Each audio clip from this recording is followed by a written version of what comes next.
of a replay analysis stream too. You guys are the true seekers of knowledge. Oh, I don't need to plug my phone in. It's at 97%.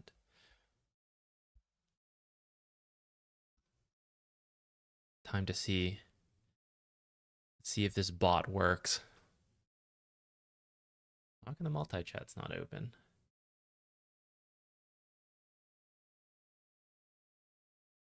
Why didn't it ping the rolls? Why is it so hard to get this thing to work?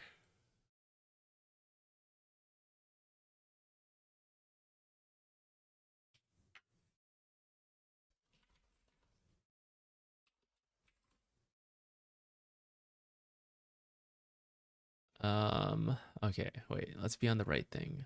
We gotta be on replay analysis. It's time for the chaos replays. And then, I don't think we need anything else right now. Okay.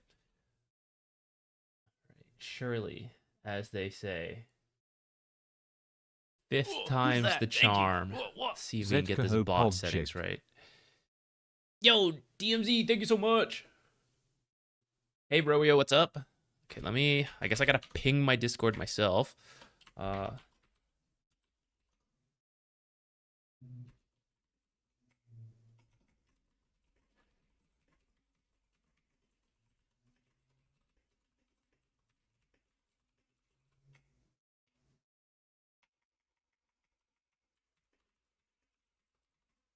also realized it didn't properly ping hashtag YouTube channels.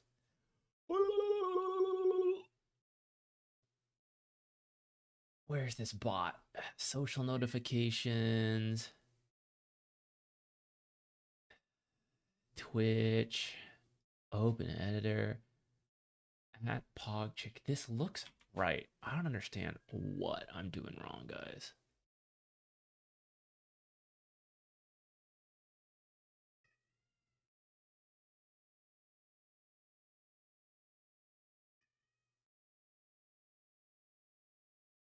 At Pog preview at PogChick. Yes, do the at PogChick. It's in there. All right. Slight adjustment. Save it. See you on the next stream. Will it ping correctly next time? Haven't watched your streams on YouTube. Do they get as many views, chat going on as here? Actually, DMZ, I wasn't sure how it would go because I've heard, you know, Twitch is usually better for, not that it's better for Dota, but it's more established. But actually, maybe as part of having a bigger YouTube channel, there's usually at least an equal amount of YouTube viewers, if not more. I've actually noticed lately, I'd say about 30% more tends to be on YouTube. YouTubers rising up, claiming the streams from Twitch chatters. Hey Horizon, what's up? What's the flavor replay we analyzing? I think anything. Anyone who's got one, send it in. Whoever's first, we'll start there. And then we'll do the usual. Just chuck them in and, you know, we pick some. I don't have anything in particular. It's the new patch. Best case scenario, we get a very clear example of something that can be used on a YouTube video, I suppose. And maybe we can do like your Undying game, for example. Undying, we find a like a high rank Undying and then like a pro Undying comparison. Potentially, that's just like one idea of it. That's always the best case scenario for the replays, is an easy video to cut out of it, but it doesn't really matter in the end. Looks like, I think Roya is first. I just gotta, this is where it's tricky. I gotta compare between the chats because the multi-chat wasn't working quite yet, but it's working now. Okay. And YouTube, I have to check what YouTube setting it is. It hides. Oh, there's another thing. I don't know why. Sometimes the replay, when you're typing in replay IDs, it just like deletes the first few numbers you've typed in, and I don't know why. YouTube chat seems to just delete strings of numbers. I suppose it's some spam protection. Fair. but I can see it in my multi-chat, which is the funny thing. So then I just have to type it in myself. That's fine for now. Okay, so Roya, let me know. Offlane Axe, okay. And this is Crusader offlane, okay. Let's type this into the thingamajig. Axe 3 Crusader.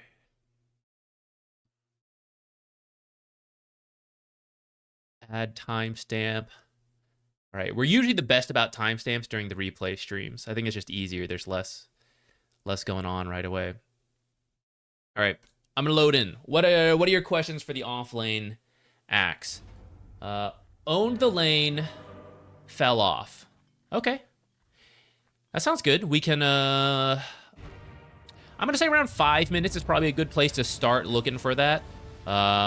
And we can see like how you're transitioning from the end of lane into like early active stuff, which is kind of like the dream for offlaners. If you can have a good start into some successful early plays, what that is depends on the game.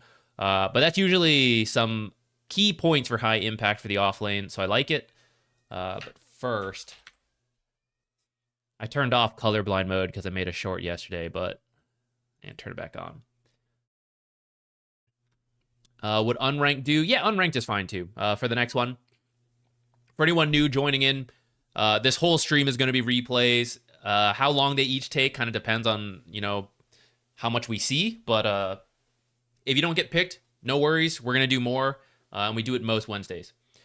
What was I going to do? Okay, so let's start with the Axe offlane. And I want to check the net worths real quick.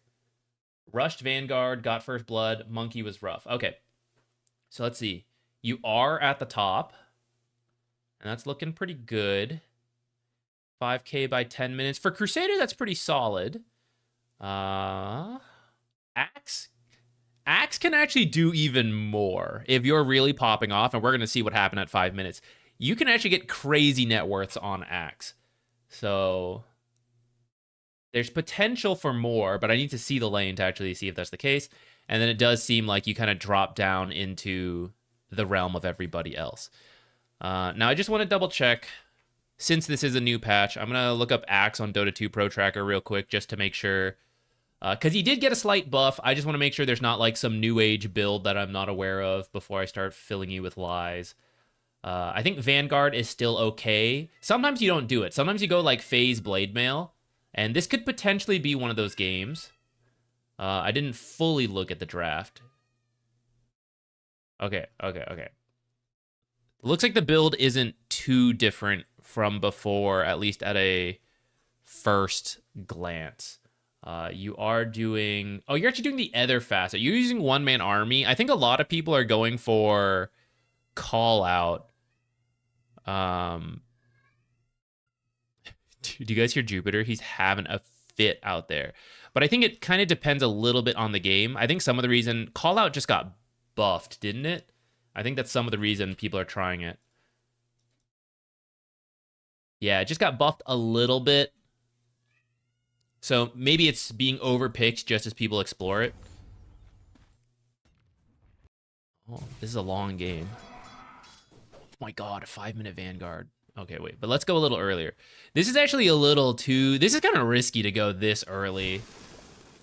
Oh, you even had a quick DC. What happened? This is a real Vanguard rush, which I would actually... Two things this game. One, I'd be very careful of in general going naked Vanguard. It's usually not... It's not as good as it used to be, first of all. Second, it's not as necessary. Like I said, some people just completely skip Vanguard nowadays, and you'll see something like Bracer, Phase Boots, Blade Mail, into like a Blink Dagger. Vanguard is still okay. Looking at this draft now, Alk and Monkey King are not too bad for a Vanguard game. At the same time, armor on the Blade Mail and the return is going to give you very similar value against these two, and you'll be able to reflect damage from Axe and even some like, you know, the Silencer and the Ancient Apparition, magic damage and stuff like that. So I kind of like the idea of the Bracer Phase Blade Mail. And in this lane versus Monkey King, I think getting Phase Boots faster will help keep you alive, because you actually want to like kite around more this game rather than try to tank. Because like you might block, let's say you procced the block every single time. 50 damage block on the first 4 attacks is great, but then he's going to get Jingu, get bonus damage, and start like life stealing a bunch. So he's still going to be getting what he wants. So I actually just want to like avoid him more than anything. So I think Phase Boots in this particular game is actually better.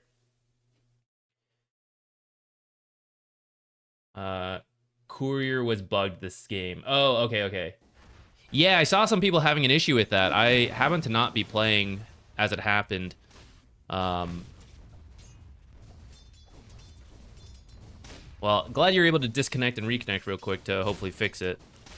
What was I gonna say? Oh, even if you're gonna go Vanguard real quick, I still recommend some small items, even if it's just like some iron branches, like tangos and iron branches, a stick if it's a good stick lane, like some bare bones stuff.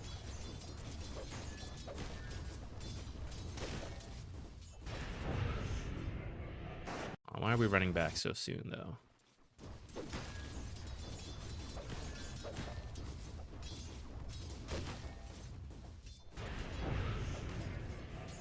So you're running back a little too far. You're being careful because you got hit by the silences, so I appreciate that. But also note you're like full health, right? I mean, it's going to drop a little bit in a moment, but I don't think you have to be this far back, especially... Notice this, right? We are exiting XP range in a moment, and 2 of them are actually quite low. I think both of those are 2 hits away from being denied. It might be real close. You might be able to get a high damage roll on the Monkey King and get them. No, yeah, it's going to take him 2 hits to deny it. So actually what you can do if you're closer is that when he hits it once, you turn around and then you get the deny, or the last hit. If he gets some denies, it's not the end of the world.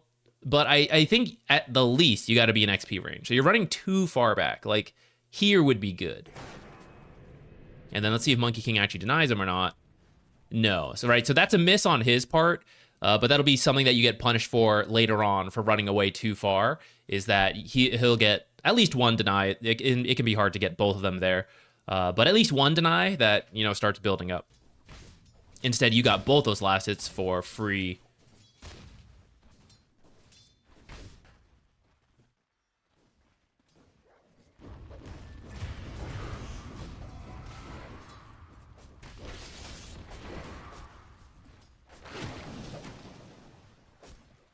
Alright, so this is where the Ring of Health shows some weaknesses, which is like, in a direct fight, the Ring of Health is not that useful, but in very long-term, slower exchange, it is. So we do have to be careful of taking too much damage all at once. We want to take like a bunch of little instances of damage. And this is where having like a bracer, it might still work out here, but I just want to highlight, this is a pretty fast Vanguard timing.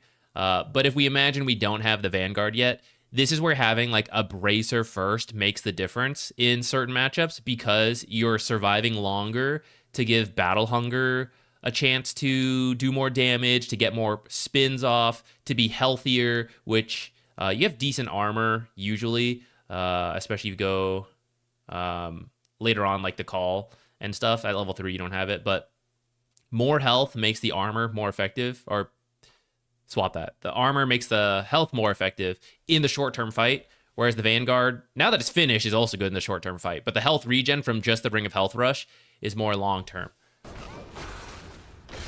Close. Alternatively, instead of the Vanguard, we could have the Phase Boots, a Bracer. The Quelling is fine. You could probably just have a magic stick, just 1. I don't think you need to fully upgrade it, but you could just have the stick and the branches, and then you could have a casual chainmail. That might be a little bit too much money, actually, because Vanguard's cheaper nowadays than I remember. So I guess it's just like Phase Boots and some of the small items. But once you have Phase Boots, you probably wouldn't die from Monkey King, because you should be able to just outrun him.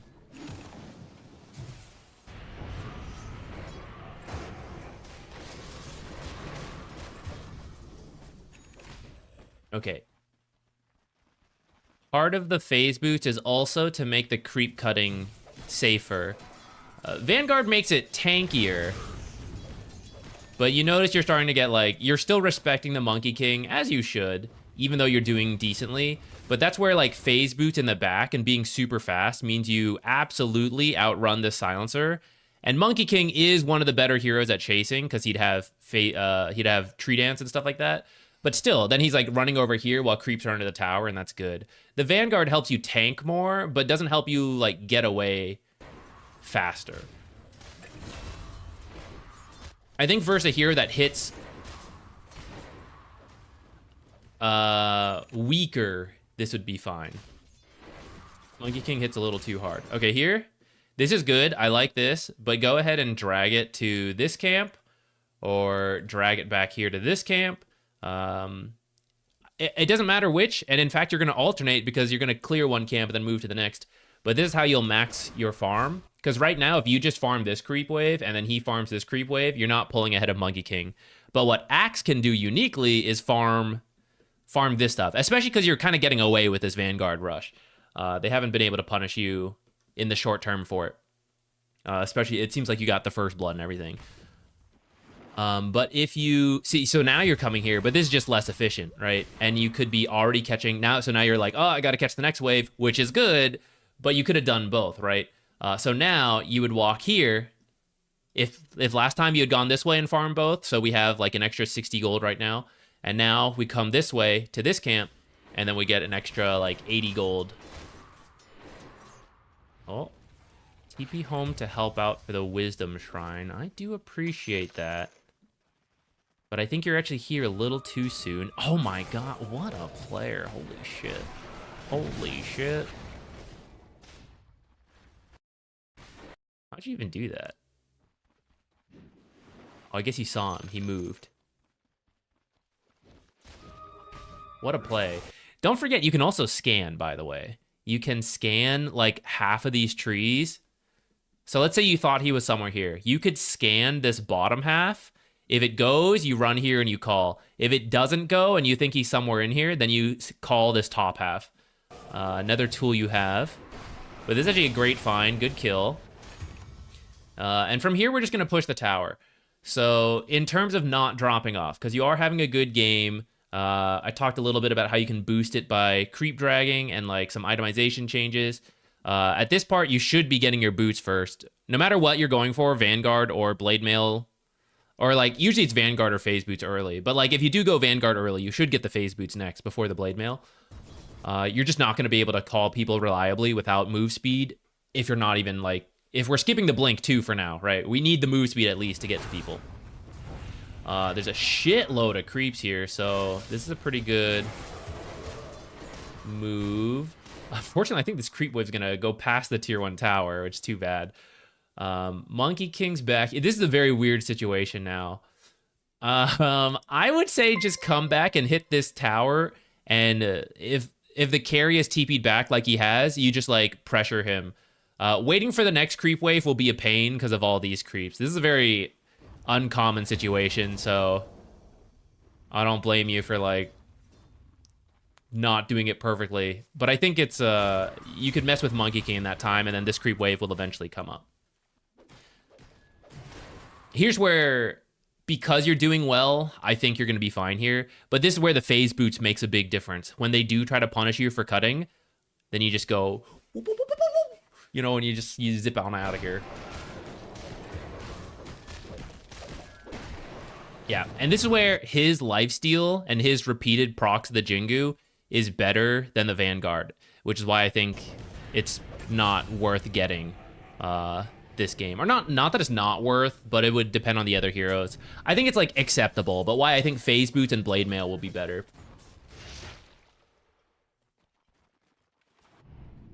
Am I going to TI? Unless they hire me, which I haven't heard anything of yet. It's probably going to be too expensive for me to go.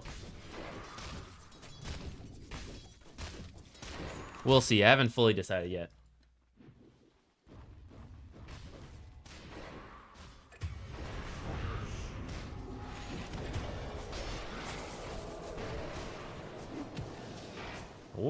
Tried to get a heal on you. So let's just go back and compare that. So the Vanguard, we died here. Now I know, of course, now we have Vanguard and Blade Mail, so it's like 2 items instead of 1, so the comparison's not truly fair, but look how much of a difference the Blade Mail was compared to having the Vanguard, which is that you called and Blade Mail, and he did so much damage to himself. I don't know why he didn't stun you, but he should just wait for Blade Mail and then, like, lined you up. If he kept running this way, he would have stunned both. But anyways, you're about to get the kill now. And this is due to the Blade Mail, not the Vanguard. The Vanguard, he still killed you earlier. But the Blade Mail is what scared him away. So that's why I think Phase Blade Mail is the better build this game, with a early Bracer if you want. And then we should take this tower. So ideally, this tower would already be dead. There's been a little bit of inefficiency on that. Overall, still a winning lane. Clean up the itemization a little bit the way we talked about, and especially not skipping the phase boots this long. And then learning to, when you are creep cutting, drag them to the different camps. And feel free to, you're safe to do this. A lot of supports aren't, so feel free to buy an observer for yourself. If you're like, well, I'm worried about them rotating on me, grab it, plant it right here. This spot is now good since this camp moved further up. This spot is good to see people TP in here to try to, like, punish you. You can also do one further in this area. So, like, either in this little river spot to see people who have TP'd and are running this way, or maybe coming in this way. You might even see the mid coming in. So that's another place you could place it. If you're worried about the mid walking in somewhere on this top half to give you time to react. If you're dragging to the bottom wave as well, they're probably using this tower and this tower, maybe like the twin gate rotation, so like observers over here. So like any of those spots will help limit the paths they can take and increase your odds of survival.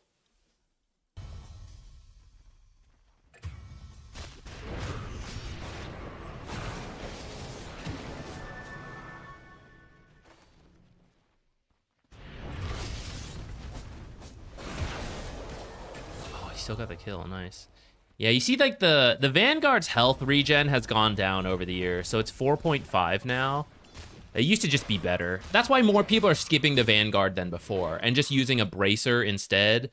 Of course, the Bracer has less HP regen, but it's got some. It's cheaper, it's got strength, it's got health, so you're going to be healthier.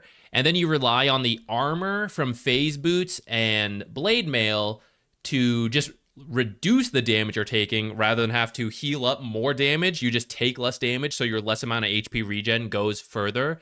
And then this has the armor multiplier. So when you do go Phase Boots and Blade Mail early, the level 1 Battle Hunger is more value compared to Vanguard not really helping Battle Hunger at all.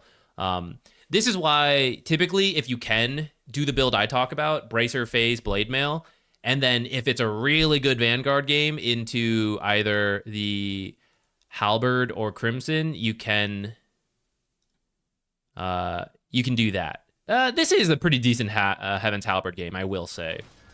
So if that's what you were thinking about later, I wouldn't mind. Though Heaven's Halberd's a little funny on Axe, because you kind of want them to hit you and not miss, so it's kind of funny. There's like some counter synergy there.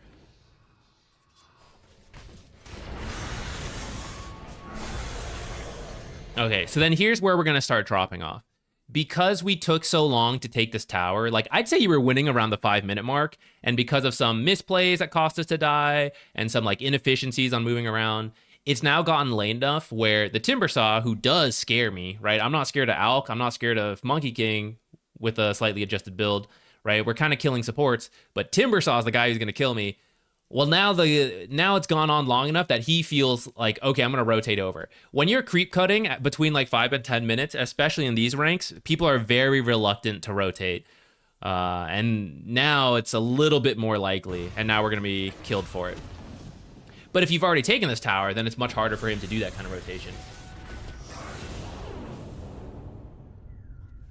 In the future, is there a link somewhere we can submit paid requests for paid game reviews? I was actually thinking about that. I'm probably just gonna set like a, if you want a guaranteed replay, it'll probably be like $5.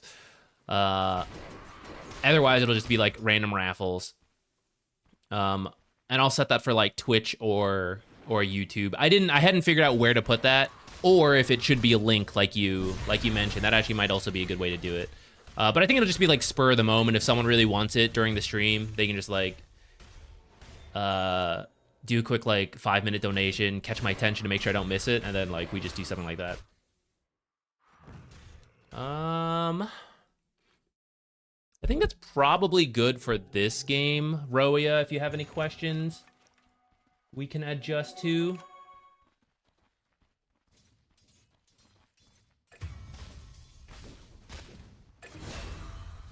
I hate offlane. Roll queue for support's the worst. Okay, but I'll tell you what though. This is not bad. Like, I'm critiquing some of the stuff. So the fact that you don't usually play offlane makes sense on why your build is not, you know, perfectly refined. But you're doing pretty good. You're better than actual Crusader offlanes a lot of the times I see. So you might be able to get some wins even during your roll queue.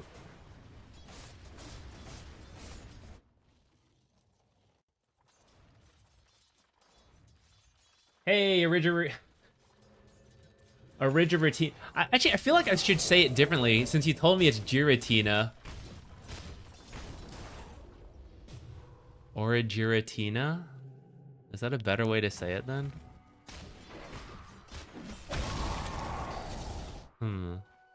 Deep thought will be required here. But what's up? How you doing? Tomorrow, as long as the servers work, we should be playing Night Rain with Ricky and Alex, which should be fun. Hopefully it releases smoothly and everything.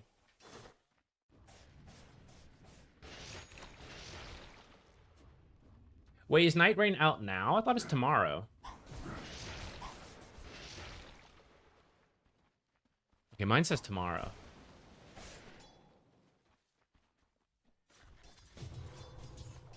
Oh, it's Giratina.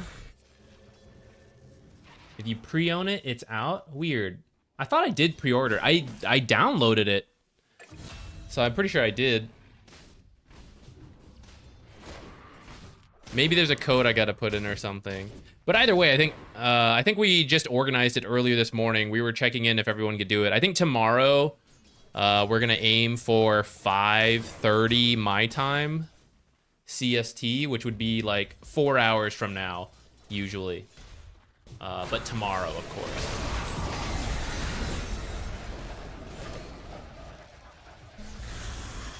You like Giratina too? All right, all right.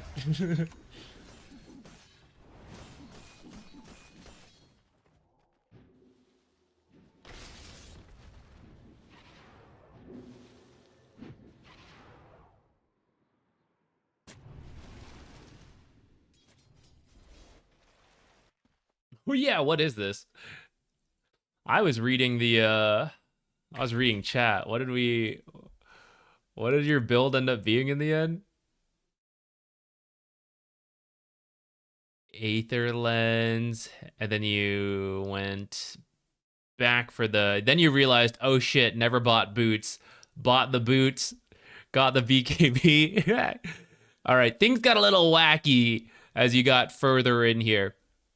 Yeah, Axe, I actually think is a pretty safe offlaner if you're usually a support player. And then just go like Bracer, Phase, Blink. Or sorry.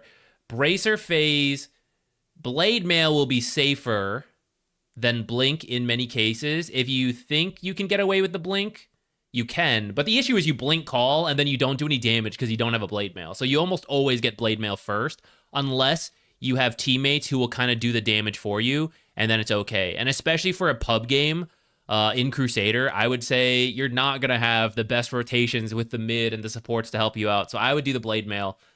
So Bracer Phase, Blade Mail, you can get the wand if you need it. And then from there, BKB is a safe bet. What else? If your initiation is all that matters, Shadowblade can be good. This is where Axe's build opens up a lot. Like Shiva's this game is not bad for reducing the healing from all 3 cores, and it's a bunch of armor. I don't know if people still do like the Ags Bloodstone stuff. Is it even still the same thing?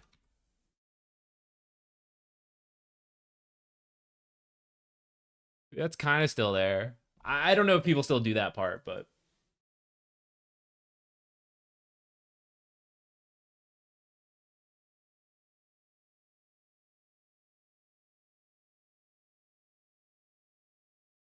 with the new neutral that gives AoE, call was literally a 600 AoE. Okay, that's kind of funny. Hold on, before we guys start putting in your replays for the next one.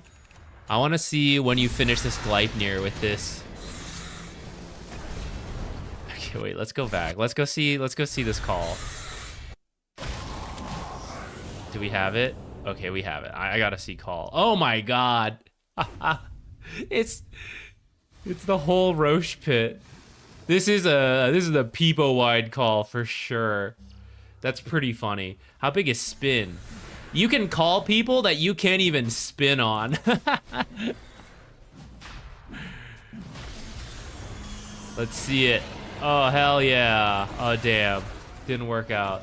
The idea is hilarious, though.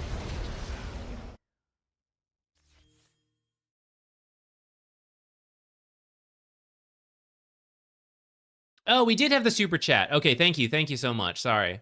See, this is why I need you guys to point it out to me. Okay. Dimitri, thank you so much for the super chat. I think I missed your message. Let me scroll up.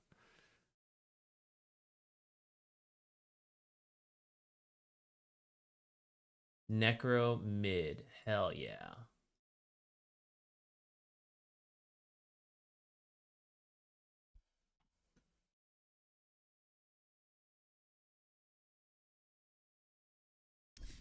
All right, let's do it.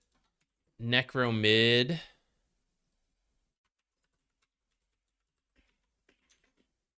And this is Guardian, it looks like. Guardian / Herald. Tell you what, you're going to be Guardian after this. I'll put you as Guardian. Now, we'll be honest. We'll put it as Herald. You're going to be Guardian after this, though.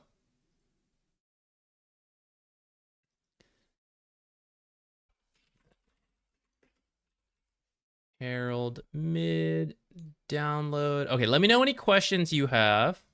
I'm going to also, same thing as with the axe, do a quick... I typed in Necromancer instead of Necrophos, I just realized. Whatever, I'll fix that later. I'm just going to make sure the build hasn't shifted too much, which I think I saw some people saying that due to the... I brushed over it when I read the patch, but the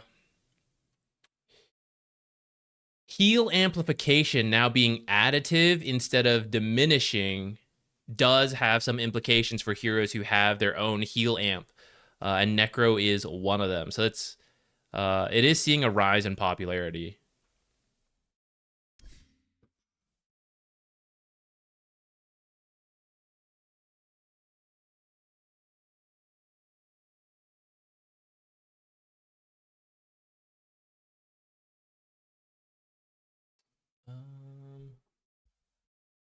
Okay, I don't see any extra questions on this, so we'll just get going from the laning stage, and then if you do have questions, just send them in. I like the new patch, yeah. I can play Invoker support. That's a lot of fun to me. That's one of my favorite things. Nature support kind of back too. Venomancer's in a good spot. I want to get rid of the... Oops. Hold on. Jupiter. Oh, my fiance must be in a meeting. Her door's closed, so Jupiter is... He's not having it. Okay, I want to get rid of most of the bad mistakes, especially in the laning stage. Okay, sounds good. And then someone else asking, do you think players that is minimally decent mechanics perform worse because they are macro badly, or they try to do something funny to get fun out of their typical games?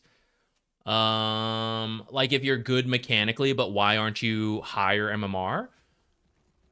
Just because it's a combination of things, right? Dota's a very complex game, so just being good. Oh, I forgot to. Usually we do this in anonymous mode, so we can flame people. No, it's just so if we do use it for YouTube, it doesn't show up. Not that I think it's a huge deal either way. What was I just saying? The game is pretty complex, so just being good at mechanics doesn't strictly mean you'll climb, depending what you use those mechanics for. So people who, especially if you come from another game and you have really good mechanics, you're set up to pick things up quickly, but you still need to understand how the game works and why you should do different things. For example, because I played Dota a lot, my mechanics got a lot better. Started playing Age of Empires 2 again recently. So I'm good at pressing buttons. I can move things around, but I don't know what to do. Like, what units are good? When should I be doing different parts of the stuff? So even though I can press better than, like, you know, someone with worse mechanics, they understand what units are good, whatever, so I'm not as good as them. The same thing can be said in Dota. Like, you're really good at the laning stage, but then you keep feeding on your own because you have no map awareness. Or, like, you don't understand that you're not supposed to be doing that. So it's bad. So yeah, you just have to be... it's a combination. But if you do feel good mechanically, then just, like, any level of, like, improving your macro knowledge is good. Okay, let's focus on the Necro mid, working on getting out laning mistakes. So this is Herald Guardian, so we're going to keep it straightforward. Prioritize your last hits more than denies. In the mid lane especially, denies are really good to go for, but reality is in Herald Guardian, without doing anything to your opponent, there is a decent chance he's going to miss the last hit. So step one, get the last hits ourselves. We don't miss any free ones. And then as we have time, go for denies, especially if you like Necrophos, because he does benefit from denies. As part of that, you might see some people do some real greedy builds on Necrophos at high levels of gameplay, and on any hero, really. I would really recommend start small. Don't skip null talismans, don't skip wand, cheap items, just because we have more room for error at lower ranks. The pro player with no items is still going to hit every single last hit and know exactly how far he can push his hero. We don't do that, you know? So play it safe. I see you've already got the components for the null talisman. I'd go ahead and finish that. I'd maybe even finish 2. I think it's not bad on Necrophos. I see you have the Shivas queued up right away. It's okay this game, but I don't think you need to get like the components quickly at all. I think we can absolutely get our null talismans, I would say the magic wand is pretty good, you know, boots, things like that. Now maybe you're just going to manually buy those, that's fine, but I'm going to point that out since I'm seeing it right now. And then I would still say get some tangos, even though Necrophos, ideally, right, you'd use Death Pulse and your innate to just heal up, but having a little bit more regen is very forgiving, especially when we might make simple mistakes. Grimstroke, my guy, what are you doing in this lane? Yeah, I would still get a tangos and play it safe. All right, so we do a little poking. All right, step 1.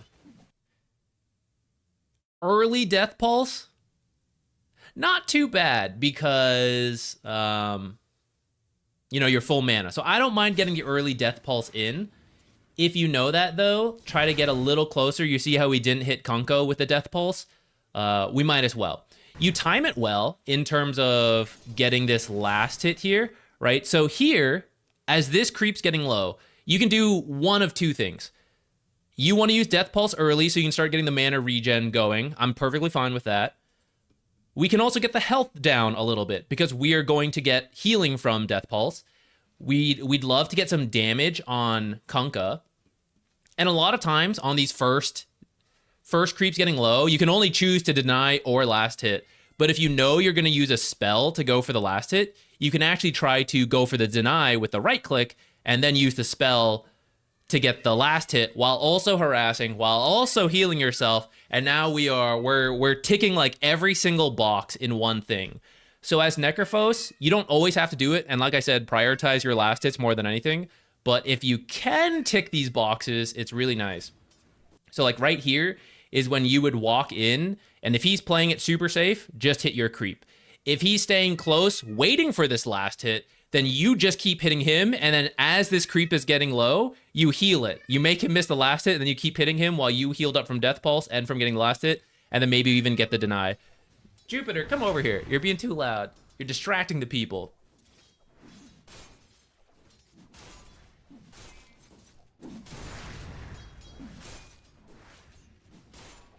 And then let's try to keep an eye on the range creep as well, especially as these are all getting low. Death Pulse can hit everything, so we can walk in close, Death Pulse again. Now, of course, we don't want to use Death Pulse too many times, which is a reason why maybe you don't use it on that first melee creep. If you know you want to try to use it on the range creep later, we can only use so many Death Pulses, even with the regen we're going to get from last hits. So if you can line it up with like the range creep, that could be good. But then here, you would just be like moving in more. Let's talk through this slowly, actually, because this is big. So like, see how you're moving back, but I'm just waiting for this creep to get low, and you have 2 creeps alive. So once you get the last hit on this creep, these 2 creeps are going to fight Kunkka with you. And if we just imagine him standing and fighting you, although he might have slightly better stats, Necro has pretty bad starting stats. With these 2 creeps helping you, you're going to win that trade over time. So this is where you get to move aggressively. You walk in, make sure you turn around to get this last hit, and if he stands to fight, he's actually just baiting himself, because these creeps are going to help you. So if he just keeps running, then that's also okay, because you'll be getting close to the range creep. I'm going to bring Jupiter here.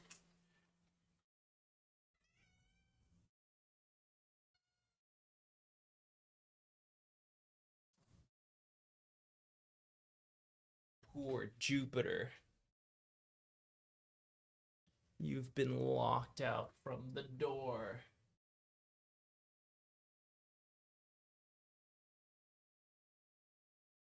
He doesn't want to stay. All right, there you go.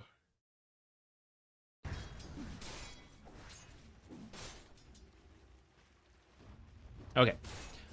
So here we could have our null talisman. We'll have a little bit more damage, a little bit more health to work with. I'm seeing a little bit of an overuse of Death Pulse. So that's now 4 Death Pulses, and we're getting pretty low on mana. You're going to have to get a little bit more comfortable going for just the old right-click on early last hits. We have to balance out how frequently you use Death Pulse. Because it is 115 mana, right? It's going to be a lot. And every time you use it, you do shove the lane, which is not that bad to do, but sometimes you want to hold it here. And when you want to hold it here, you need to be able to just right-click it down. There's nothing more for that than just, like, practice to get used to the timing so that you're not missing things, you're harassing, all of that. If you want to do, like, a walkthrough, we can, but it is something that just over time gets a little better as long as you put the effort in and you're like, I'm going to make myself right-click these. Right, then it gets easier. Level 2, you can take Ghost Shroud if there's someone who can do a lot of right-click damage. Someone like Monkey King or Huskar, an early Ghost Shroud can be really good. Someone like Kunkka, it doesn't matter as much. So I would say in this lane, you just go Heartstopper Aura and start whittling him down with the health decay. It will shove the lane in because it works on the creeps, but I mean, that's fine. It's kind of how Necro works. You just win the war of attrition through Heartstopper, through Death Pulse, hitting him and your creeps and last hits and then denies, all this stuff, right? You're looking to just, you're not 100-0 killing any hero. You are whittling them down a few percent every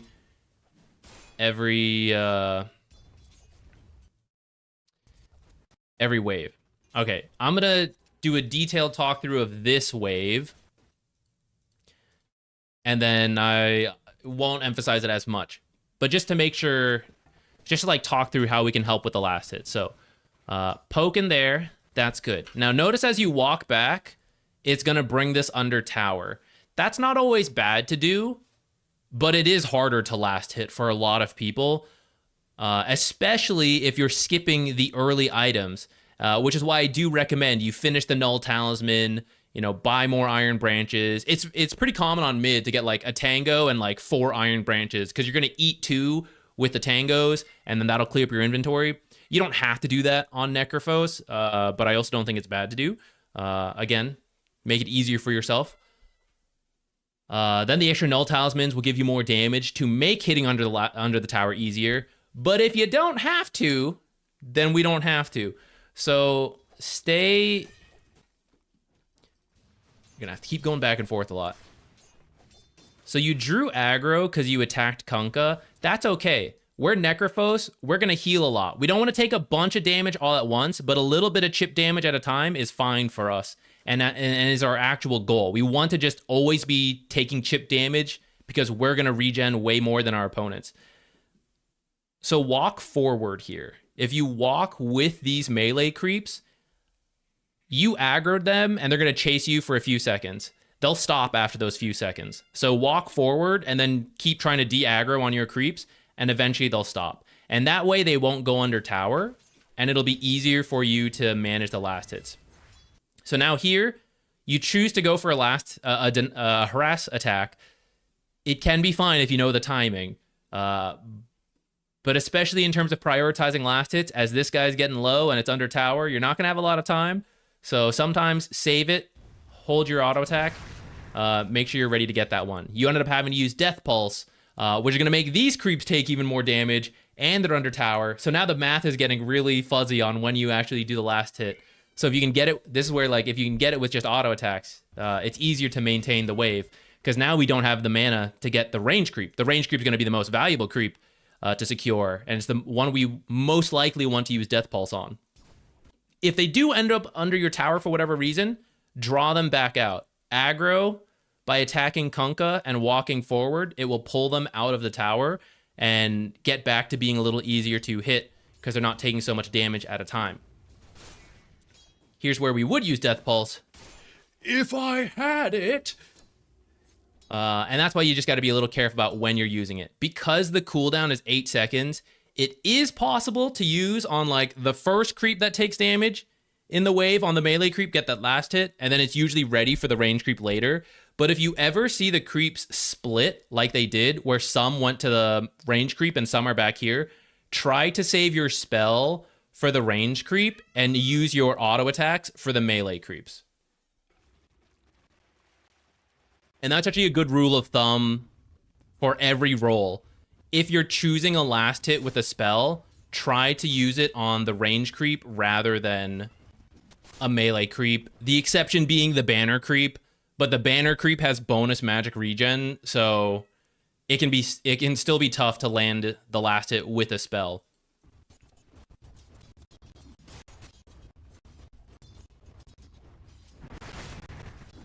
Now you see how that was also a Death Pulse, and now we're getting low. Death Pulse is about to get a lot more valuable. Once you hit level 3, we would get the second point in Death Pulse. And then you would have 90 heal, so that's not that much more than 70, but you're going from 100 damage to 160 damage for just 15 more mana. So it's actually way better to use now, but we're actually completely out of mana because we've been using it so much early. So the less you use it, and let's say 2 minutes, so 4 creep waves. So if you used 4 Death Pulses, 1 per creep wave on the range creep every time, you'd still have plenty of mana right now. And you then hit level 3, ready to keep using Death Pulses. Depending on how many last hits and denies you're getting, you can use it a little bit more than that. But that's where we've been struggling a little bit, and where I want to re-emphasize, like, the focus on the last hits and denies are very important on Necrophos.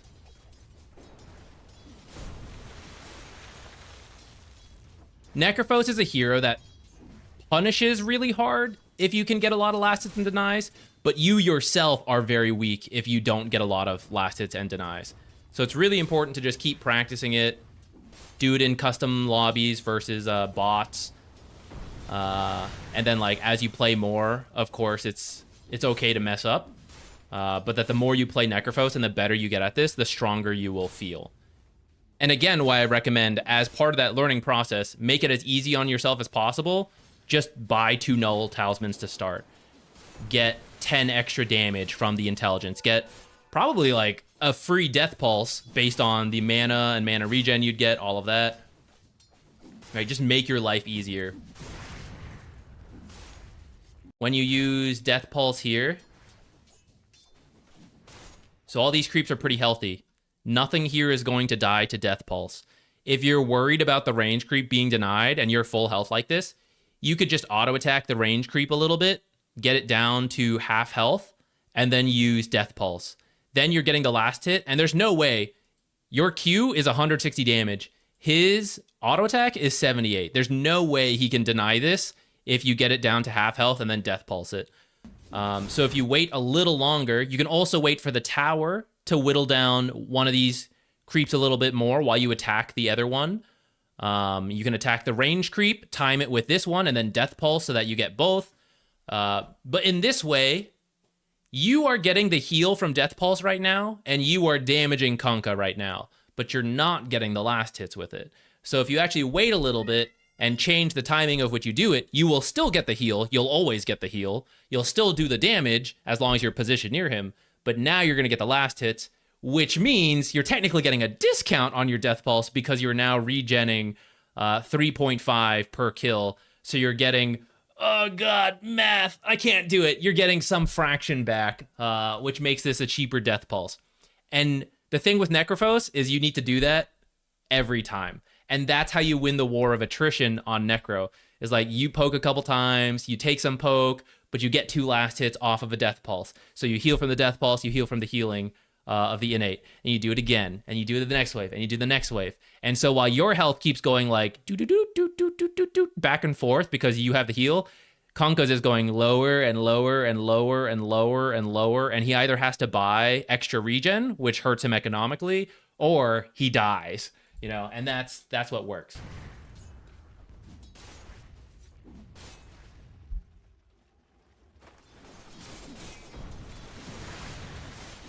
Let's see what you've got queued. Actually, real quick, let me just take a look at your item purchases. So eventually you do pivot, so you get the Null Talisman, you get the Boots, you get the Bracer. Bracer's actually also fine to tank up on Necro. It's a little bit more common on off-lane Necro, but I don't mind it in the mid lane. So if you wanted to do like 1 Null, 1 Bracer, I'd say that's fine. You're really not going to move a lot as Necrophos in the laning stage, so you can push off Boots till after those first 2 items. The exceptions being when they'll totally beat the shit out of you. So this is like the Necrophos, not Necrophos, the Huskars, the Monkey Kings, the Bat Riders. When they have to commit and they have to build up the stacks on you and then like run you down, this is where the Boots and then the level 2 Ghost Shroud is really good because you let them get the first few hits in and those first few hits don't matter that much.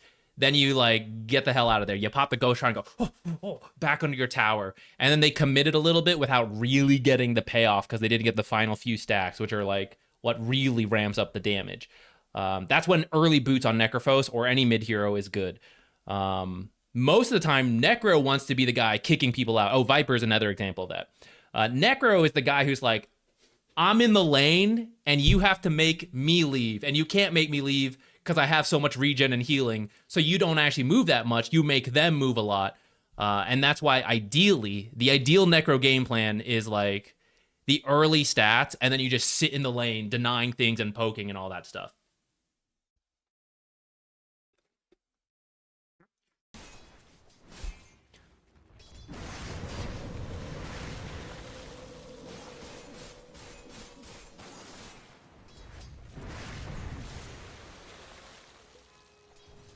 I think that's the main thing. The main advice I'd give you. Because when I see we're getting to 6 minutes and we look at the last hits and denies, you're sitting pretty low relative to everyone else. Now, actually, I would say this Kunkka and this Antimage are doing better for Herald and Guardian than usually I would expect. But that's where you want to get to. You want to keep practicing Necrophos, practicing your last hits until you're near the top. And you have, like, look at the denies this Weaver has. Is this because he's, like, hitting his own... he's just getting denies, I guess. I don't know. But, like, this is where you want to be on the Necrophos, because that means... Okay, fine. Let me break out the calculator app. God damn, okay. Where is my app? They just changed the numbers, and it's not like I know this by heart anyway, so... Okay, you just hit 6, so this went up. Let's use the pre-6 values, right? So let's do with mana first. 3. Press the wrong button. 3.5 mana regen. How long does it last nowadays? 8 seconds. So every last hit and deny, you get 28 mana back. So we're sitting at 16 and 4. Let's say between last hits and denies, we get 10 more last hits or denies. So now we have 280 extra mana than we did before, and that is 2 free death pulses. Those 2 free death pulses could have helped us get more CS. It could have healed us more. It could have done more damage to the enemy. We also get a lot of health from the last hits. So Necrophos is really a hero where it's like so important to learn how to last hit and deny really consistently.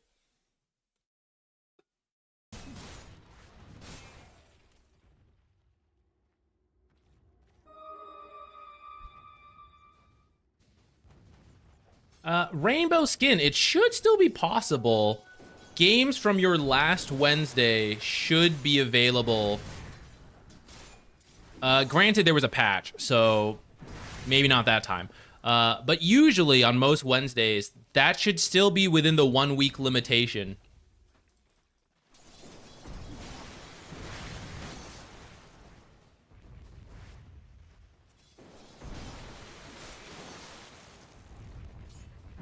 Okay, and now we've kind of lost out on the war of attrition now that Kunkka's ahead of us, and he's blasting us with a Tidebringer. So the early levels of Necrophos are kind of the main takeaway. Let me see what else on your items. So you end up getting the Shard. It's not a bad way to recover quickly.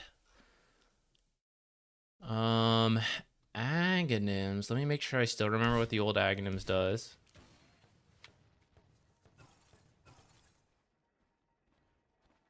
Okay, it is still the Heart Stopper aura stuff. This game... Who do we have? We have an Antimage, and this is an Abaddon offlane. Looks like it.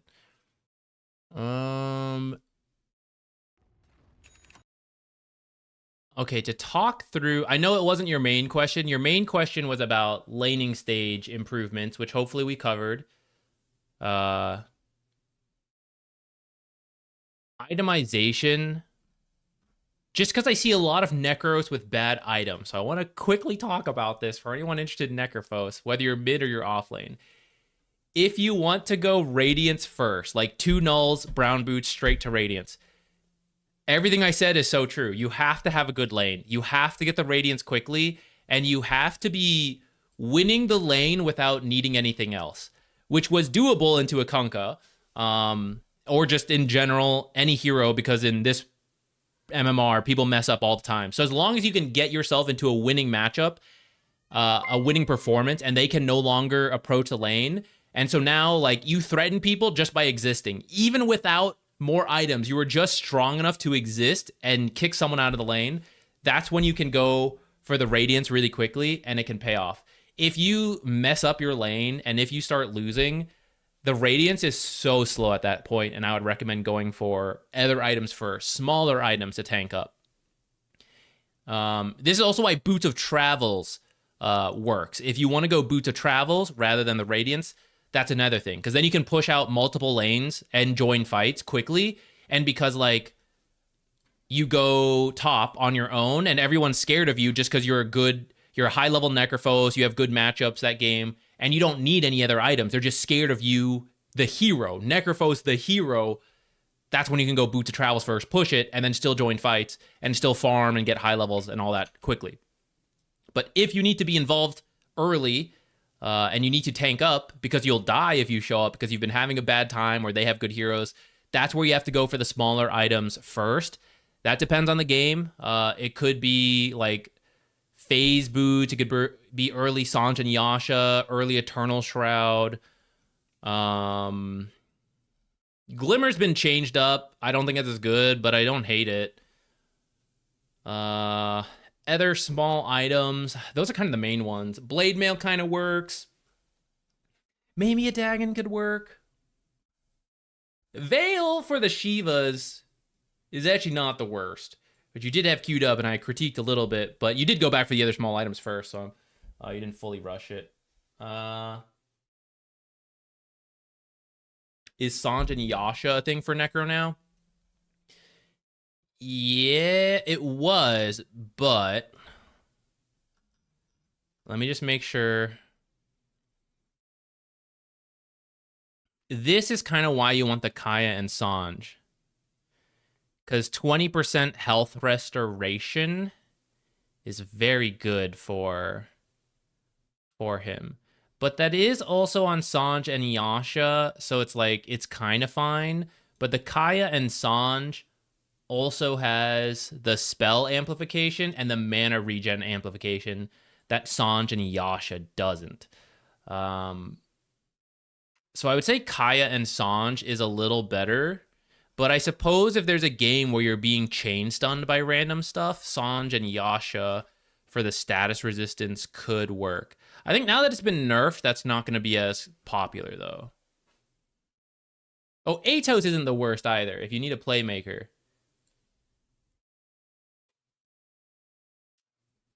Oh, I said Sanj and Yasha? Okay, I meant Sanj and Kaya. I may have said Sanj and Yasha, but I meant Sanj and Kaya.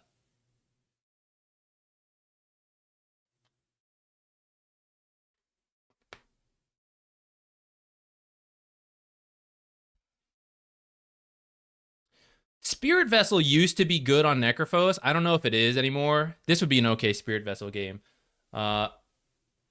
This game, you kind of just need to be tanky, because these two are right-clickers that need space for a little bit. If you're having a good time, I don't mind if you get Radiance this game. If you're losing and you're just like, okay, I just need to make space. Phase Boots, not bad. To get some armor versus for the lane versus Tidebringer. And Weaver's going to have, like, armor and everything. I wouldn't mind the Phase Boots. You could maybe dodge some of Timbersaw stuff. If you want the Power Treads for faster right-clicks for, like, your own farming, I'd be okay with that, too. So we get the boots. Oh, sometimes people get Greaves. I'd say that's definitely an off-lane thing more than a mid-necro, though.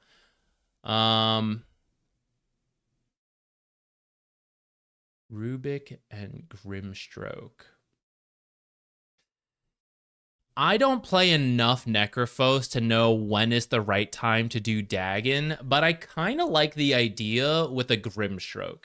Because if he gets the ultimate off, you can double Dagon, double ult. And that sounds pretty good. This might be a case you could go for it. Otherwise, let's see. They kind of have a mix. But because you have Ghost Shroud, you're usually covered from physical damage, and you usually try to address magic damage first. Which in this case is a mix of pure, mostly pure, and then like some magic if he gets the Ags. So in that case, it doesn't actually help. So just raw health.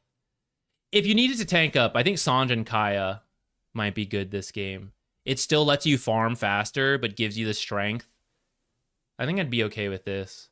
I used to play a lot more Necrophos, but I don't play him much nowadays, so I'm not as up to date on like the exact build you'd go for.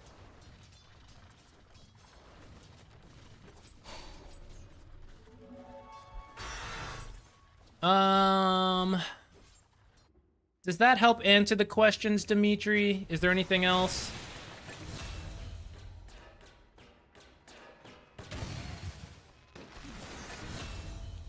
I just put in that idea of the $5 for the replay, so you're the first taker. I want to have a satisfied customer for our first time doing that officially.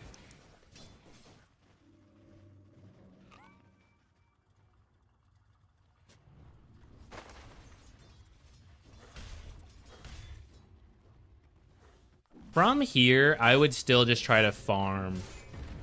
You're in Guardian / Herald, so the active plays won't be as much. If you want to try to get a kill with your ultimate, I'm very much up for that, and I think that's what that rotation was. If it happens, great. And then just come back to farming like this. You know, like push out the lanes, get the last hits. Yeah, so you see how you did, that's good. Do this more. Went too far back. So a lot of people use the spell and then auto attack, and that's just harder on yourself. So while this tower is weakening this one, you start attacking the range creep, and possibly, if you have time, attack these creeps, so you get multiple of them low for the Death Pulse. You see the Death Pulse is 280 damage. One attack was actually already enough. You don't need to hit this range creep anymore. So right now, you hit the range creep once, and then you start working on the towers hitting this top creep. So now you right-click this middle creep, because it's the next lowest one and the closest to getting in range of Death Pulse. You need 2 auto attacks to get it. And I think you'll have time, because this tower will attack this top creep 3 more times. Maybe including this one, so it's kind of close. But if you do that, like let's say you attacked this creep. Oh, look, you only needed to hit this creep once. I thought twice, but once was enough. As you play more Necrophos, you'll get a better feel for that. And you'll know better than me. So you secured this top creep. If you had hit this creep once, it would also be secured by your 280 nuke. And then this creep is going to die to this Death Pulse in a moment. And now all we have to worry about is last hitting this last creep. And if we miss it, unlucky. But you got 3 out of 4, and that's pretty good.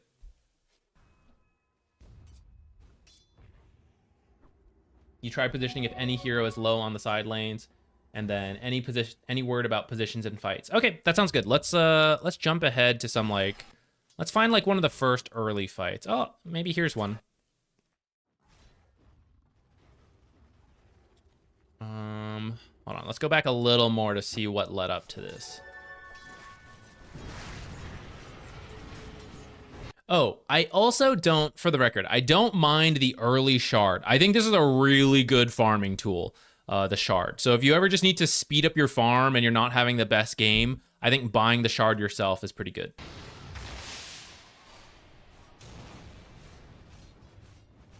Ideally, we'd be really tanky right now from just being high leveled and the items helping us out so that you can just be on the front in fight.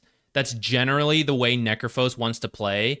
You want to bait people in with your surprising tankiness and draw attention to yourself. This one was a little too early. I mean, you can see that evidently. The more you play, the better of a feeling you'll get it for it. You tried to, I think you're trying to help your Rubik from dying, which is very nice of you, but screw that guy. Ghost Shroud increases your magic damage by 20. If you have to use it earlier, so be it.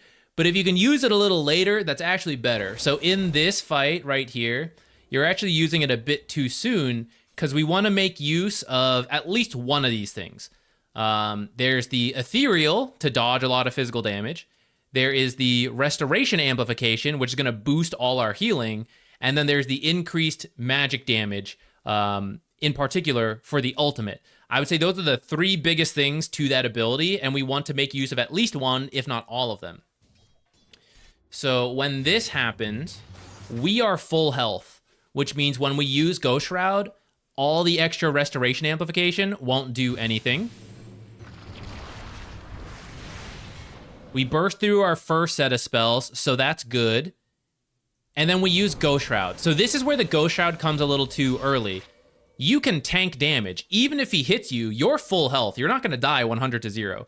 So hold Ghost Shroud until these 2 abilities are up again, at least one of them. And then at that point, use Ghost Shroud, use Death Pulse, and use your ultimate. Actually, you can ult first and then Ghost Shroud and Death Pulse just because of the amount of time it takes. But that way, you're getting the damage amp on another Death Pulse and the ultimate, and he's already half. So as Death Pulse ends, you're much more likely to get the kill. I'm also not that worried about him getting away from you right now, though, so I think you could have just held this ult a little longer. I think you just got a little too excited to kill him.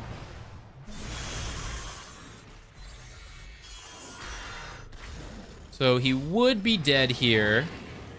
and then you'd have a lot of regen going. This Death Pulse, you probably need to be escaping. So here, I would Death Pulse to the Rubik to get away. Timber is a bit strong for us right now, especially with how low you are, and we never ended up killing this Kunkka. So I'm kind of scared here. I'm just in retreat mode now. So use it to escape rather than to try to fight here. I'm gonna guess you die here. Oh yeah, we are dead. But you maybe could have gotten out if you Death Pulse away. You'd at least make them work for it a little bit more. And especially as you dodge a spell here and there, hopefully, you're giving yourself more time to keep healing and they overcommit.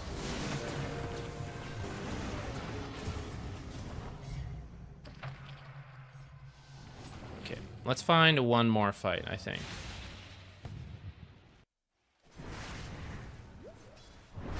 For anyone tuning in, these are mostly free replays. If you want, as we finish this replay we're doing right now, it'll just be a random thing. You guys just throw your match IDs in the chat. I randomly pick stuff. If you want a guaranteed one, I'll do it for $5. You can just like, YouTube has like the super chats. Twitch, there's like a donation link. Totally optional, not at all required. But if you do want one guaranteed, that's what I'm offering.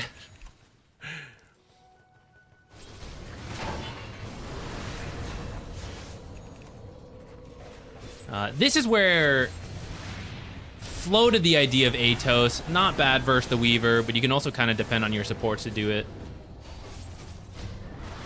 Get him, ult him! Ah, shit!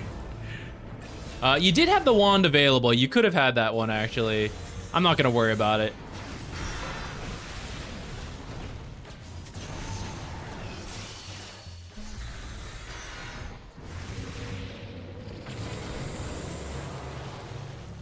By the way, the Aghanims, part of the reason Aghanims is usually purchased a little bit later. It's rare for it to be the first item. It's usually the second item at earliest, is because the health decay on your aura is boosted by your current HP regen. As you see, because we're not having the greatest game, and maybe you are, but it's just early and it's your first item, you have 13.8 HP regen, so it's actually not that impressive. But if you're having a really good game, and let's say you have a Radiance, so you're constantly killing creeps in team fights, and you're getting kills with your ultimate, that's when your HP regen shoots up to like 50 or something, and now the Aghanim is a lot better. Or because you're buying it later, you might have bought a Heart. You might have bought the Sanjin Kaya. You might have bought Eternal Shroud. And all of those boost your HP regen, which then gets further boosted as you like use Ghost Shroud and stuff. And then your ultimate is, and then the Aghanim Scepter is more intimidating. It also gives you more time to pick up Reaper Scythe stacks, which is going to give you the stacking HP regen. So usually the first item, Aghanim Scepter, is not quite worth it for those reasons. And then you pick it up second item earliest, if not even later, it starts getting better.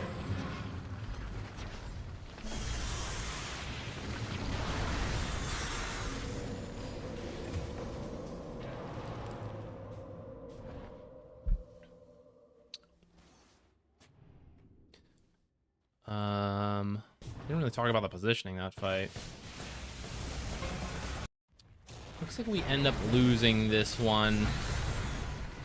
Usually the game still goes on for quite a while.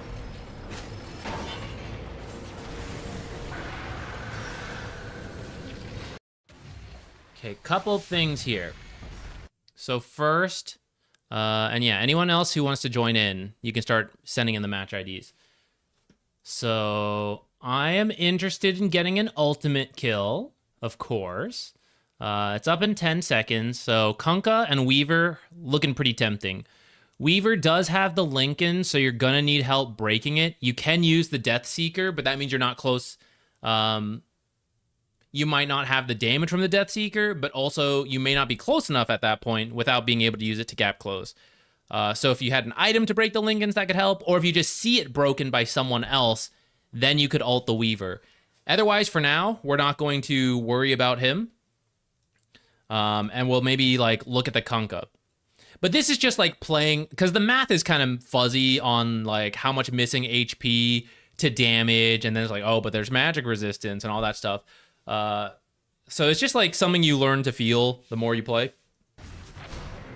Weaver's slightly too healthy to go for the kill there. I mean, you don't have it yet, I know, but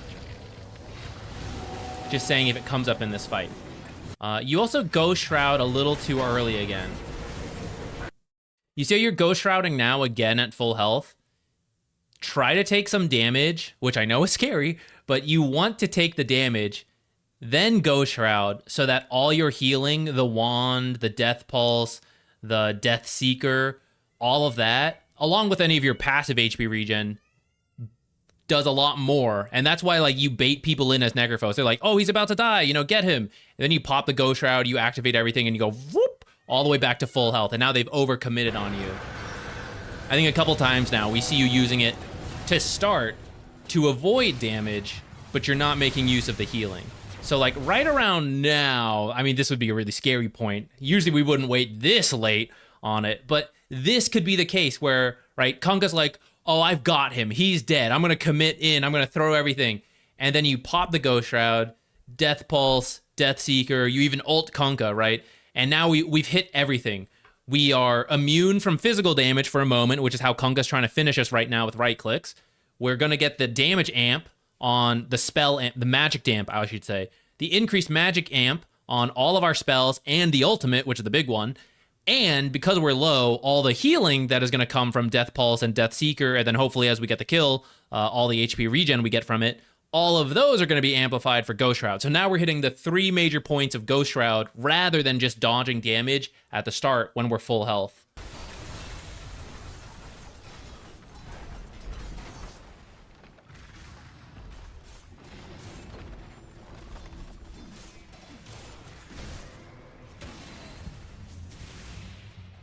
Oh shit.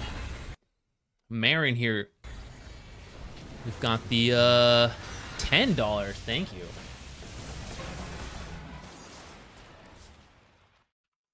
Okay, hopefully that helped with the Necro.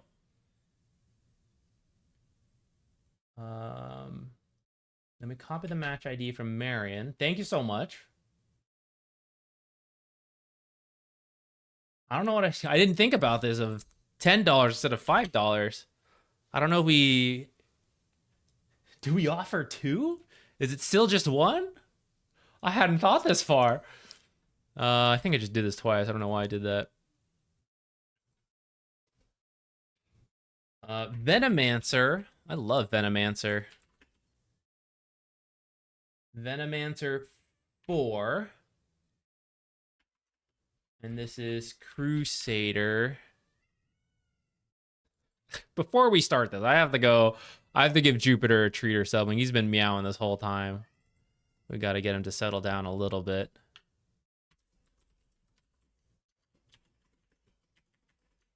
I can type. I can do this.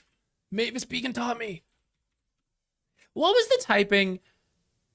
I think this is common across America. At the time I was growing up and computers were becoming like a real thing that you taught in school consistently, there were different programs to teach you to type. Mavis Beacon was one of the ones like I used as a kid. Do other countries have their own equivalent? Like what is your virtual teacher of typing? Marion, let me know if you have any specific questions along with this. I think I did relatively well in that match, was just genuinely confused what I could have done to be more impactful and win. Oh, okay. That's I didn't see that part. That's good. We can take a look at that in a second. Let me maybe he has a toy stuck somewhere or something. Let me see what Jupiter's meowing about.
All right, I'm back. Mavis Beacon in New Zealand as well. Okay, good to know.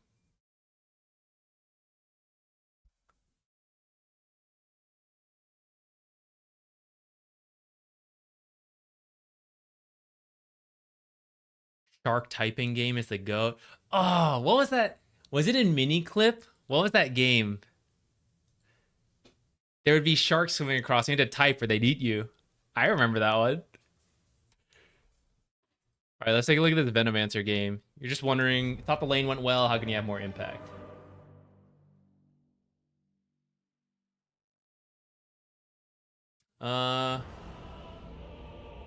Rune Sage. I'm still undecided on whether I want to use the replay analysis for points on Twitch. I should at least hide that option. My bad. But now that we've been multi-streaming, there's not an equivalent for YouTube, which feels unfair to me. Then again, maybe that's an advantage for the Twitch people who've been there longer. You know, get to at least use the points, which there's nothing else to use the points for, I admit. Was that yours? I missed that. So I still haven't decided on that. Okay, real quick, Marion. I recommend further back. Position 5, playing here. Couple places they might block the camp. Later, you guys are smoking in first. You don't know, actually, if they're smoking or not, but you guys are smoking and making a play, so you're assuming they haven't put the sentry down yet, blocking. So it's fine to block the camp at this time, but I'd actually move it to this far left side. I think it's a little better because let's say this doesn't work out, nothing happens, you all go back, you start the lanes. And then as you start the lanes, the position 5 TPs here, walks in, drops a sentry and goes, oh shit, free sentry, and kills it and then walks away, right? He blocks your camp, gets the D ward for free, and you're like over here getting ready for the lane and you don't even get to be there. And it just kind of like sucks. So if you think, like if we swap that, if you don't put the sentry to start until after the laning stage has begun, and you're like, okay, 50 seconds, let me walk over here. Maybe he blocked my camp. I'm going to check. So you put it in the top right, and you hope that he blocked it like anywhere here, and you get the free D ward because you're doing it after him, assuming he's done it at the latest moment possible. Then that's where I like either this corner for the position 4s, or this corner for the position 5s to give yourself a chance to unblock your own camp for free to kind of prevent that. When you are smoked in here really early and you're trying to block it without even being noticed, that's fine to do, but I'd move it further in to this side. Anywhere on this side's fine. This top corner can be okay, though it is kind of close to this corner. Even though this corner's not even the most popular. I know like moving it up here is actually the most popular, but yeah, that's why I think like down here is actually better. For these early first blood attempts, you guys should all take the same path, by the way. When you guys split up, nobody kills anyone in like one-on-one in the early game. It's extremely rare. So like if you run into a guy right here and you're like, oh, I found him, Venomous Gale, everyone else is too far. So you finding someone here doesn't really matter because you can't get the kill. So it's better to all run together, and if you find someone, you kill them. And if you happen to just miss someone because they went this way while you guys went this way, one, that's why people put observers down for these first blood attempts. But two, you're gonna miss it anyways. Scattering, so it's like, oh, we'll definitely find someone if we all spread out, but we're not gonna kill them because we're all spread out. It's better just all be focused. So if they go this way, you go this way. If they go this way, you just go with them. A little spread is okay. You know, like one person standing here to look out, one person standing here to look out. Like that's okay. But like you catch someone here while they're up here, it's never going to happen. Outside of being like a Bane or a Shadow Shaman and you're willing to shackle for ages. If you guys do commit for this, by the way, and you're willing to put an observer down, don't wander around here. Just stay near your observer. But that didn't happen, so it doesn't matter that much. Okay, let's keep going. Items look fine, but I would recommend the Blood Grenade unless someone else already bought them all out. There is one available. I'd swap something out here for the Blood Grenade. One, Blood Grenade is like a free extra spell in the early game. It's so good. So when you do go for a kill, extra slow, extra damage, great. Tanks you up because Venomancer's a real squishy hero. And Septic Shock works off the Blood Grenade. So when you do go for the kill, you're going to give yourself 4 more damage at that time. 4 to 5. It kind of depends on how many stats you get. You'd have 5 damage. So Blood Grenade's really good. Starting the passive, along that line of thinking, Venomous Gale is usually more common to start because, 1, really strong slow, and then 2, you also get the Septic Shock off of it. You also get the Septic Shock off of Poison Sting, so I get that. But the slow on Poison Sting is really weak. It's 8 seconds compared to Venomous Gale. And Venomous Gale is also 15-second duration, which is more than enough for like when you're actually trying to get the kill. I would say this is usually better for those early levels. With that said, I don't hate Poison Sting level 1. But it's usually better versus melee heroes that you can poke a lot for free, rather than long-ranged heroes like Ancient Apparition. And there is a Luna who's short range, but Veno's going to make enough of a pain point that Q, when he steps up farther and you can go for a really big punish, is going to be better. This is real dangerous. All right, so Venomancer's pretty short range. I feel like I do this all the time. Venomancer's pretty short range. You guys do get the kill in the end. But let's go back. First to this point where we lost all our health. We want to back out a little bit sooner here. Sometimes it's okay to go for these range denies, but you just have to recognize how much threat there is. And if they have a lot of slows or stuns, it can be very risky, especially if you're a squishy hero like Venomancer. So you don't even have to go for that, but you also walk in a little further than necessary. You could have gone for the deny back here and then immediately ran away. I don't know if it was a misclick or you were thinking of trying to poke the Luna, but you just go in a little too far, which then we end up losing a bunch of health because they have 2 creeps, so we're just in full retreat mode and we're squishy. So yeah, we take a bunch. So you gotta be real careful with the positioning on a hero like Venomancer. I feed all the time for not doing that.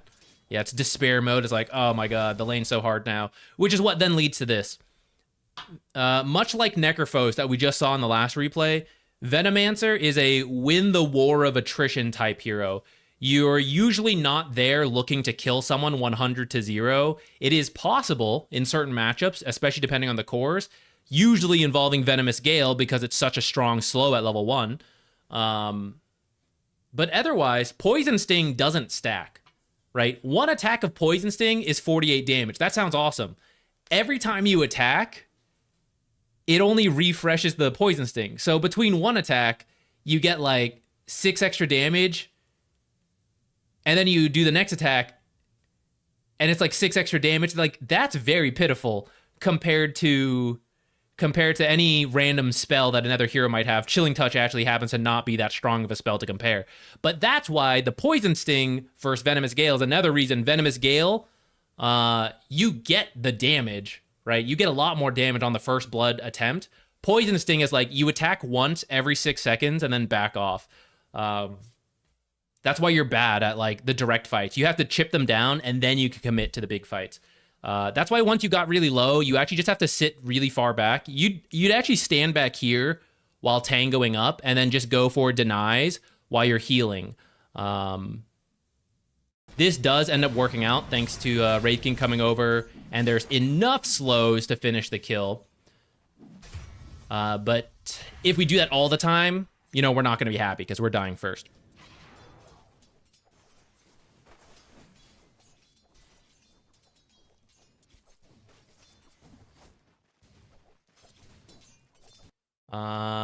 While Ancient Apparition is dead, this is okay, but do be careful of this kind of movement as Venomancer. This is actually a super dangerous position for any hero in any lane. Because notice, as you attack Luna, what is going to happen? You're actually going to be aggroed by every single creep, and they're immediately all going to hit you. It's not the same as standing over here, where they're going to walk around these creeps and you're going to have an extra second. They will immediately all hit you. And with this amount of creeps, they're going to do more damage than one Like, one attack from Luna is going to be less than this amount of creeps all hitting you once. And they're all going to hit you 3 times for the position you're in. If you actually take this trade right here and they aggro to you, you're going to lose half your health just to creeps if Luna stands and fights you. And then Wraith King's not even close enough to, like, get something out of it. So when you aggressively chase people, be extremely careful of positions like this, unless you have one of the abilities that allow you to attack without drawing creep aggro. These are people with Dra happens to be in this game, like Frost Arrows, the manually activated abilities. There's not a lot of heroes with that, let alone supports, so not usually consideration. If you're a very tanky hero, like melee heroes, they don't mind this as much because they have the innate damage block, but Venomancer doesn't, and he's squishy, and he's slow, so you're going to get wrecked here if you aggro. It's actually to your favor that it doesn't happen. This is already enough. Right here. You see how she's backing away? You don't actually need to go further. You can start coming back already, because look at these 2 creeps. They're starting to get to 50. So now we don't need to chase Luna into this super dangerous position. You like walk up to here, and when she backs off to respect your poison sting, you just go, okay, and you hit this melee creep. And then she goes, oh shit, no, I need the last hit. And she walks in, and then that's maybe where you go, pit, and you spit on her, and then you back out, you know, because she came in for this last hit. Or you can commit and just get the deny in front of her face and go like, that's fine too, right? I'm not doing damage right now, but I'm getting the deny, and that's also a good thing to do in the laning stage.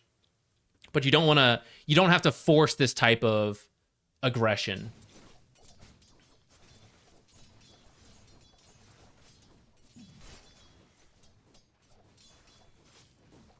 You bought the wand, but wand, it's okay versus Luna because she uses Q for last hits a decent amount, but Ancient Apparition actually, Chilling Touch doesn't give you stick charges. Oh, Chilling Touch is actually one, not that you can use it off cooldown, but you can activate Chilling Touch without drawing creep aggro. So if Ancient Apparition was standing in the creep and then pressed E, like that's an example. He can do it once. After that, he can't do it until it's on back off cooldown.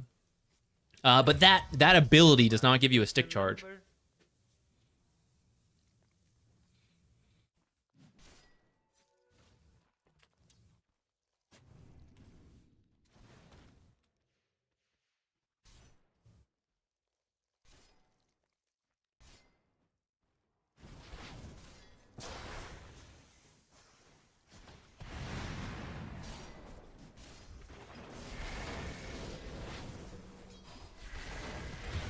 Does work out in the end. Okay. This was a little risky. It is kind of paying off. I'd like to highlight, if you're committing, we're committing, you know? Like, if you thought, oh, if he fights, I'm going to have to run, you shouldn't even do this, you know? And you have to understand when you try to wrap around like this and you know Luna was like back here, there's a risk of you being wrapped on. If you didn't, then it's good. It's good to recognize this. When you hide like this in the sides and you're like, I'm going to let the creeps walk by. It's not even hiding. They should have seen you there. So it's kind of bad that Ancient Apparition walked up, but also why it's good to sometimes hide in the trees as support because people forget. The safer position, this is actually really good for you. You actually don't need to do anything here. You can just sit and help maintain the balance here for Wraith King. Just try to stop them from pulling, specifically this camp. This one's a little scary for Venomancer. You're kind of in position for the Lotus coming up. This is a bug. Why is it? I guess because it spawned at 3 minutes and then I rewound. I think that's a bug. That's interesting. This is a lot of creep. So if you start a fight as this creep wave pushes in, this creep wave is actually worth as much as a hero kill would give you because there's a banner creep and 3 range creeps. So this is a pretty risky time to start a fight. If you're just planning to poke and you're like, oh, I didn't mean for a full fight, I mean, that's kind of a little bit more okay. But at this point where you're like, oh shit, I gotta back off from the Luna, this is where it's like, we started this. We started this and we're like, I think we can do it. We gotta do it. We gotta stand here and fight this AA and help Wraith King get the kill so he can get back here ASAP. I would keep trying to go for this a little bit. Kill him quickly and then turn this for a 2v1 type fight. It does work out in this case. But I just think like if you think you can start it, you should probably just commit to it.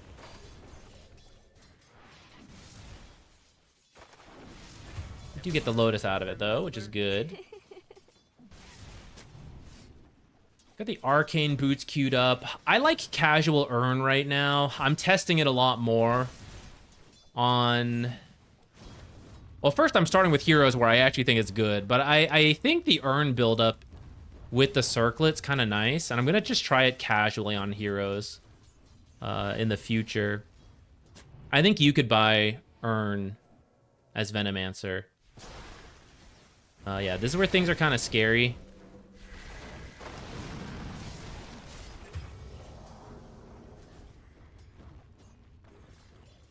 Do it with the kill. 1-2-0 I think is not bad. I'm kind of I don't know the best build right now with this new facet. I'm trying like 1-1-1 as well. It has more health. Previously, someone like Ancient Apparition would just farm the wards, which he still can, but it's easier to deny them because it now takes him 3 attacks. So it's a more time commitment from him, and then you deny it. A case like that, which did end up working out anyways, but like where you can apply it further ahead to hit the Luna, is why I'm kind of thinking about the 1-1-1 value. All this to say, I don't have a final answer right now. Once you have this will help you ever so minorly. It's way easier to put a Plague Ward down, and the Plague Ward, or you apply Poison Sting. For you, it's a 10-second slow. For your wards, at this point, it's 5%, sorry. 5% slow versus 10% slow. But either way, Ancient Apparition will be slowed just that much more, and that makes it easier to land the Venomous Gale. And then maybe it's a kill there, with the Venomous Gale slowing him so much.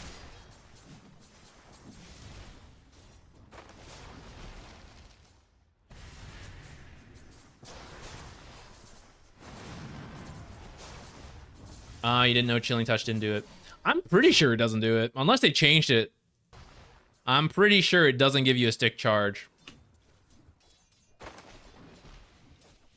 Just like Drow's Frost Arrows doesn't give a stick charge. Actually, they're trying to nerf Ancient Apparition right now. They should just change that. They should just make Chilling Touch give a stick charge.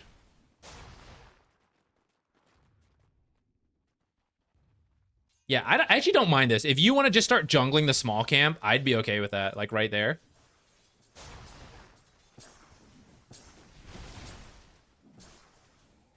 Pull it back this way, and then it'll be like real safe for you to do. Ooh, very careful of this. You actually see him off an observer, so it's kind of okay. But the amount of slows they have scare me.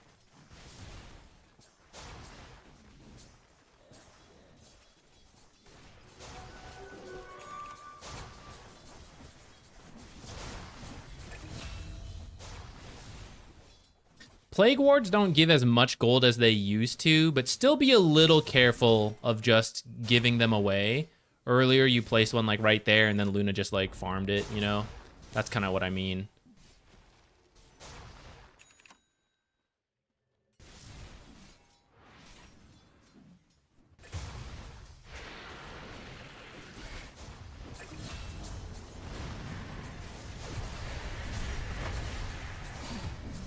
You should commit there with him. We're going for this. Like with all this stuff. I think you got scared of the Eclipse, so you're like, oh wait, but like you got to get there, tank it with him. This is super worth dying for. Even if you somehow tanked like every single Eclipse hit here, despite there being a million skeletons. But it's pretty safe to do because you have this amount of creeps. Of course, it worked out in the end. But still, just those moments of like, we are the support in the end, you know? If there's risk to be taken for a big payoff, we should usually be part of it. So you're getting a mech this game. I'd say 4-staff is pretty good for a couple reasons. Dude, Sniper's gonna die in Ice Vortex. Ooh. So here's one example where the Force Staff will be very good. Clockwerk Cogs is a great reason to need Force Staff. Lena Stun is also pretty telegraphed. Cold Feet is another thing to get out of, along with all of his slows are a big pain. Bristleback trying to run you down with slows, getting the Force Staff movement away. Luna Eclipse only has a certain range, so after she activates it, if you can Force Staff yourself to the edge, you might buy yourself enough time. So I would go Force Staff this game first. Also, the Mechanism heal is a little bit countered by Ancient Apparition. That's not to say you can never get the Mechanism, but if you are going to get an aura, I would usually get Glimmer or Pipe, because the barrier applies and the magic resistance applies and helps you survive, or your teammates survive, versus the Ice Blast. Whereas trying to heal them, if the Ice Blast is already connected, right, it's not going to work. You might be able to mech before the Ice Blast connects if you see it coming, and that's why it's like, okay, if it was like an amazing mech game, but there's an Ancient Apparition, it's like, you could still kind of do it. But if the other items also look good, which I'd say this game, Pipe is pretty decent versus Lena, Luna, and Ancient Apparition, even Clockwerk to a degree. I'd say Solar is also good for similar reasons, but now the physical of like the Lena, the Luna, and the Bristleback, those are barriers that can be applied over the Ancient Apparition anti-heal.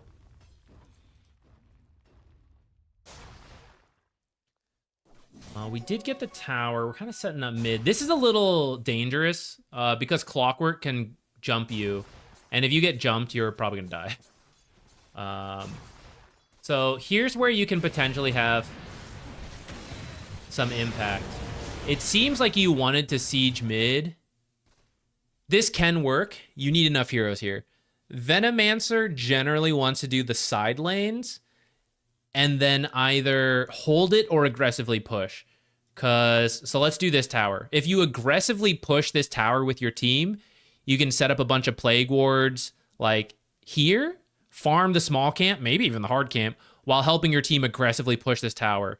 If you wanted to angle from down here, which would be kind of risky, but you could, right? You can also farm this while helping to set up a bunch of Plague Wards, draw the creeps down here, draw this camp up here. So there's like multi-purpose Plague Ward value. This one's way safer. If you're defensive, it's the same deal, but the other side, right? So it's like, okay, I set up my Plague Wards here, and I keep pulling the small camp in, and I push off the creep waves every time they come in. You can also set them up down here, do something very similar, drag the creep waves down here, and then in between, like, put a couple Plague Wards and, like, pull them up here, pull these creeps down through here, and that way you're doing two things at once. The same thing applies up here with all the different camps. These camps, these camps. So the Venomancer side lane is a little more efficient. The mid lane is not only riskier, but also the camps aren't like anywhere nearby for you to get value out of. So it feels the worst to have to hold mid. But defensively, it's not as bad because the mid tower is such a common, let's bang our head against this tower, we have to get mid tower. It's actually pretty worth it in pub games if you end up being the one who sits mid, puts a bunch of Plague Wards, and they keep coming in, and you just farm, and you're wasting 3 to 4 heroes' time. And if they dive, like, your team rotates in. Like, that's pretty good. But offensively, it's riskier without more teammates nearby because of, like, the choke point being there, and there being more angles. With Venomancer in the side lane, it's kind of easier to, like, pick a side and set up enough Plague Wards to see all the angles of approach. It's harder to do that in the mid lane, especially with like the TP rotations. So if your team is pushing aggressively, it's fine. Opt for defensively, but then aggressive or defensive side lanes are much easier. So that's why when you like choose to set up here, that's why I'm saying like this is kind of scary because you just have the sniper and like the hook shot could come in, the ice blast could come in, all of those. And like right now, it seems like top. You know, maybe if she's being pushed out by the bristle, just tell her like, hey, why don't you go jungle and I'll just sit here. Haha. I'll do it for the team as you farm, lane, and camp. But you can do it. It's harder for carries. Use your frost arrows, Trow. And then if fights like this do break out, you should rotate in, which you did. So this is good.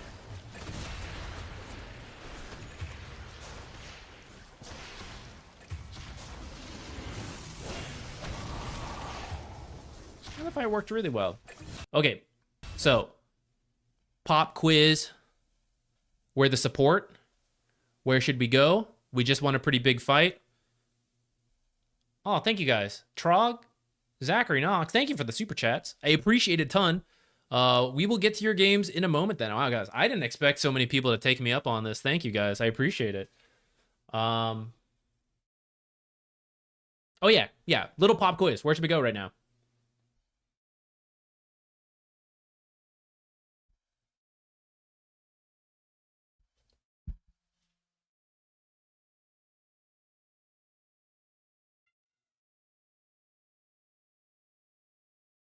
Right now we're watching the Venomancer.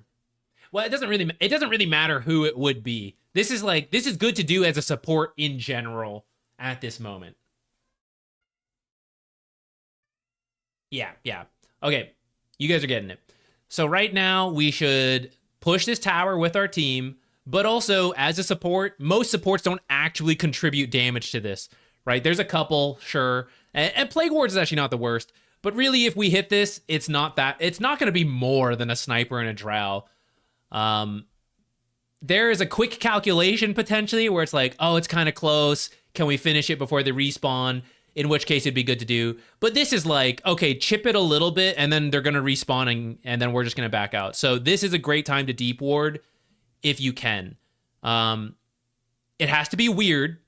You can't just come in here and drop it in the middle because it's going to be the most obvious of like, oh, if Veno was to deep ward, right, we should check for it. So you have to put it at least in a weird spot, but I do think it's a great time for it. So just like run up through here. If you have time, you can try to go through here. I would say there's a spot to the top left of this tree that would be pretty decent. Avoid everything in the middle section here. If you have enough time and you're a fast enough hero, besides this spot, you could walk in further and do this cliff. This cliff is going to be super common to check later, but at this state in the game, with the tier 1s up, it might go unchecked.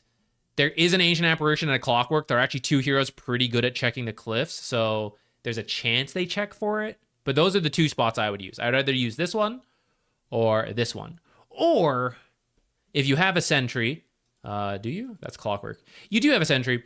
So if you wanted to first check this front area to see if they had wards, and then put the observer just like here. This isn't super deep, but it also is not bad to have, considering that this tower is so healthy. You're probably going to be in this area for a while. I wouldn't mind something like shallower here, but still helps you push the tower, and is much better than just having it like, it's a deeper ward than just having it like here, stuff like that. So one of those three spots, depending how much time you have, would be really good to do right now.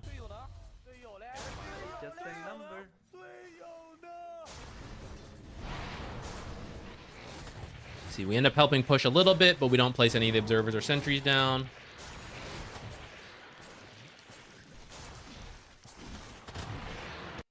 Extra value to this type of observer, you might get a hilarious glimpse back to Fountain.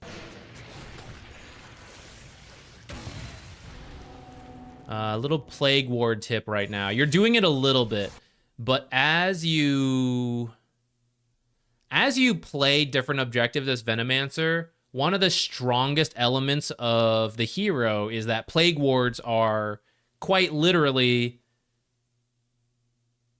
wards that you can place for zone control, for vision, and the poison sting. So in the trees to get the D wards good, and then as this comes up available again, right, I can see into this area, so I'm covered on there. I'm worried about being wrapped around by like a Bristle and a Clockwerk and heroes like that. So I want a Plague Ward somewhere in this area that helps me see. So like either right in front of this tree, so I can see both sides, or back here on this small camp, so that as I fall further back, I can still see this area and a Clockwerk coming in. If you want to put it like further back over here, that's also okay.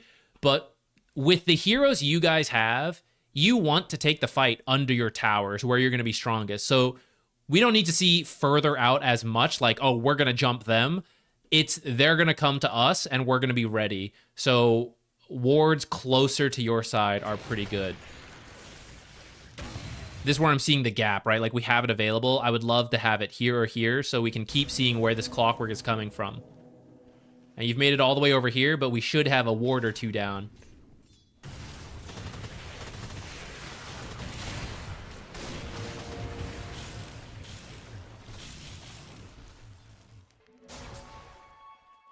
Looks like your team is just going to push top again. In situations, early game, especially with 1 point in Plague Ward, putting things under the tower are going to do pretty much nothing. Let me show you that Plague Ward damage.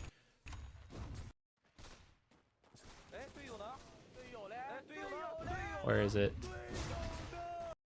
It didn't even pop up a damage number. That's how little it did.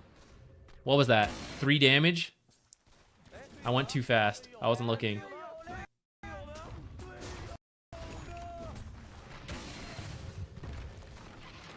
Why is it taking more damage? I don't know. I think that was like a replay weird thing. Look, it's just not going to do a lot of damage, okay? It's a Plague Ward with 14 damage. It's going to be pitiful. It's way better to place it for vision repeatedly. This is actually still a little deep on your part. I'd be like further back and just keep placing the Plague Wards around here. So you have 1-4-1. That means the value of the Plague Ward damage is not the Plague Ward's damage itself, but the Poison Sting damage that the Plague Ward is going to apply. So when you put 3 like this, they can all only apply Poison Sting once between themselves. Like as Clockwerk walks here and they all hit him, that is 1 Poison Sting being applied. So you only need one ward here. If they don't go here, 3 of your wards are going to do nothing besides vision, which 1 Plague Ward can do. So when you go for like a 1-4-1 build, you want to scatter them out more. You want more vision and the chance to Poison Sting multiple enemies in different areas. So like 1 here, 1 here, 1 like in this little tree gap right here to see teleports coming in. This is how you're going to cover different areas and get Poison Sting to hit different heroes. Rather than like 3 of them hit Ancient Apparition, and then it's all for like 14 piercing damage, which does even less to heroes, right? This does 50% to heroes. So if you have a different build, like you have 1-1-4, this is where 3 Plague Wards hitting for 38 damage have that, right? That's more meaningful. But if you're going max Poison Sting, they should definitely be spread out. And even if you go 1-1-4, I would still say they should be spread out, at least in the early game. Because that's kind of what you're going for on these pushes. You want to see more vision. If you're going to clump them, it should be in the front where the fight's most likely going to be, not like back here.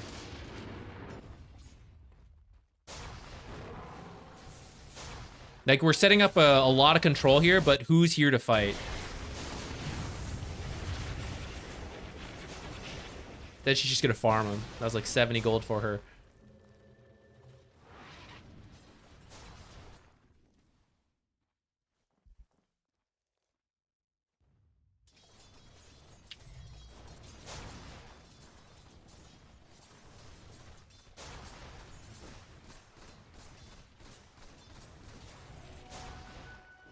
Now you're moving here. They're not pushing anything, so I don't mind this too much. Same deal. These 2 Plague Wards are seeing very similar things. These 3 Plague Wards. Try to scatter them a little bit more. For example, what's behind this tree? I don't know. But you could walk a little further, and instead of having this one and this one could be behind the tree, and you're going to increase the vision you see. Maybe we're worried about, like, what could the rune be? So, like, one of the Plague Wards goes over here and also covers the side rotations this way. Maybe someone's teleporting in here.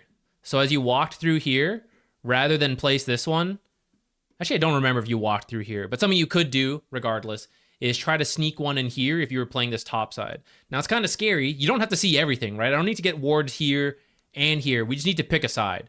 So for example, if you're choosing this right side, that's fine. You're going to want Plague Wards like starting to be behind the trees. And then sniper should be a little further bottoms to avoid this top half.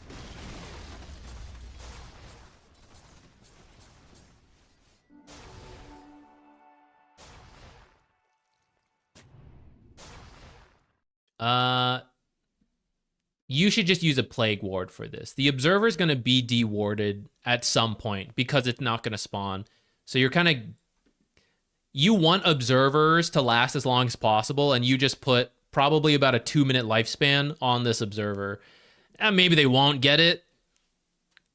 It's possible, but they should. They should be like, why is our camp blocked? I guess we'll unblock it. And it's like, oh, it's an observer, free money, right? So you should just use a plague ward to check up here and block things, and your observers should go in weird spots. In fact, another strength of Venomancer is that there are certain high priority areas that it's like, well, we're probably going to lose this observer, but we need it, right? For this, we're pushing here. You know, you put a cliff ward, you're like, I don't really want to put it there, but it's really good for the fight, so, you know, we'll do it.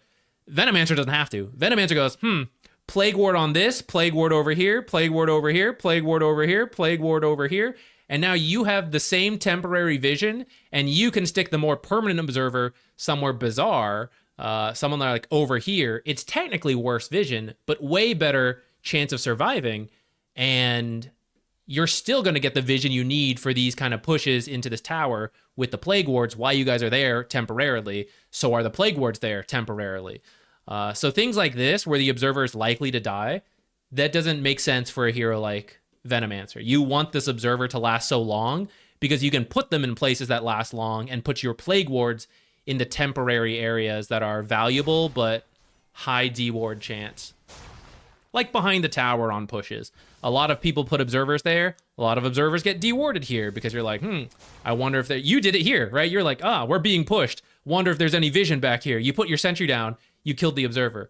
Venomancer does the same thing, but with a plague ward that is worth 10 gold at level 1 and goes up to, what is it nowadays? It's 18 at level 3, right? That's way cheaper than an observer.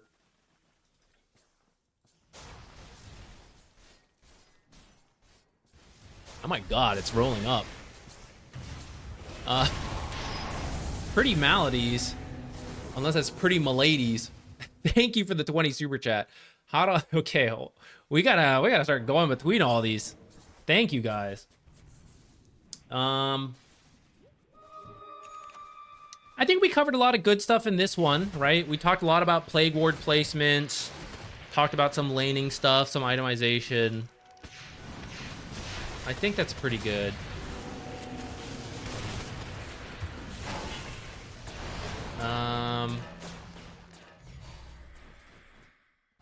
Yeah, I guess let me know if you have any final questions. Otherwise, we gotta keep moving on. I didn't expect so many of you guys to go for this.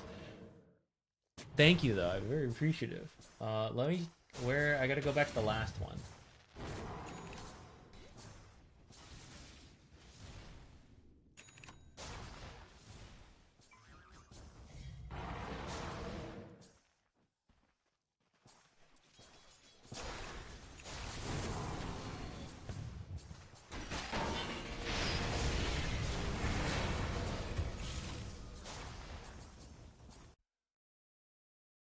Check the late game, what happened. So looks like you guys end up taking a pretty bad fight here at the very end.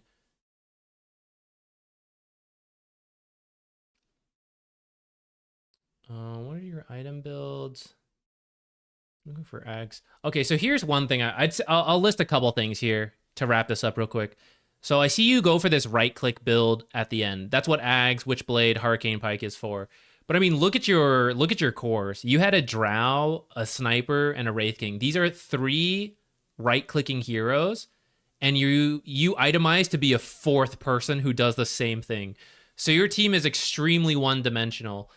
You should build to just make them stronger. Give them, like, you started with the Greaves, and then you were like, nah, that sucks. I'm gonna go right-click. Just keep going. You know, get the Pipe, get the Force Staff, get the Solar Crest.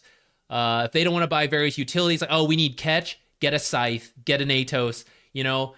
These 3 will right-click a hero down in 2 seconds. You don't need to lower that to 1.5 seconds. You need to give them 2 seconds. So get the Scythe, get the saves for them, because they have heroes who, like, jump and commit, right? Pipe and Glimmer, not both, but like one of them would have been good versus AA. That's what I would do this game with these cores. I'm going to guess that's kind of what led to this final fight going so poorly for you guys, that you're all trying to do the same thing. It's pretty close, though. Looks like maybe it's a high ground throw. So pretty early ult on the Bristle. Don't really need to do that. All that needs to happen here is that Sniper is your longest range hero. Just have him hit the tower. You've left your team first. This is really risky. It has to be clear to your team that you're all backing out now. When you TP home and immediately start pushing, they know you've left, so they might go for a fight. Your whole team should be backing before someone starts TPing back, is the safest way to do it. Doesn't look like any of you got caught this time, so actually it's fine for now. And then they're making plays. I can't help but notice we have very little vision on the map, even though we're Venomancer. So again, the idea of observers going in really safe locations, very difficult to find locations, while your Plague Wards cover the more popular areas. For example, Sentry, Plague Ward this, my observer's not going anywhere near here. It's going like here, which is way less common to check in these pub games. It's going like here, which is a weird spot to put it, right? I'm not saying you're not going to lose any observers, but better, right? You didn't do it, so it's good. Like, I don't want an observer here, which is likely to be dewarded. Don't leave your team for a bounty. It's not worth it at this stage of the game. Just stick near him. So you see how Drow died? Okay, imagine Ancient Apparition did more right-click. He's actually trying to do it. He's trying to build an Aghanims. But did they need an Aghanims to win this fight? They just needed Gleipnir setup, which could have just been an Atos from him, into the Ice Blast, allowed the Lina stun setup, and then everyone just came in. She was already dead, but hookshot too. Like, why not, right? Drow died, not because they had more right-click damage, but because there was setup for the Lina's damage. And that's your position in this game, or as a support in general. It's very... There's times to build damage as a support, but there are times you have enough damage. And like these cores, these two backline heroes, as long as they're in the back attacking, they're going to do the damage. So it's like, how do I keep them alive? How do I keep people from getting close? Or how do I get them away once people do get close and just allow them to hit things? And going for a fourth right click build is not it. If you had something, maybe you could have saved the Lina there. You could have four-staffed her out. You could have piped her, whatever. She lives long enough to like BKB. And then off of that like one kill, they kill everyone else. And this is kind of how a lot of late game fights go. It's just who kills who first quickly, especially in even games. It's not that they were stronger than you, it's that their start to that fight was way better. Which is kind of a mistake from your team as a whole, that Drow just walked up like this. Let's go back to your perspective. How to do this safely. First, wait for Roshan, which is about to spawn. Second, don't be walking up here until you have Plague Ward set up, right? This is where you should be, and you should just be like constantly putting Plague Wards on the high ground to get a glimpse of what's going on, and then Sniper goes, haha, boop, boop, hits 2 times, then backs off. And it's like you slowly whittle down this tower. And that way you'll see all this stuff happening. Or you'll see the stuff coming in.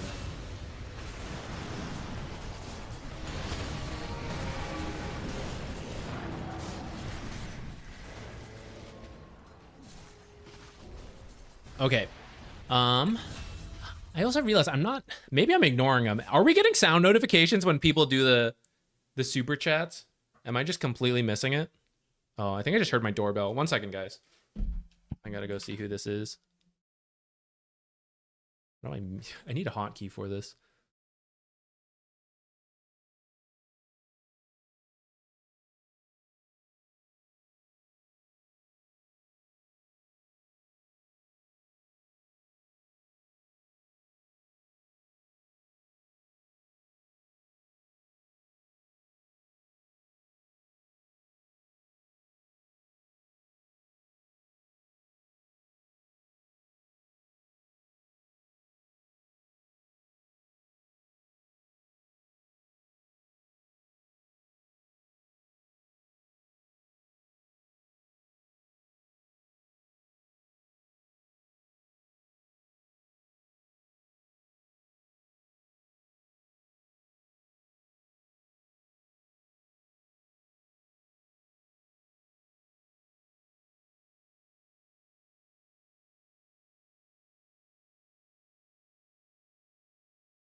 Okay.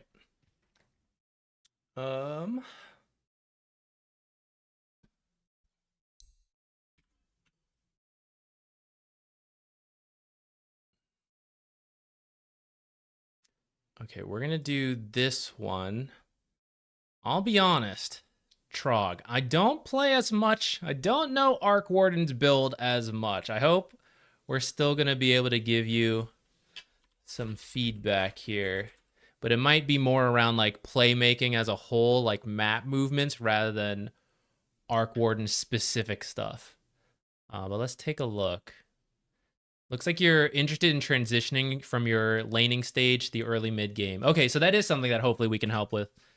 Because that's where, as a support player, I would feel it. I'd be like, why is my mid player doing this? Or why is he doing this? He should just be farming. Oh, this actually, this match ID is a little too late, though. Are you able to, is there another game you played more recently? It has to be within the last week. I could still take a look at the net worths and stuff, but I'd be happy to like look a little deeper if we could download it, but this one can't be downloaded.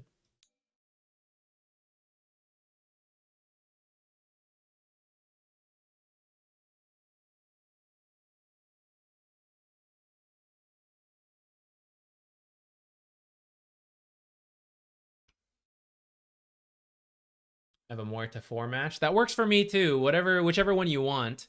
I realize there's actually maybe there is a way to refund. I've never done the super chats because you already donated, so I'd hate to like not get you. I'd hate to get you a replay that you're like, I'm not really invested in this, but it's what I have. If you don't have a game you're happy with, we can just do it in the future. You can just send me a game and I'll cover it at some point. With that said, if I can figure out how to refund, I could also do that. And then just in the future, when you have one, you can do it. Does it have to be 7.39? As long as the replay works, we could probably go over it. Because a lot of the game concepts are still the same.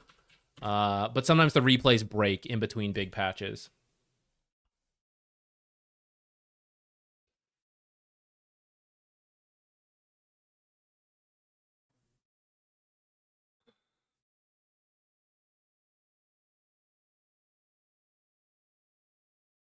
Oh, you do have a carry replay. Okay, let's do that one then.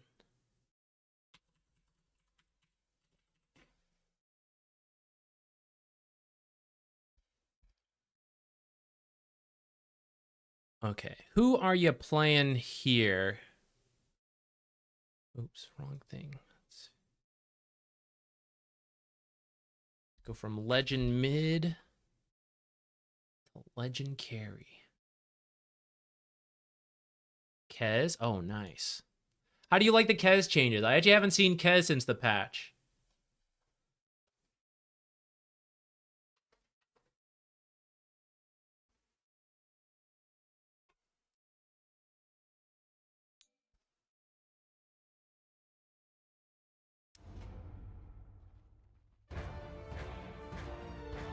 Feels pretty terrible.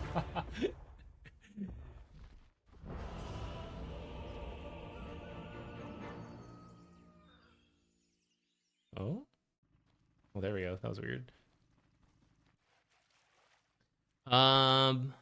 Okay, is it similar though, the idea of like how to go from the lane to the mid game?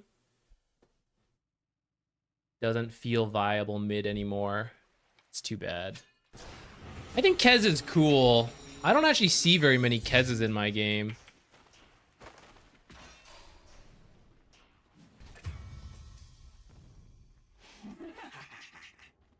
Interesting.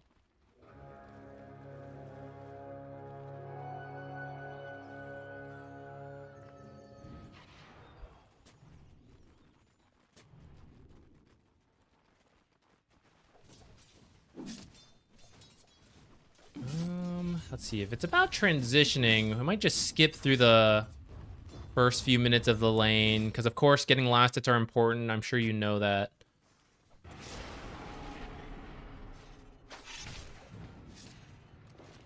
Ooh. Old Kez would have this kill already. No. Yeah, I'd say that chase is probably not worth your time. I don't know, it's tempting, but like, I think you do a quick check on move speed and how long he's gonna get there. If he hadn't denied himself and he kept running, you're probably not getting the kill to like over here. And at that point, I don't know. Well, I guess you had Grappling Claw in a second again. It's a lower cooldown than I thought. Okay, maybe it would have been fine to chase. I guess at that point, we're committed.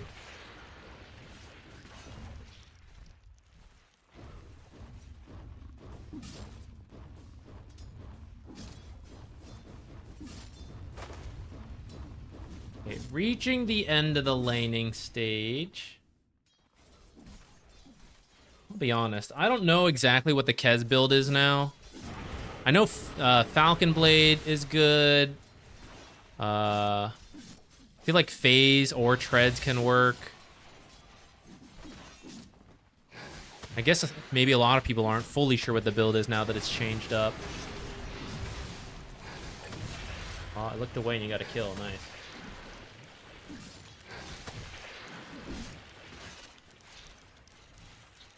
You dislike Kez just because it has a lol design philosophy.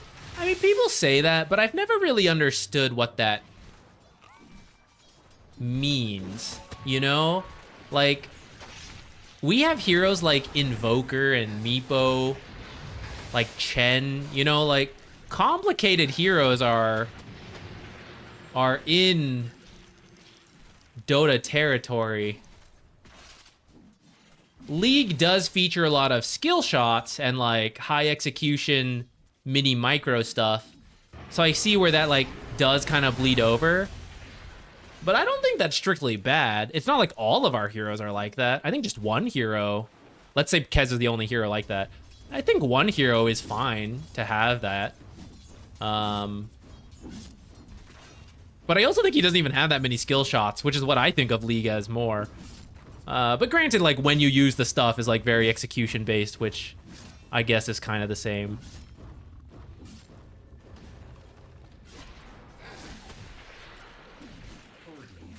Katana now becoming Agi-based means Falcon Blade and Deso are feeling pretty bad. Okay.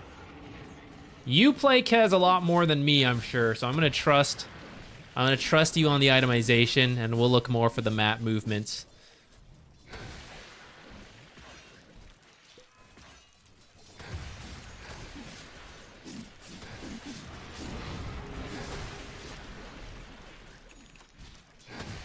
I've noticed some missed last hits. That might be part of the hero feeling weaker, but also just maybe you're just getting used to the hero, learning it. I think you know. This is similar to earlier of like we used the spell too soon. So actually a lot of stuff was in deny range there. I guess we actually got most of it. I think Bristle could have denied more there. She is dead.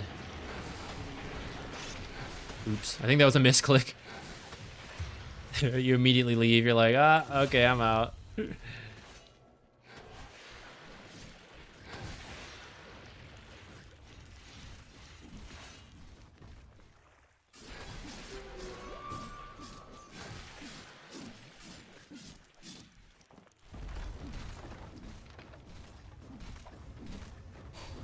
Kit overload.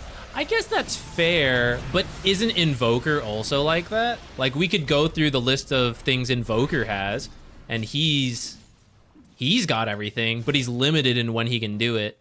Kez is kind of similar, and I actually feel overloading his kit does have a purpose in that we had a spellcaster with an overloaded kit, and now Kez is supposed to be this more right-click focused hero with, we'll continue saying, an overloaded kit. But like when you can use the stuff is limited. Like there are large cooldowns. You do have to be on the right stance. And to me, it does fit the niche, I guess. Like I fully understand if you don't agree, it's fine. Like we all have different Dota opinions. But my own personal take is like, it feels like he is the right click Invoker. And that was a niche that was missing. I thought it made sense why He's there. Is it balanced? You know, maybe not. You know, maybe there needs to be balanced work, sure. But I think the concept of a very complicated and like hero with a bit of everything has existed in Dota, and just like that style is not here. Or for the right clickers. I do think leaving bottom is fine, especially if that tower's falling. I do want you to just get the Battle Fury if that's the build. I don't know if it's the build on Kez like long term, but for most carries, some kind of farming item's right. And if you think like, okay, I want Battle Fury, then I want you to just like, here's a peaceful part of the map and I'm gonna get the Battle Fury. So coming up here and doing that is fine with me.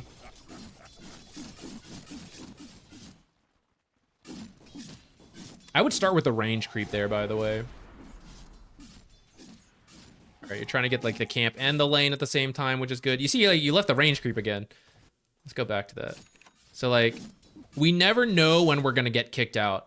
Maybe they're not defending mid right now because they're trying to kill me, and I'm gonna have to start running. So if you're ever just like, okay, I'm gonna start killing these creeps, go for the range creep first, unless it's really scary for some reason. But I'd say if it's really scary to get a range creep, you probably shouldn't be up here at all.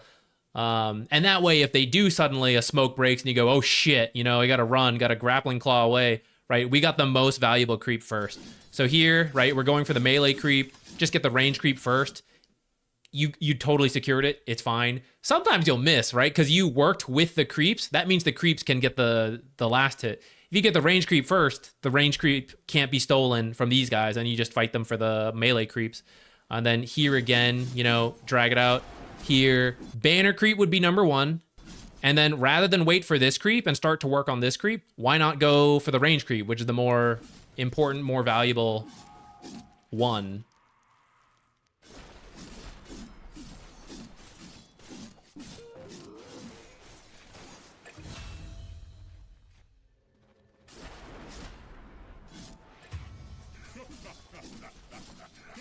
Yeah, like that.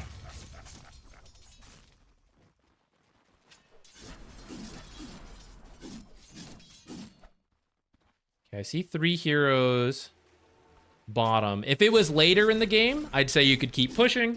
But since we are just working on our Battle Fury, we're just going to keep maximizing our farm, which is what you're going for. I actually don't even know if you can do ancient stacks. Let's find out together. Maybe you change your mind on it.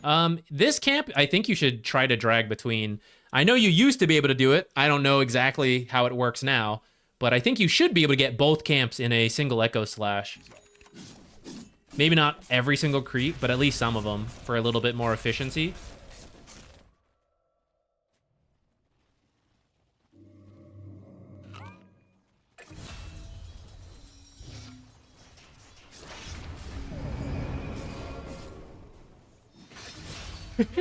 I didn't think you were gonna get that.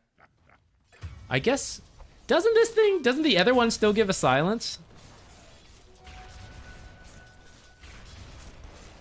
But I guess it's not easy to swap between. I'm just wondering if you could have like Raven's Veiled silenced and then ran in. Whatever, you got the kill. All right, we now have Battle Fury. So usually you finish the farming item and you actually still want to farm. But we are trying to keep an eye on the minimap to see what we can do. I think you've done a pretty good job so far of pushing in top on your own. I wouldn't mind. The one thing I would nitpick, 2 things, minor things. You did end up getting the Lotuses, so your mana ended up going back up. If you just bought a casual Clarity, I think that would be fine because you were starting to get pretty low. And you farm faster with the spell, so I wouldn't mind like a Clarity to keep you high enough that if you have to like use spells and TP out and stuff, like you have enough. But also, it's been mostly working so far because they've been showing in other lanes. If you can, this one ended up getting placed by Earthshaker.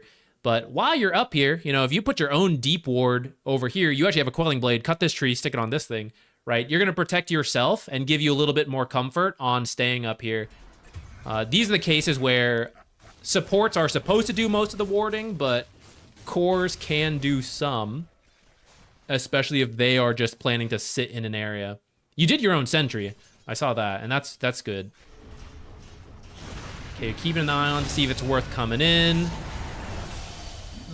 Turns out we weren't needed, but I don't mind trying there.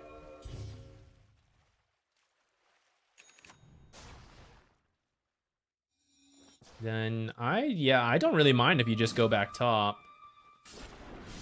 Kunkka actually should not come top here, guys. This is not Kez's fault. This is Kunkka. This is a poor place to go. Because Kunkka is like, he died and he's deciding where to go and he sees all this farm coming in. But you should be looking at like, okay, who on my team is covering this? If it's a support, screw them, you know? Like, you go yourself as the core, you get the farm, whatever. That's how it is. But Kez is here, and Kez's natural farming pattern was to like finish this, go get this, and then reevaluate. Either come here or start pushing this out. So Kez had this top half of the map covered. Now we have a bottom half of the map that needs farming. And is Kez going to have to TP down here? Now Kez has to use his TP, or Kez has to walk all the way here, or Earthshaker's going to go farm, which may not be the end of the world. But Kunkka actually should have come bottom rather than top, in my opinion. If it's closer to Tormentor, I would be up for it. That's actually what I was about to tell you next. As a core player, it's easier for you to call Tormentor than for supports. And if you called your team to do Tormentor top as it got close to 20, like you keep pushing this area out, you're already up here and you're like, hey guys, come do Tormentor. That would be perfect for me.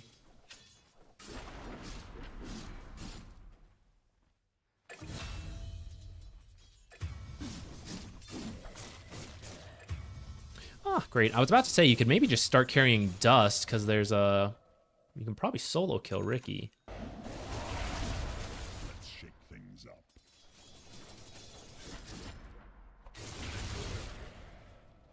This is where maybe your own deep ward might have helped you feel more confident.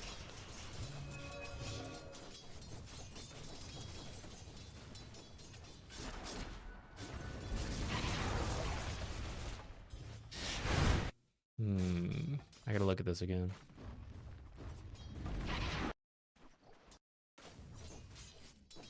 Because I like that you're up here.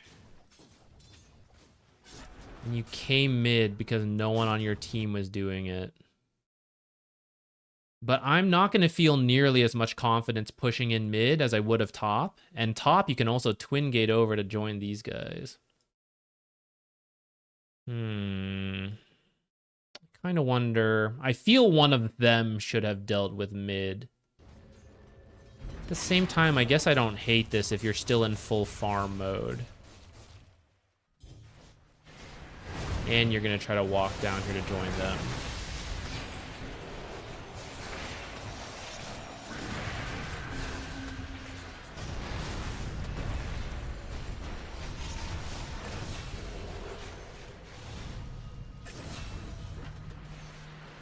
Nice.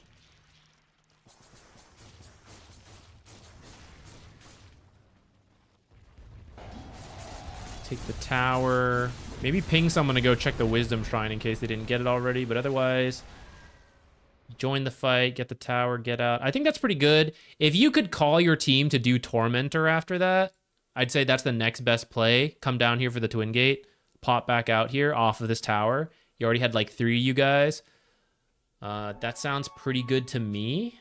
I'd have to go double check everyone's health. Maybe it would have been too tough.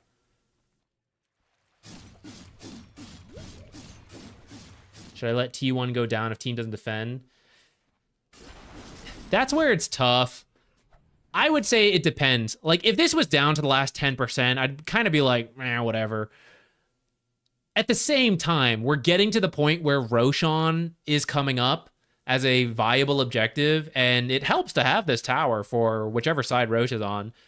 I think in the late game, leaving your team to be like, not my tier 1 off lane, you know, like, back off the high ground push, guys. We got to go get this, right? Like, that's bad.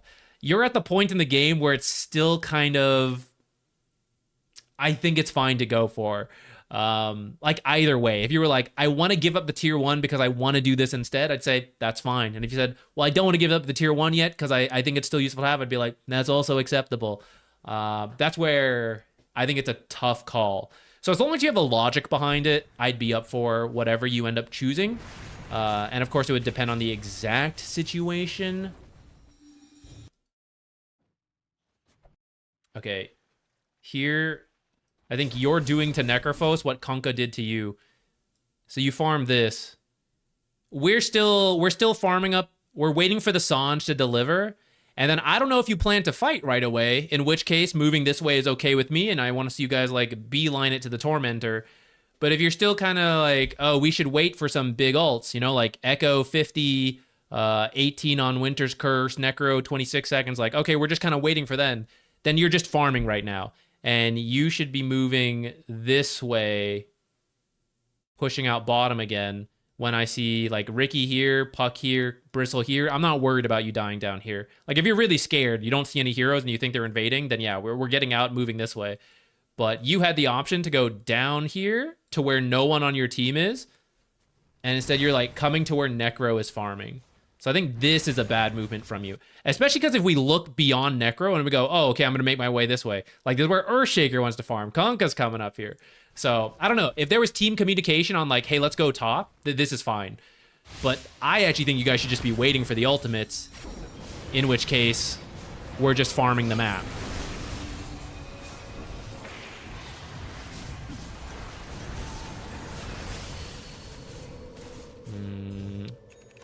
I don't know who did the Necro replay earlier, and we talked about the value of Ghost Shroud. Not fully intentional by the Necro, but swap.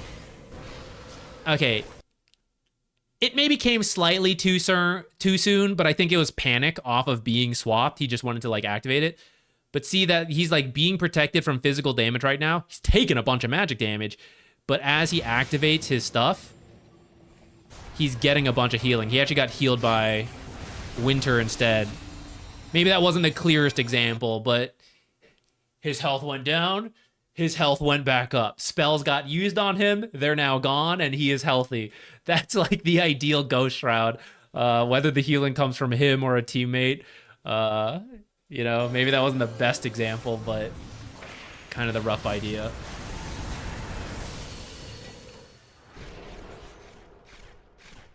Let's see. Off of this, if you guys want to chip towers, I don't mind. I also think Roche is doable. Kunkka can tank. You have the Wyvern. I think you're decent, but yeah, it's been a while since I've seen the carry Kez, so I'm not so sure on that.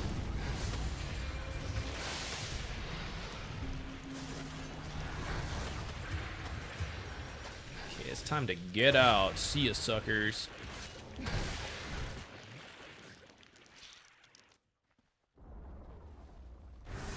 Let's go top or bottom.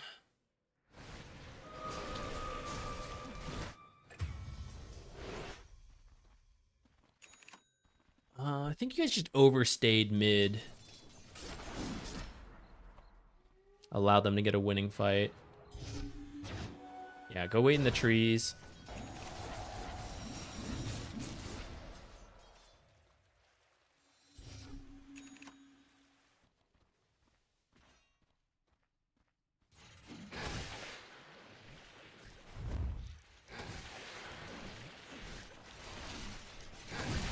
The danger of doing this is that Ricky was actually showing bottom, and I don't know if he's twin gated over. So next time, instead of hiding in these trees, I would actually wait here so that you can hear the twin gate activate if Ricky is coming from bottom to here, because that's the main thing that's threatening you.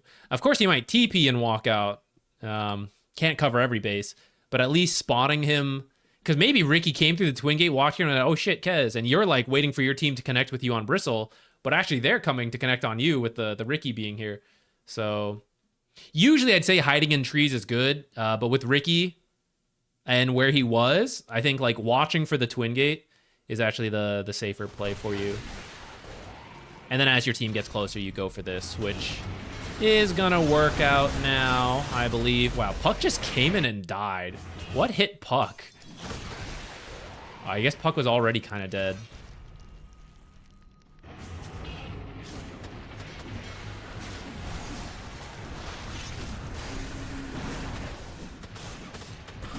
Jumps into the boat, dies. Unfortunate.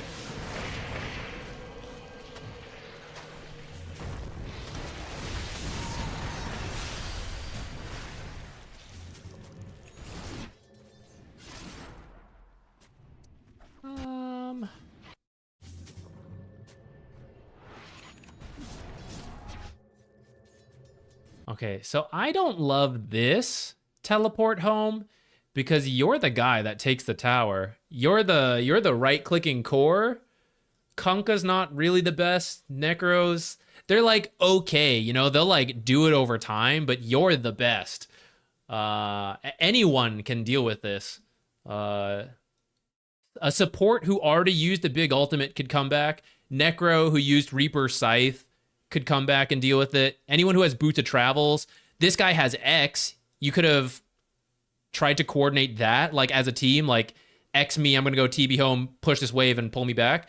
But I think if anyone stays here right now, it actually should be you because you take the tower. I would say like seeing what's available, I'd say you, Earthshaker, and Wyvern should all be here, and then either Necro or Kunkka. And I don't fully care who. I might prefer Kunkka because Kunkka has catch, whereas Necro doesn't. So if we do get into a small fight, Kunkka probably does more for me than Necro. So with that said, I think Necro's the one coming back. This is one of those situations you ask, like, should I give up towers? This is one where, let's say you didn't come back. This tower, at best, takes, like, worst case scenario, half the tower dies. I don't think it's going to get there. I think it's going to get to a fourth, but let's say half. The tower is still up, and you would take this. Like, that's a way better trade. And if a fight breaks out or someone sticks around long enough, you're killing them too. This is one where I'm like, don't go back. It's not important to go back right now. Like this, if someone gets baited to come back to TB there, it's like, I get it. There's gold there. But what's the worst that's going to happen to the tower? It's like a little bit more chip damage, and we're going to take this tower. It's going to give my supports comfort to place deep ward, to deward this area. And that vision will then pivot us to the mid lane to take this one. And then Roche could be up to, right? So like off this top tower, 36 seconds. So like you guys kill this in 15. Maybe you're feeling really farmed. Maybe your hero's better at it than I know. And you want to do Roche. I don't know if you can or not, but let's just say, right? Or maybe they start showing bottom. So you're like, yeah, we can do Roche. But all of that is like, we need Kez. We need the right click carry. Whatever hero it is, doesn't even matter. But it's like, it's probably the right click carry around this time that is starting to become the best hero for taking towers and objectives.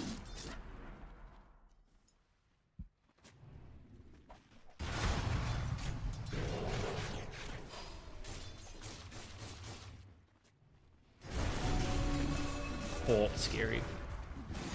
Well, they do manage to take it, and you actually come back and join.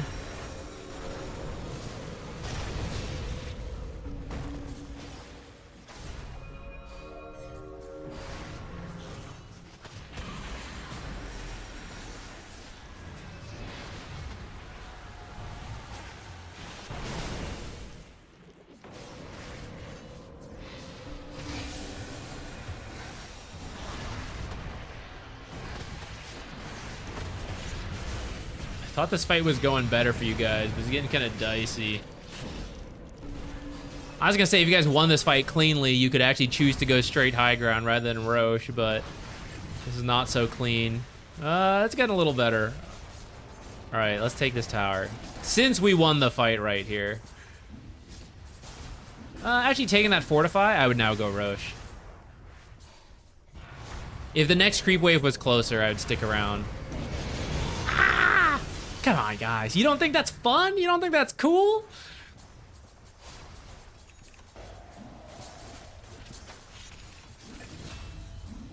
Free kill. No! Who's gonna kill you? Dude, you're fine. You should farm your way back. You're okay. No one's gonna get you. You'll lifesteal off this stuff. They just removed like some of the lifesteal. What's it on now?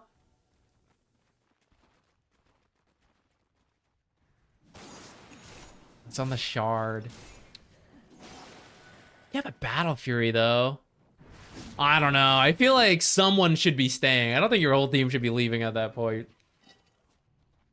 You guys should at least farm backwards. All right. Let me at least find the other replay. There's also a Wyvern. Like, Wyvern could eventually come back to you and heal you up. Necro could be near you and do it.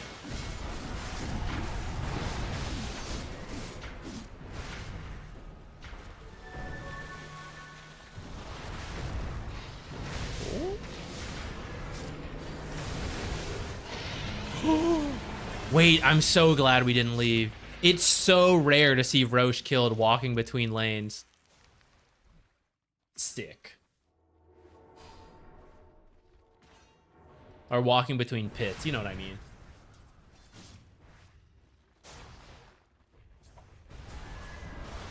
All right, we have to keep... I think we have to keep moving. Frog, let me know if you have any, like, final questions. Anyone just tuning in? Usually this is more of a, like, raffle giveaway type system, but, I just set a I just declared, I decided and declared that for $5 I would do one guaranteed, and actually a lot of people took me up on that offer. Some even overshooting out of generosity. Thank you so much, guys. But now we have to, like, catch back up on that.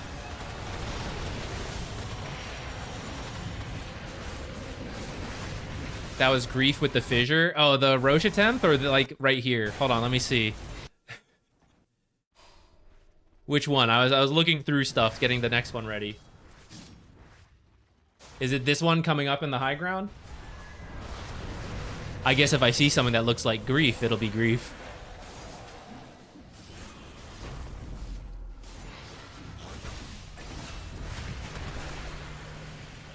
That one seems okay to block the Venomancer.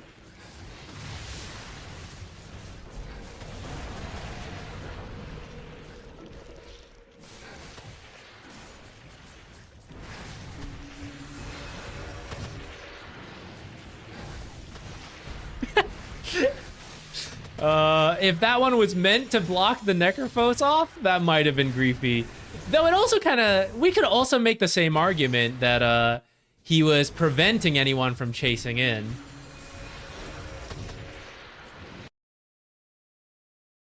Let's see his mouse. Where's his mouse? Oh, the river blocking one? Okay, wait, let me go back. Oh, that's too far forward.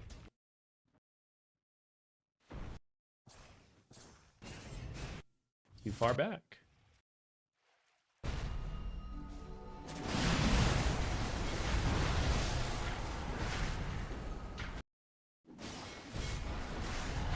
I think trying to get it here is fine.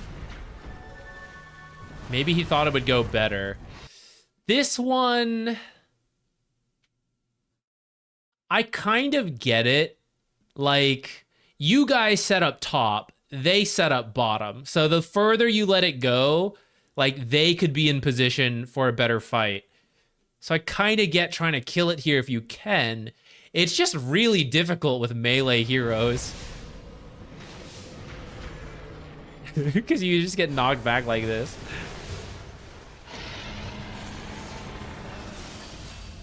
I kind of get it. It would have been better with different heroes on the team, though. This was not an easy one to do.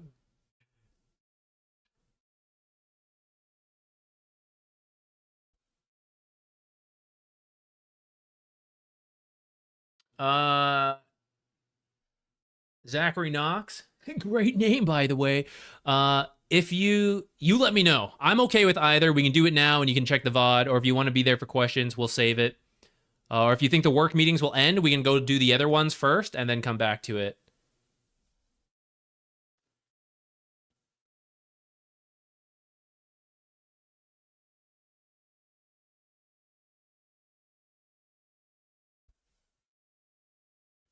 Oh, you guys lose this game, huh? Felt like you guys were in good position. It actually looks like you threw on that high ground where we just stopped. So actually, while we wait to hear back on this, never mind. Screw you, Trog. I think you guys threw on this high ground is what it sounds like. Real quick, because I can tell you right now, if you just keep, like, what is this happening? You know, like, if you are the only one hitting this building, and X and all the saves are behind you, it's fine. When all the team fight abilities are up, it's fine. Like, why is everyone up here? That's unnecessary. And that's what kind of baits you guys into this issue. But if it's only you up front and these are the saves that come out to you, the 4 staffs, everything, then you'll whittle down this tower and you'll eventually be okay. It looks like this particular fight is not like the ultimate throw, but I'm gonna guess if it happened once, it'll happen again. Meeting canceled? The dream. The dream.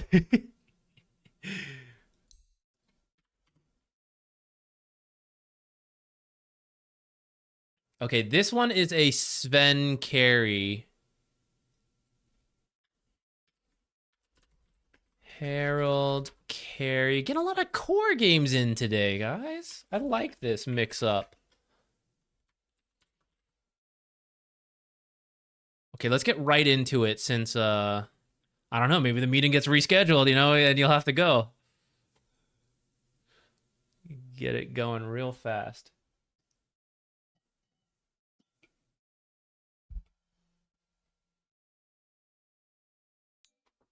Okay, let me go back to your question real quick. Herald Sven did okay in lane, felt like I struggled early mid game to build momentum. Okay, this is likely to be farming pattern stuff with Sven, especially in Herald.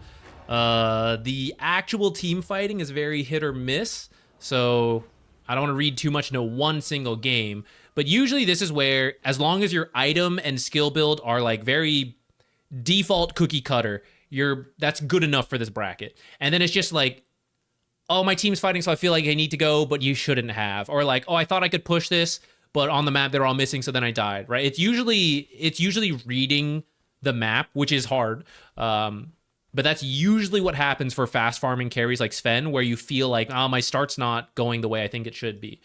So that's what we'll take a look for and adjust if that's not the case. 10 minutes for your bracket, you're at the top, so that's fine. Of course, the more last hits you can get, 3.6 is lower compared to like the higher ranks. So there's last hits you're missing in that laning stage.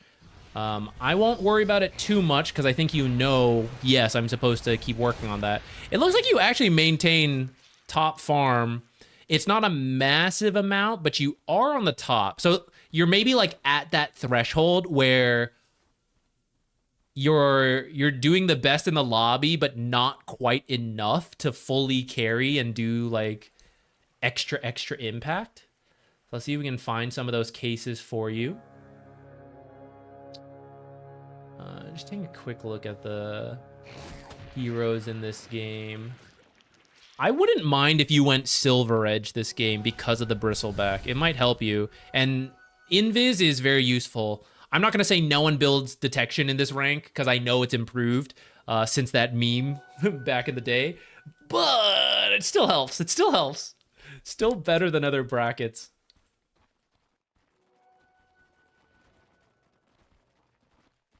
All right, so let's just jump a few minutes into the laning stage, unless you want it covered. Felt like the team fighting was hard. Looking at it, it could be tricky. You have to play into a Shadow Shaman, some slows. Slark is very annoying for you. Technically, you can cleave him when he's in the ult, or like you can cleave off of other stuff to kill him, but he himself can be tricky if you don't have the catch. That's where the blink is helpful to like blink, stun, surprise. Silver Edge to walk up and maybe he doesn't notice his passive could also be good. Do you use... I'm just curious if this is a replay bug or what. Do you use the setting where the little overlay pops up when you click a creep? Because I see this like flashing in and out, and I'm wondering if it's because you use that setting and I don't.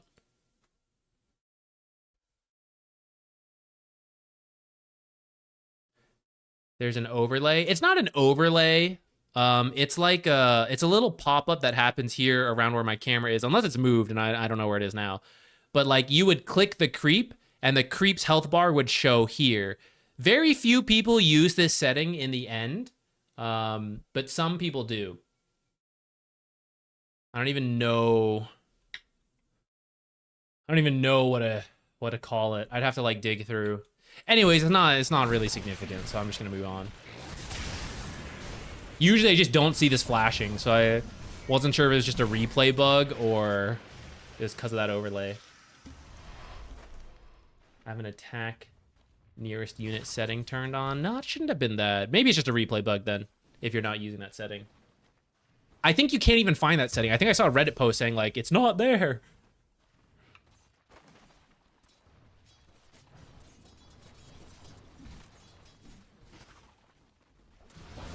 seems like I like a lot of the quality of life ideas they added, but it does seem like there's some random bugs. Hopefully it's all getting fixed over time. Oh, thanks for the help, Quap.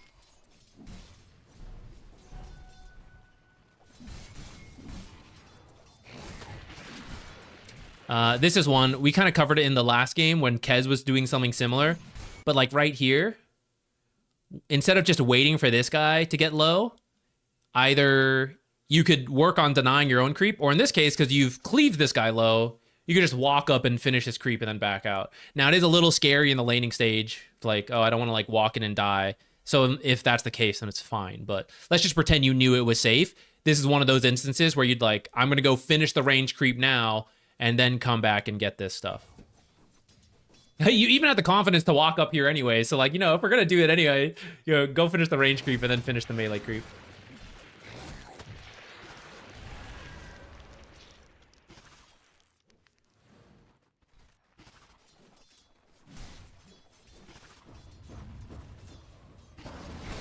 Oops. Okay, I think you got confused on where the creeps were. So that kind of cost your health. Here's the thing. Let's pretend they did a pull. Because that's what you thought was happening, and I think you missed the creeps running in at that exact moment. If they did a... first, the scenario that is happening. You guys did a pull, and they didn't. In that case, the creep wave is going to walk under tower. So you can either finish farming the small camp and then come over here, or if the support's nearby, they can farm this while you go grab the creep wave and pull it back. You guys can mix that up. It's actually not that important. I'm not going to worry about the exact specifics. But essentially, you farm the small camp and then you farm the creep wave that comes in. The lane is likely to push after this, but at least in this moment, you're getting farm and you're approaching the point when you can start jungling, so it's going to be okay. The other situation is they did do a pull and you're like, oh shit, I don't want to miss creeps. You walked in here and then this happened, right? Which is, sure, maybe Venge could have been with you and maybe the pull could have been happening, but this exact thing could still happen. Even if they had done a pull, they could kill you. And that's where it's like, I don't want that to happen to me. I'm a carry player. I want to live and farm. So what you should actually do instead is finish the small camp. That's going to free up your creeps. Instead of being back here, they're going to go, okay, we're done, back on the road, and they're going to come this way. And you might lose a creep or two in that time, depending on what camp has spawned and if it's stacked and all that. But while you're farming the small camp, your XP range, let me actually show you.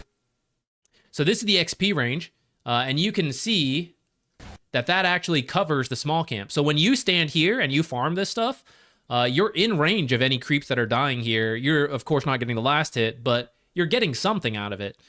The goal is that when you push your creeps forward here, it puts them into a weird spot where they go, oh, wait, we don't want to miss creeps going under our tower and we're over here.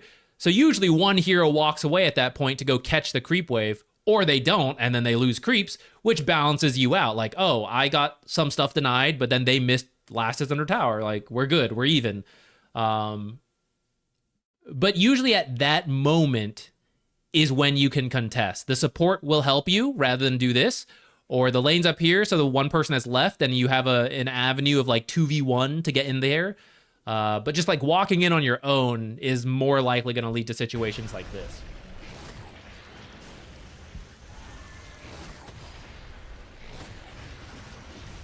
I'm going to guess that's why your last hits are a little bit low this game to where they could be, because of like mistakes like that, where it's like we lost like half our health through that. So imagine if we had it, I'd feel a lot better about, fighting this bristle. Let's pretend this wasn't happening and we're just like laning, right? At half health, I'm kind of scared to get close. Full health, I'm like, yeah, we can get in, we can get that last hit.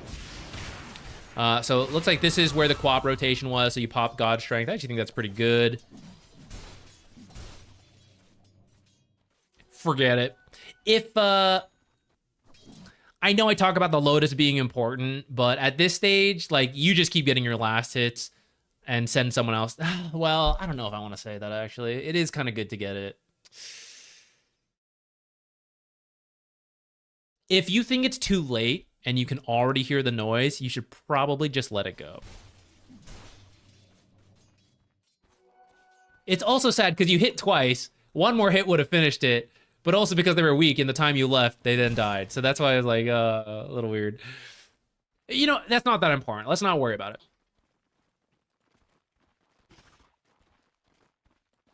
Okay, you're thinking about a Sal. You actually don't need to do this one, though.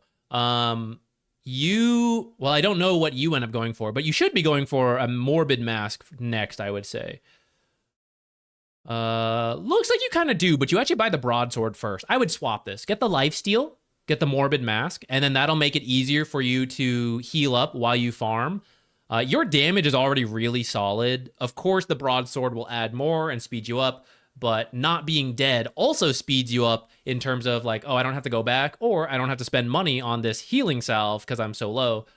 Not that it's bad to spend money on healing salves if you need it, but this is a case where you're like, this is healthy enough, and as you finish the Morbid Mask, it will then heal you up the rest of the way that I think you can get away with it. Consider there are heroes at full health that have less health than 865 right now.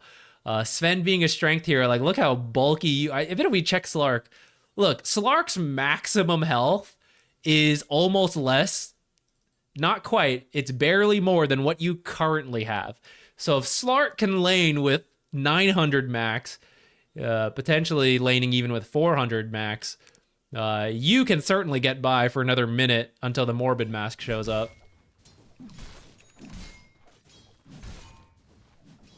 I will say, if you're unsure, err on the side of buying the regen, because I think in Herald and in lower brackets in general, it's usually a mistake on one of two sides, either way too little regen or way too much regen, and you got to find the balance. But if I was to tell you, like, accidentally do this, it's way better to have too much regen, because you'll have more opportunities being too healthy rather than being like bare bones nothing. So it's good to overshoot and then learn to cut back. This is one instance where you could have cut back.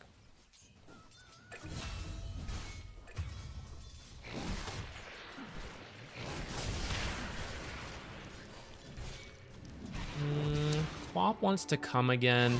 So this is where, okay, it's Herald will engage in this, but I actually don't want this happening, ideally. You would just... This is where you, for your own momentum as Sven, this is actually where you would just leave me alone, guys. Everyone leave me. And every time the creep wave comes up, you just go bam, bam, bam, like whack it away with the God Strength. Swing that shit around, kill everything.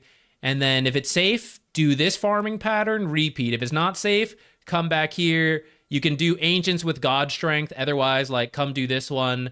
Maybe do this, kind of like see where the lane is. Like, you could come back after this camp, and you're just gonna like jungle and shove waves, and you just want to do that till you finish a couple items.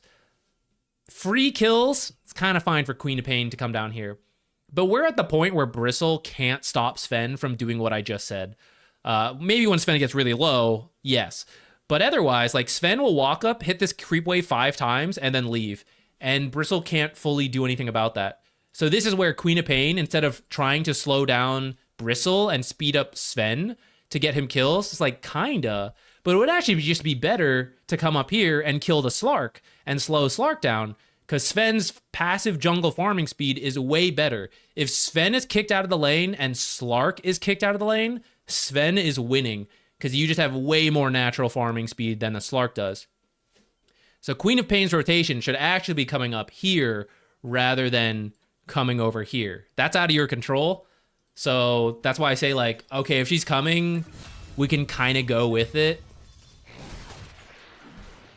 But if there's any amount of control on your half, I would say you don't want to fight Bristle. Like right here, he threw some goo, you guys threw some spells, the creeps are dead. All right, I'm out. Doot, time to go jungle, right? Like, I don't need to kill this Bristle. I'm just jungling. I see what you mean. The Skywrath keeps killing your courier. That's unfortunate.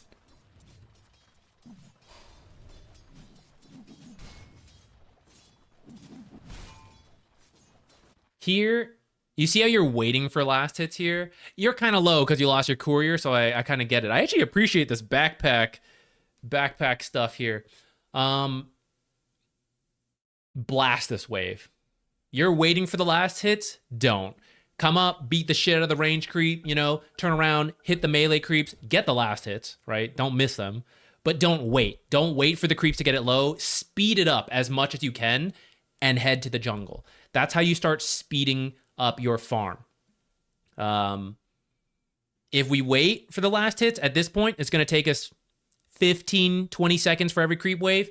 If you're hitting it with Great Cleave, every creep wave takes you about 5 seconds. So we're saving 10 to 15 seconds each creep wave. What can we do with the time? Boom. This camp. This camp. You know? One creep wave, this camp. One creep wave, this camp. It's pushed up too far. I'm not feeling good about that. Okay, come back here. Take this camp. It's still kind of here, but it's making its way down. Okay, God Strength, Ancient Camp, back up. Boom, blast it out. All right, things have respawned at that point. Let's see how we feel. It's too scary to move up. Okay, so I'm going to go maybe do this small camp or move further back. Always, you can consider, oh, there's a dive, I can TP. Yeah, that's fine. But otherwise, we're just doing this cycle. Shove the lane in, I'm scared, come to this stuff, repeat. We don't actually have to wait for this pause, so now that I'm done talking about all that, let's just skip forward. Yeah, here, you know, shove it out. They came in. Okay, I was going to say, if they make you leave, then we'll leave. So like here, I see Skywrath, you actually should just leave here. You try to finish this wave, but it's okay. We didn't get it, kind of sucks, but as long as you're alive and healthy, this is about 100, 150-ish gold we're losing. Death, gonna be more costly. So like, we'll grab 60 gold here. Less, but I'm alive. I'm getting gold rather than dying. Being too low and having to TP home. You might live. Oh, it's kind of close. Could have been a better swap. Could have been kept alive. This is the danger of too many plays happening near the carry. When you have a carry that needs kills, you want to do this stuff. When you have a carry who can farm really quickly on their own, and they already had a decent start to the lane, this is why you don't want to cause more action here. Because the more heroes that come here, the more likely that Sven is going to die. Now, maybe Sven gets kills. Maybe he gets every kill. Ramps up incredibly, right? That's why it's like, oh, sometimes it feels good. Other times, you don't get anything, and it's like very middle ground. Sometimes you die, and then it feels the worst. Because what's happening in the meantime? Slark farming away. Quietly farming away. So this is why if you have some control, like the mid heroes and the supports, rather than play around the carry, you're actually supposed to go make space for him, mess with the other people, let the carry just farm. And don't bait attention to your carry down here. Sven would like to just be left alone and just do this, right? Just hit these, like, see this TP? Like, why are you coming here? I know no one's playing this Vengeful Spirit right now. This is a question into the void. But, like, what is here? As a support player, when you see Sven farming these creeps and you're like, oh my god, watch out, Sven. That range creep's gonna hit you. Like, I better TP in, protect Sven. If they dive him, you will TP in here. Otherwise, Vengeful Spirit right now should go walk top or walk mid. If you really feel you need to come back to the lane, you can even walk back to the lane. Like, you would do that around, like, the 6 to 10 minute mark. If you think it's not time to rotate, you're like, I think I'm going to be needed bottom, but I'm not needed right now.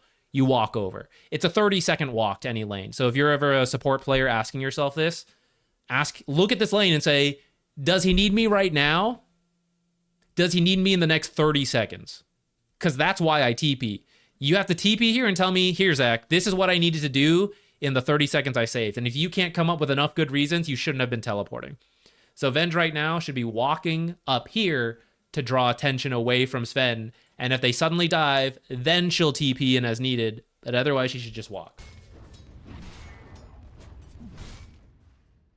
And before you leave, you should actually finish this creep wave too. You got the right... Oh, okay, we're back. We're back. Yeah.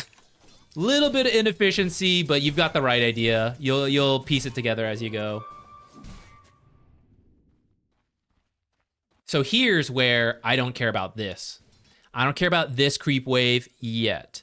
This is where after you blast out this creep wave, you're walking to this camp or this camp, and otherwise falling back here. Very, very high level play. Could consider Twin Gate, pop through, kill the carry, take this tower. That's actually like the real pro carry move. You don't have to worry about that in Herald right now. Just get your farm first. So rather than like, oh, I killed the wave and I'm going to walk up and see, and I'm like, oh, I get zoned. Like, that's all inefficiency time. There was a very high chance of that happening. And that's why, like, after you kill this wave, just go pick your safest, nearest jungle camp. Look at this Queen of Pain coming back again, guys. Leave Sven alone. Leave Sven alone. Let him farm. You don't want to be doing any of this shit. Look, more heroes coming to my lane now.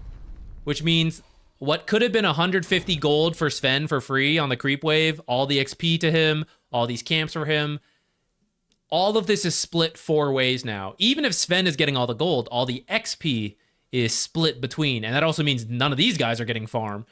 How many kills do you need to get to balance it out, right? You have to get 2, 3, 4 kills. It's not like, oh, great, we got the kill. It's like, we need this kill for this to be an economic play.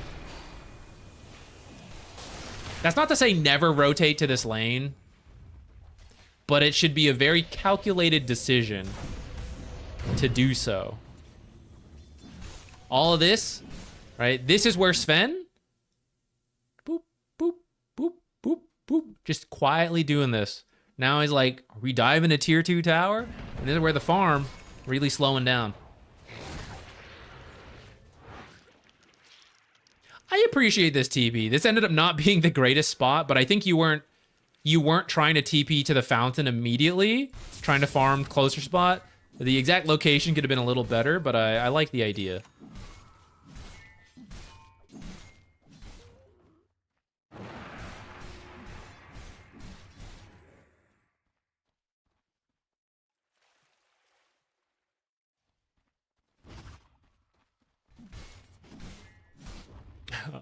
Richard Tina, thank you. We'll be playing a game tomorrow, hopefully. We'll be doing the Night Rain. Let's hope that's... I didn't finish Elden Ring, but we'll be doing that tomorrow. I think you knew anyways. I think we were telling you. Alright, Sven's on the way to join a fight. I don't mind you joining some small fights, especially when God Strength is up. Let's just not get into too many. So, like, right here, this is where things are getting messy, right? And this is where it's like, on one hand, I feel a little obligated to come do this because the whole team's here, and it's like, yeah, I'm gonna get the tower, God Strength's active. It's like, I am kind of strong. At the same time, what are my items I would really like to get? Power Treads, Mask of Madness, Blink BKB. I'd say that's a very cookie cutter build. You could put an Echo Saber in there instead. You could do like Mask of Madness, Echo, Blink, and on the Blink get more active, and then BKB after that. I'd say those are 2 extremely safe builds. Pretty much the same thing, just whether you get the Echo or not. You can also swap a Shadow Blade in there if you want, if it's a certain game for it. Like in this case, the Break is kind of decent. So I'd be open to that. I'd replace the Blink with that. For pub games, I think Blink or Shadow Blade are really good and should be strongly considered and not skipped. Some pro matches, Sven's rely on like Harpoon and move speed to move around, but I think pub games are way more likely to have people clump up, and that's where you want to be like blammo as Sven and just like stun cleave everybody. You know, you're gonna have way more options for it. And the pro matches, they have like teammates to help set the Sven up, so it's like, oh, he didn't have blink, so we like drums, force, stuff like that to move him around. You're not gonna have that in pubs as much. So one of those default builds, and we're like a third halfway ish there, so I'm feeling like you know. Okay, cases like this is where I let my team do the tower. If everyone wants to come down here, then you guys do this tower. I'm out. I'm gonna go farm. I'm farming backwards as Sven right now. You see Slark, Shadow Shaman's next to him, who shouldn't be next to him, but Slark is farming peacefully here, and he's actually gaining a very similar amount of gold to the Sven for being able to just farm a creep wave and then farm a jungle camp. He's getting a very similar amount of gold and definitely more XP.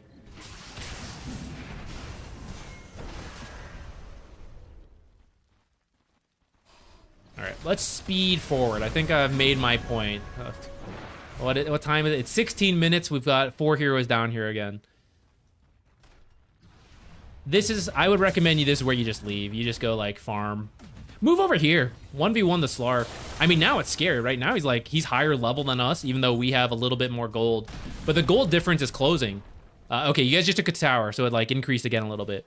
But prior to that tower falling, right, you're not really pulling ahead of him, and it's because of everything I've said. Because you're having to split things with the teammates. So if the teammates keep coming to you, you can engage a little bit, but once you can start farming efficiently on your own, let them do it.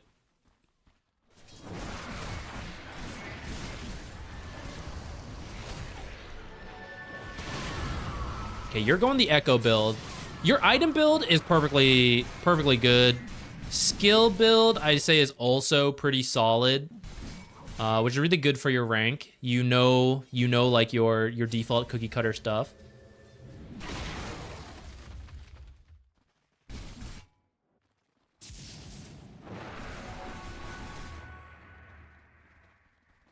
And yeah, with everything I said, you are top of net worth. But if you cut out some of those fights and just do the jungling we were talking about, the gold lead you see is like closed, but you will be instead...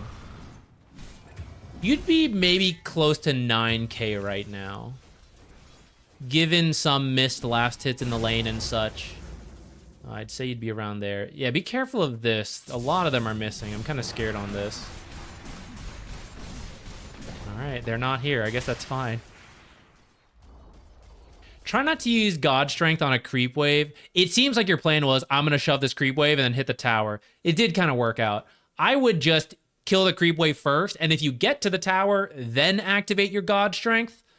Otherwise, God Strength in the early game for fights, for Ancients, or for any stacks. Like, you know, hard stack, medium stack, you can God Strength for that too. Creep waves are usually easy enough without the God Strength. And then once you hit your blink and or BKB and you're ready to join fights, try to only use the God Strength for fights at that point. Oh, Roshan also is okay. Tormentor's okay. It's like the big things, you know? Objectives and kills, not farm. Because at that point, your farm speed is perfectly fine without God Strength. Pretty much here, you know, like at this point you don't even need God Strength unless it's a big stack to clear it faster.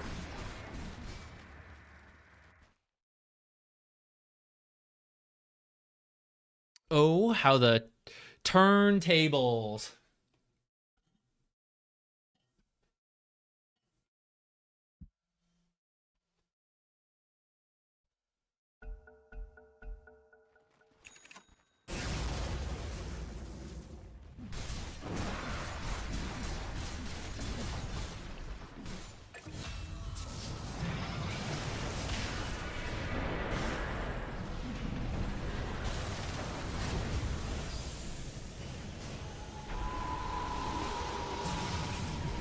Yeah. This is where we see the need for the BKB. I do like that you waited, you got the blink. Now we got to think about target priority. Shadow Shaman is the guy who will stop you from doing anything, which is what happened here. You got Hex shackled. I actually think the Hex is on Marci here, so I guess you just got shackled. Otherwise, you kill like everything here. Maybe not everything, but it would have gone a lot better. So this is where you have to... in the draft, it really helps to identify, like, who is the problem for me that will prevent me from doing things. And in this case, it's going to be the Shadow Shaman. Slark could use his ultimate. That saves him. You can switch targets at that point. He could have a Depth Shroud, but it's pretty early, right? So it's less likely. Shadow Fiend ult is going to be an issue. But Shackles is like the biggest issue, and you might have someone on your team who can help with that. At the same time, how much do I want to trust that of like, they're going to save that spell for me, right? So when you choose your target, try to pick the guy who's going to prevent you the most. And if you can take him out, especially if it's a support, right? Supports are going to be a lot squishier to your farm as a carry. You might be able to kill him in the one stun and then just finish the job. We could also argue maybe we shouldn't be jumping in here, but I also kind of get it. They were clumped. It was really tempting. And if it's a little bit of like, can I do it? Like, I'm fine with limit testing, you know, in that sense.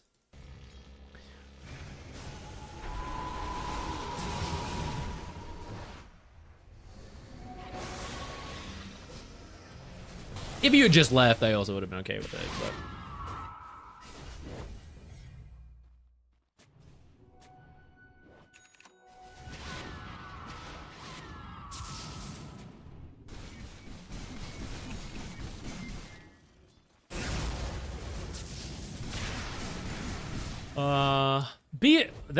That's pretty risky. Be pretty careful of this. So one, try not to God Strength ahead of time. I think you thought a fight was about to happen. That's fine. Like sometimes it's wrong read. But in general, try not to God Strength until you see the heroes or you like know what's happening. And then be very careful of there because you see it was like kind of a blind move. But I don't see that many heroes right now. I think you recently saw Slark move this way, and that's why you like, okay, so you guys scanned. I missed that you guys scanned. So I guess you just thought you could find a kill. That's okay. Once you don't see it, I'd be really careful of this. I guess it helps that you see some heroes down here, but it's pretty scary to just blink in and it's like, who am I finding here? Right? Maybe it's a kill. Maybe it's being killed. So it's kind of safer to push in lanes. Get information from the creep waves, and then you can maybe find a fight off of that.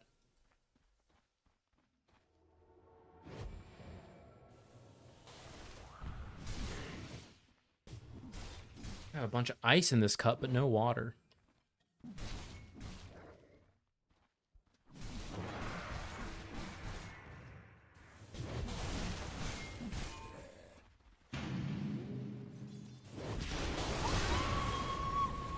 This might still work out. Okay, it does.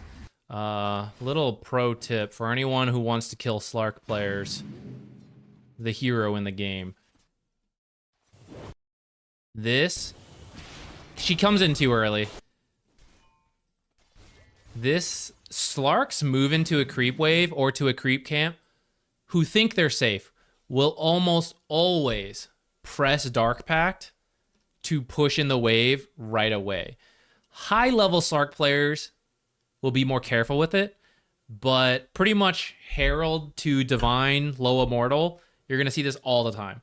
Slarks will walk into the wave and press Q, and it will almost happen like clockwork. So you just wait for the Q to end, and then you jump. And that is the guaranteed kill. He can't remove silences, can't remove stuns, any of that stuff.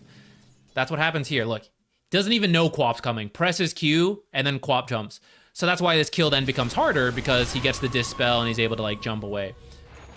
Sven, more patient, new, right? Does eventually get the Slark. But it can be much easier if you just wait for the Q to come out.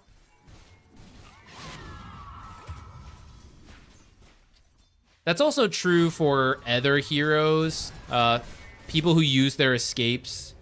It's like a multi-purpose spell. Someone like Weaver Shikuchi can fit this bill. Sometimes they Shikuchi to farm. And you can like wait it out and then go in. And it's much easier.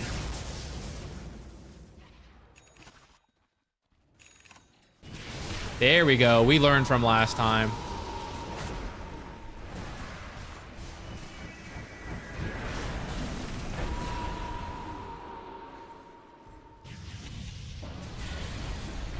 All right, that's really good. You did learn to adjust. Oh, that was unfortunate. You got stuck there. You learned to adjust after that first mistake, so you killed the shaman next time. Perfectly fine. That's Dota. That's learning and improving as you go. But just to highlight why it's important to kind of be aware of it earlier in the draft, if you take out this mistake, right? You mentioned like, oh, I don't feel like I popped off. Like, this is a pretty costly mistake where you get killed because you don't target the shaman. They get gold, you slow down, right? Whereas you are aware of it ahead of time, you stun shaman, you get a triple kill here, right? It's like, it's totally different, the paths you end up on. And that's kind of Dota. That is just like all the small decisions, all the like, oh yeah, I should have done this, but doing it ahead of time and not making the mistake is what leads to the consistent snowball of never giving back money and space to the opponents. But we will always make mistakes and learn from it, and then forget, and then make the mistake again, repeat. Dota's just an endless cycle of that. I I think this is Herald, right? Yeah. I think you'll get out of Herald pretty quickly. I think your build is pretty... The build is all solid. So you did your, like, prep on that. The plays itself are... I see you attempting a lot of plays. And I think as you figure out which ones work and don't, like, we'll get there. Like, I see, like, the scan God Strength jump. It's like, it's a little too eager to me, but it's way better than being super passive, which is usually what you get out of Herald. I think as you learn to, like, limit some of the early fighting and do the jungling, you'll hit your timing sooner. And I think you'll be in a good spot. I mean, of course, different carries are different, so this is a Sven gameplay talk that we've gone through, but... like, this is another God... This is what I mean, right? Your God Strengths are a little early, but then you usually do find something, so I guess it's fine. Pop the BKB early.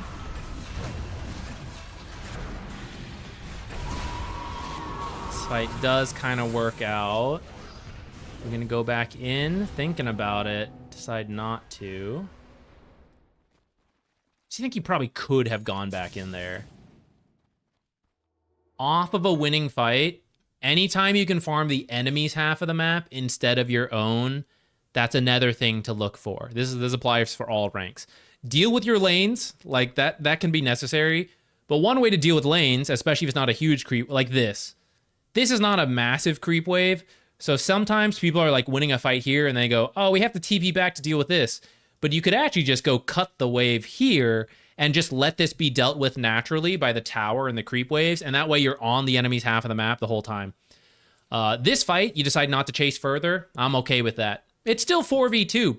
You still have the advantage, especially depending on what vision is up for your team. You guys actually have a shitload of vision on the top half of the map. So rather than you fall back this way and farm defensively back here, while their heroes are dead, as long as you're not too worried about invis heroes and stuff like that, right? You can actually come up here and farm their camps using the wards as vision to protect you. And as they respawn, you fall back. This timing actually works out, right? So let's say it's 28-13. So you're here, you farm this stuff, boop, boop, boop. Let's say we're too scared to go up here. That's fine. Let's just get these camps and come this way. It's now almost... it would be around here where you're finishing these camps as these guys start to respawn. So what does Bristle do? He TPs out. He wants to farm. Maybe he comes here. So then you keep running back this way. You're farming. Shadow Fiend spawns and he TPs here. And he goes, oh shit, there's no camps, right? This is what builds the gold difference. And then you fall back. And then these camps are still up because we didn't farm them yet. We farmed this stuff. Now you're going to farm this stuff. They're going to respawn and they're going to farm this stuff. So that's not actually pulling ahead. We're farming the same amount even though we got kills. That's why anytime you win fights, if you can't take objectives, you should try to steal farm. Without feeding, of course. So if you're really worried about doing it, it's okay. But a lot of improving is learning for carries and cores. It's learning when you can stay on the enemy's half and learning to push that. Supports as well, but it's slightly less relevant.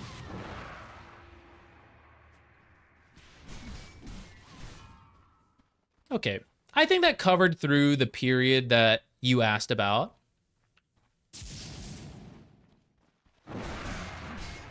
Let me know if there's any extra questions. We got one more guaranteed one to do. Another mid game, actually. That's crazy. Never had this many core games.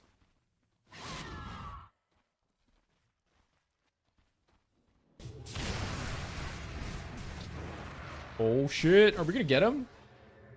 It's getting scary. Ah. All right. I appreciate the attempt here. And to a degree, this is limit testing. This is like, how much damage can I do with God Strength? I would say, though, you're very close to the Crystallis. It's actually finished. It just hasn't been delivered yet. So we're kind of going in just like a little too soon. It's also pretty deep, so it's scary.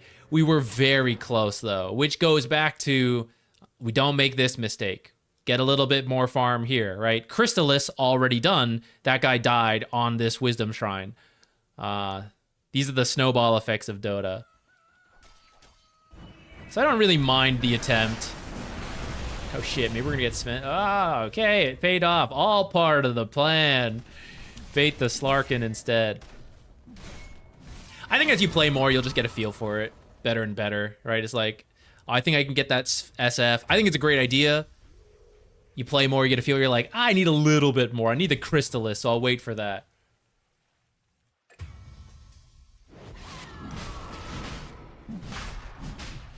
Skip to last team fight, funny Venge swap. Let's see, somewhere around here maybe?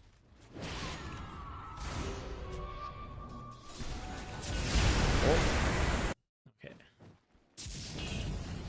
The ultimate smoke break. You actually BKB early. You should just go in there, I think.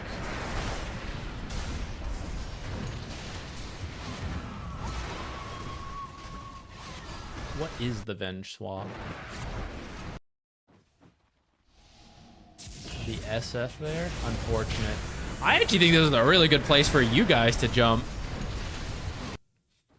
Right here. You guys actually saw them. This is like BKB God Strength, blink on the high ground and throw the stun. This is actually I remembered earlier I was talking about why we get blinks on Sven in pub games because they're more likely to clump up. The pros will be more scattered even on this smoke attempt to prevent just passively prevent the Sven from finding a huge clump. They're actually all 5 right here. This is like the godliest setup. This is, of course, difficult because I know it's Herald Guardian. The dream case here is that you BKB God Strength, blink, stun this way. Queen of Pain jumps here, screams. Marci jumps in. Dawnbreaker's ulted. The Wave of Terror comes in. I think you actually completely kill this entire team if you go. And fortunately, as Sven, you can do some of this on your own. You can be the jump. Will your team be the perfect follow-up? I don't know, but you're going to at least kill supports here during the BKB. I think some hesitation here, like quick BKB, and then just like a little bit of unsure on when to go, allows the ward trap to happen, which wastes a little bit of time. And then SF just lays into us because the swap put him from here to here. It's a later one in the base. All right, we keep going.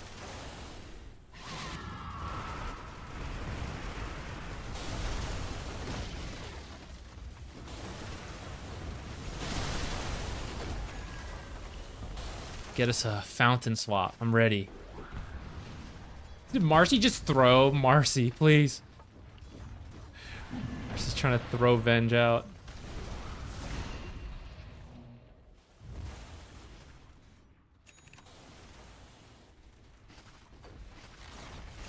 Here we go.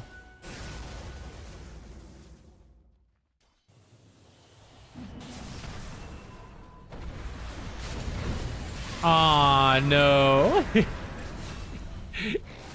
Yeah, that's where a little bit of team communication helps. Like, I'm gonna swap first so that doesn't happen. At least you guys still got the kill. It's kind of wasted your BKB, though. And then God Strength is getting close to ending now because of that. Oh, no. There was another one. Yeah. Can't be in full control of that stuff. Bring him in, Venge. Bring him in.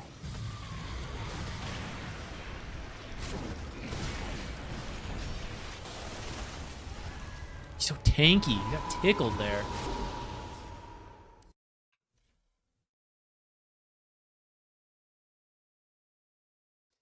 Okay. We got one more paid one to do. This is a Marci mid game. I'm going to get water before we do this. I'm going to get it downloaded. Archon mid.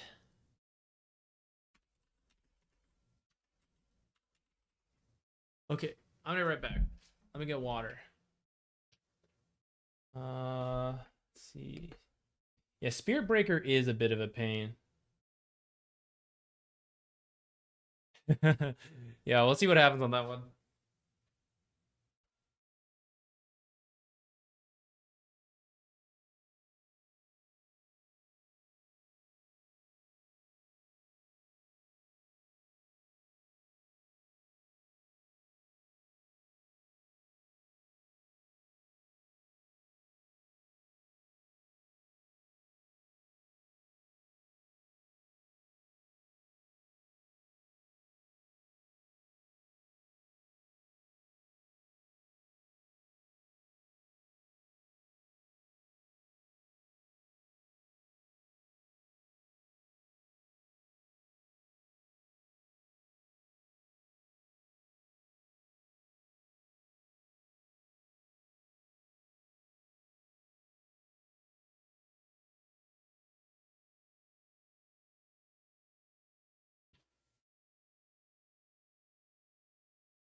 focus up.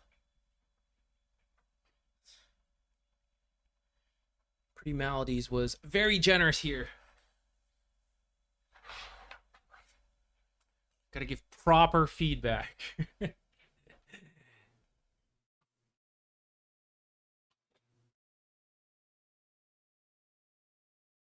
Okay, so let me see. Let me go back to the initial thing just to make sure we answer any questions you have. So I struggle to not throw the game even when I have a great start. How do I scale without tilting feeding? The ultimate struggle. Marci mid is a tricky one a little bit. I think Marci is very sink or swim, where you can have a really good game and you can just pop off and keep going. But if you overcommit like once or twice, it can really, really hurt. Because your farming speed is not that great inherently. So it can be a tough one. That's just to say, like, the problem you're experiencing is... It can happen on any hero, but I think for Marci, it's very common. Especially a core Marci. But even support Marci, I feel this way about. I'm just going to do a quick double check to make sure with the patch, there's not, like, a completely different build from mid Marci's, which... Between all the core roles of Marci, it's kind of the same. You're trying to reach a point where, like, anytime you ult, you kill people.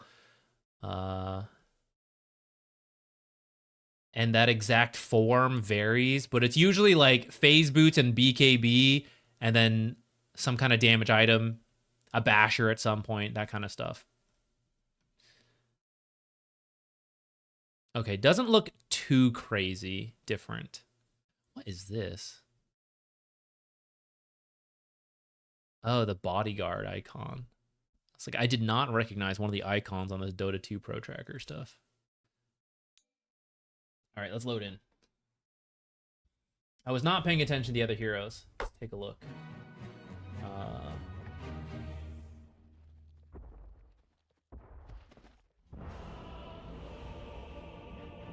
Judge Magnus, have I released a YouTube video for top supports this meta?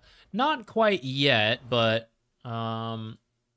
if it helps, here are some heroes I'm keeping my eye on that already look kind of good in their various roles.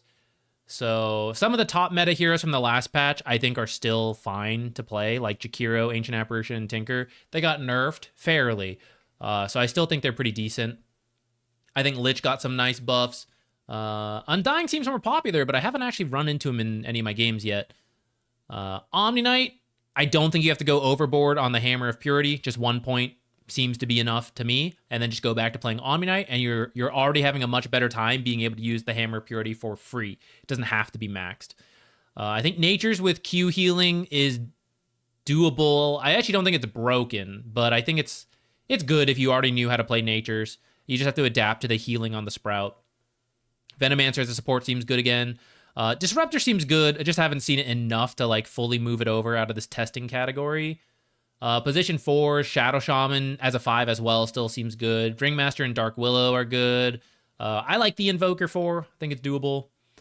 Yeah, these are kind of like some of my top picks right now. Oh, Witch Doctor also seems strong.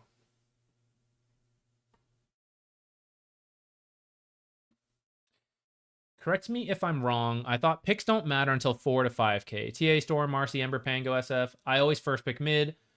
Gunner and Cancel first pick mid all the time. Okay, so you're an absolute baller. I see. To some extent, it doesn't matter. Even in 2K, some matchups are easier than others. But if you are of the mindset that I just going to focus on myself, I think I can be better than other people, and I want to learn how to play this hero not only in good games, but in bad games, then the mid pick does not have to be last. It doesn't even have to be second phase. You can pick it first phase because you're a baller like Pretty Maladies. As a support player who always has to pick first, I would love to have more cores like this. you will be countered. Some of your games will be much harder than they need to be, depending on who you're first picking. For example, Marci as a first pick, it's like, it could be support Marci, so I don't know if I have to counter that.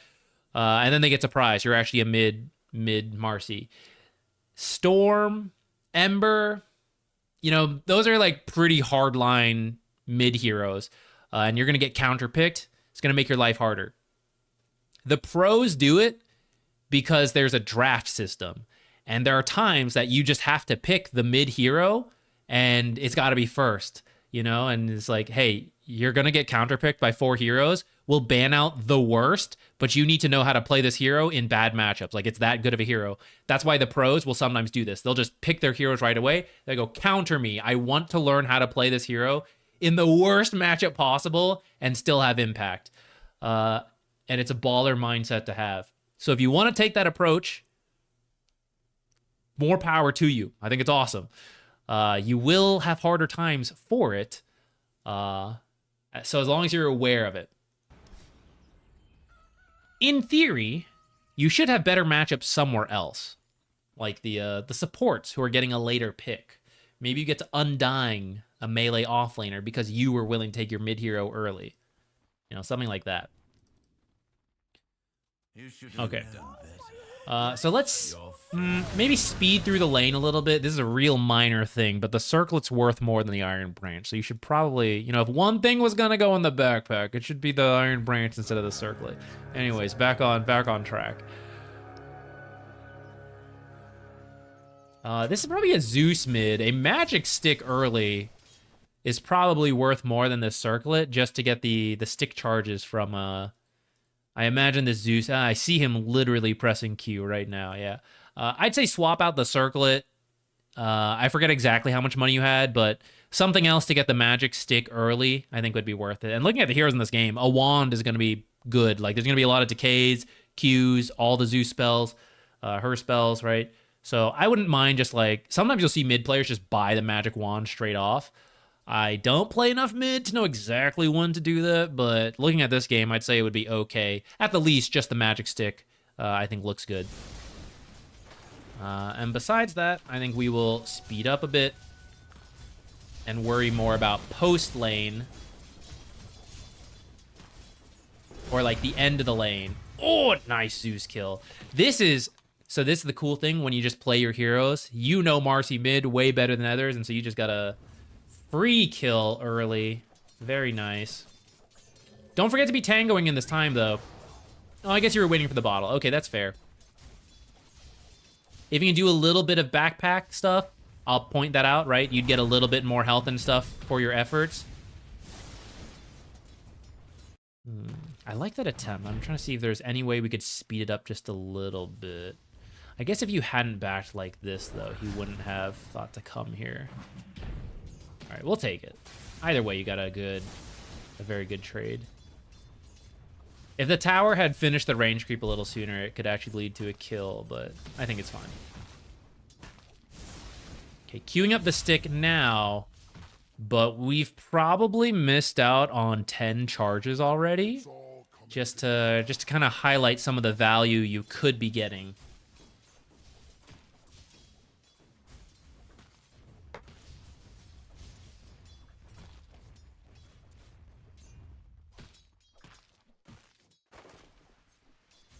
And maybe with a little bit more health, you'd feel a little more comfortable for some of these last hits. Despite the kill and the good trades, I see Zeus is still outlasting you hit a little bit. Some of that's just practice, and I know range versus melee is always going to be a little tricky, so I'm not going to sweat it too much.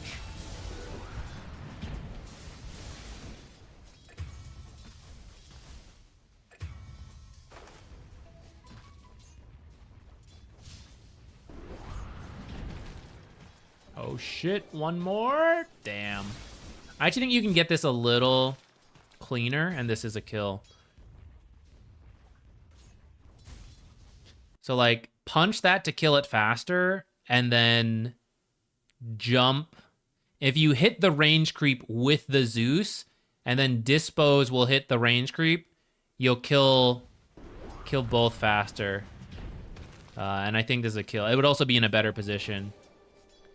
And I think that's a worthwhile trade. Like, if you think right here, if you jump Zeus, like this is another case, like jump in between. Rebound's not as large as I wish it would be. So you may not be able to hit both. If you can hit both, like right there, perfect. If you lose the banner creep, it sucks because it's the banner creep. But for a Zeus kill, it'd be worth it. Especially if you throw Zeus into the banner creep to secure the last hit. Like right here, if you jumped Zeus right now and then disposed him into the banner creep, you'd actually get both. And he'd be in such a shit position. You might lose the range creep, and the tower might focus the range instead of Zeus, but I think you'll still kill Zeus. So I think if you just jump a little sooner here at the sacrifice of some CS, you'll get another kill.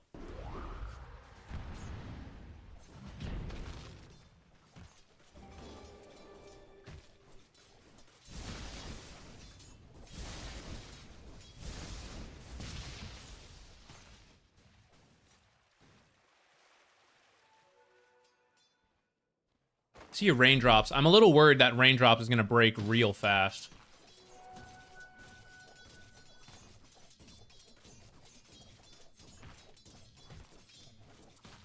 Usually a wand. That's why the early wand, like if we do some quick math, 120 damage block 6 times, but it's going to break real quick from arc lightning.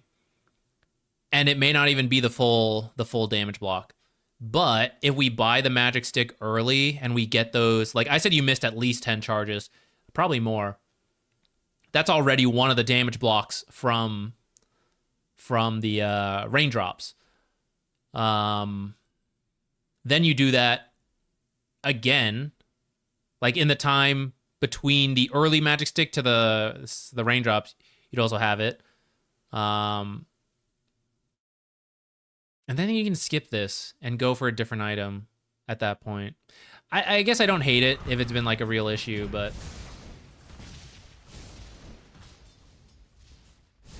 we're already down to 4 charges, you know? It feels not worth it versus Zeus. I think usually laning versus Zeus, this is more for like mid stuff.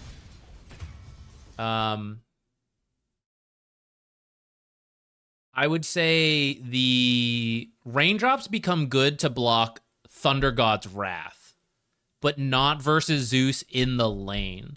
So when the lanes break down, I think raindrops becomes better versus Zeus so that he can't just snipe you with Thunder Gods easily. But in the lane, the Arc Lightning is too easy to kill. That's same for like the side lanes. When you're dealing with position 4 Zeus, it's usually not worth it because it breaks so easily. But as he starts moving around the map, like, it's fine for the occasional fight, but also the Thunder Gods.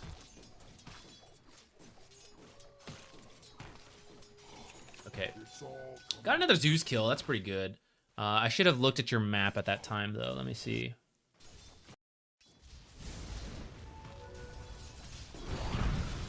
Okay, got a Zeus kill. Your last punch somehow got him. Pretty nice.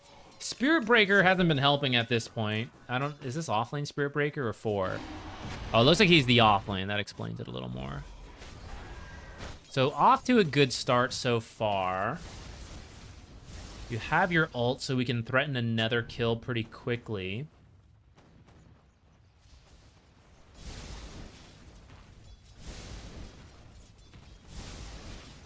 He's playing it super safe because of that.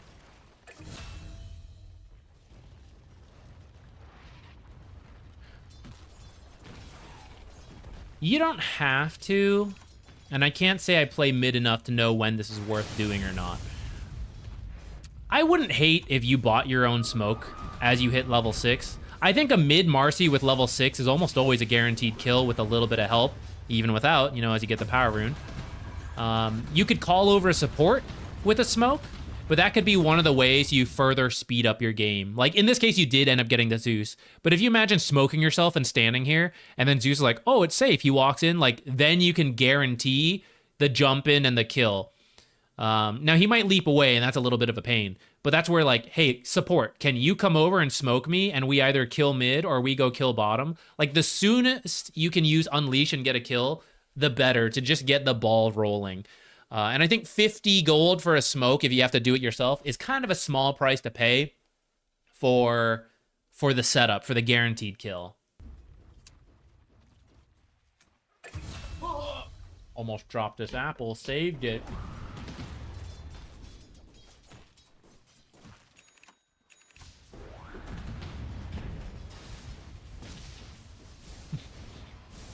Don't set up all your expectations that the team must do everything you say, but throw it out. Think of it in the long run of the win rate, right? If your plan is to like gain MMR over time, in 100 games, even just 3 of them, the team listening and going, damn, that's a genius call from this mid Marci, I'm gonna go, right? Just 3 games it works out, and you end up winning the game because of it, because you got a couple extra snowball kills, it pays off. Don't go into the game assuming, like, they better listen to me, or I'm not gonna have a game, you know, and become, like, the whiny mid players, like, they didn't help me when the ball is over, I'm gonna lose it, right? Like, but just say, like, hey, if you could, like, I'm about to hit 6, if a support can come mid with a smoke, we can easily get a kill. Throw it out 100 times. 3 times it works, 3 games you pop off and win. Right, that's all you need to gain MMR. It's just a few extra wins, and I think a lot of people go in like pre-tilted at the team and assume like it's rarely going to happen. In my experience, actually, like way more than 3 out of 100 games, people are going to listen to some calls as long as you start early and positive. Right, don't start micromanaging too quickly. Don't passively aggressively say stuff, but like as the mid laner, you're like, I'm about to hit 6. Any rotation is an easy kill. Don't get angry if it doesn't happen, right? Realistic expectations. But when it does happen, it's huge for your game, right? And it costs you nothing to throw that out. It's very quick. It's very easy. If you don't even want to use the mic, pre-type it on a Word doc on the side, copy, paste, send it into your chat, right? Like very quick, very easy. Costs nothing, but could easily snowball you the game. And if they're toxic, then you mute, you know? I'm a big proponent, though, in, like, give it a chance, see what happens. This one, too far. If Pudge gets it, Pudge gets it. Look, hook straight through here, genius. Just start farming at this point. This is 150 gold right there. This guy, sure, he's worth more, but, like, how much time do we have to chase? What if he gets away? If Pudge Hook misses, this guy's out. He's going to TP away. He's going to charge away. Like, by the time you get here, it's not going to be worth it. So this is where you just turn around and you get that farm. Overall, a pretty good start. Let's go to your gold.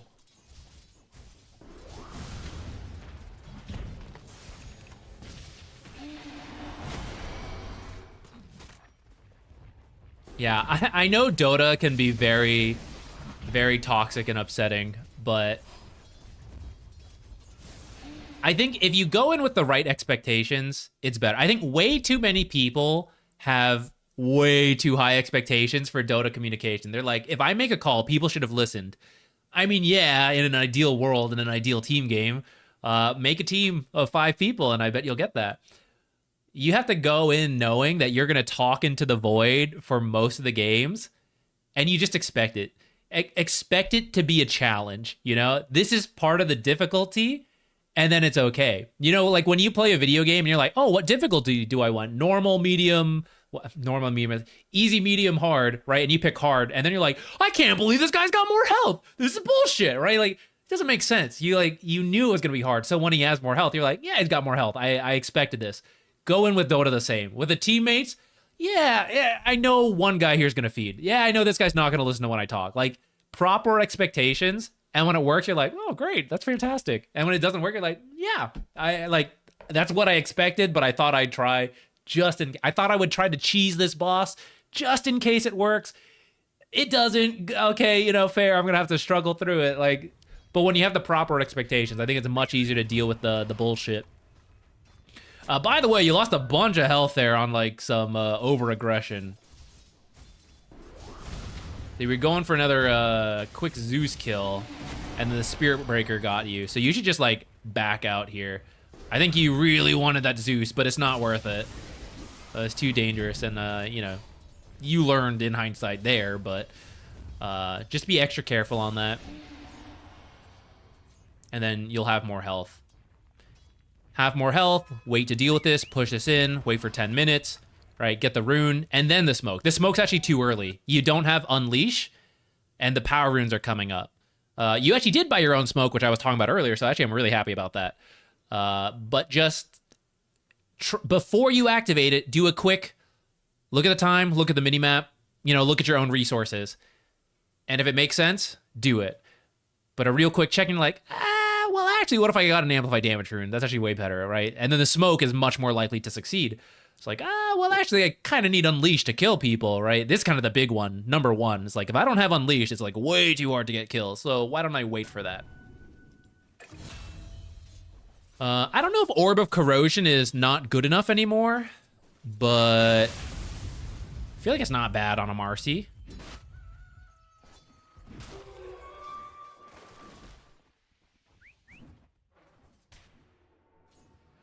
I think BKB is good, but there's actually two things this game. There is the swap, and then there's all of Spirit Breaker's bullshit. So two things that make BKB a little less effective. So if you delayed it a bit, I feel like it'd be okay. I don't play mid Marci. This is where I could be totally wrong. If you think so, that's fine. I'm just putting out the thoughts. I feel like if you went for some smaller items for some easier kills, it could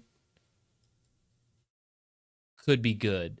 I also kind of don't mind the straight BKB into something else. I don't know, Basher maybe? Something that'll help you with damage.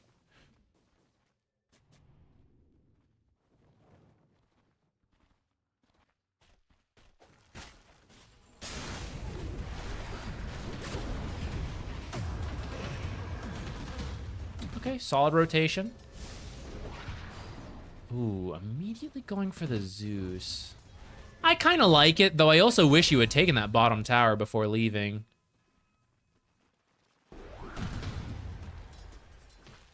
I also think you're buying too many salves. You have lifesteal with, like, get near a teammate, use it, and then you'll have it passively, as well as when you're near someone actively. Buying salves, a certain amount is okay, but balancing the bottles in the backpack is important for saving the money. Boost your net worth a couple hundred here for every salve you don't have to buy.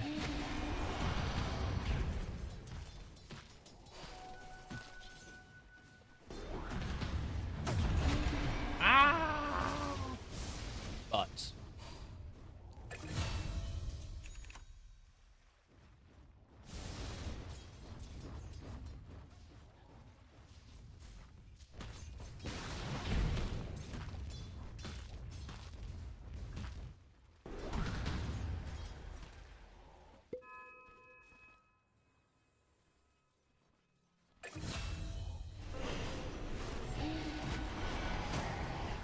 I think a Lincoln's later would also be good, by the way.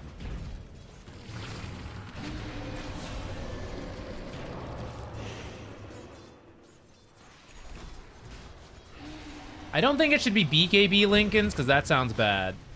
But it's maybe BKB, one item, and then a Lincoln's.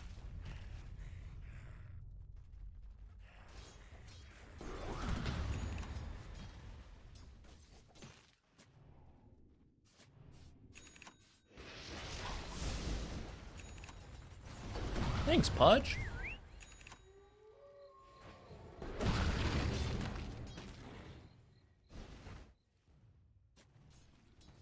I do think it's kind of just like happened as things go, but as I'm reflecting on it, I do think there's been a lot of back and forth.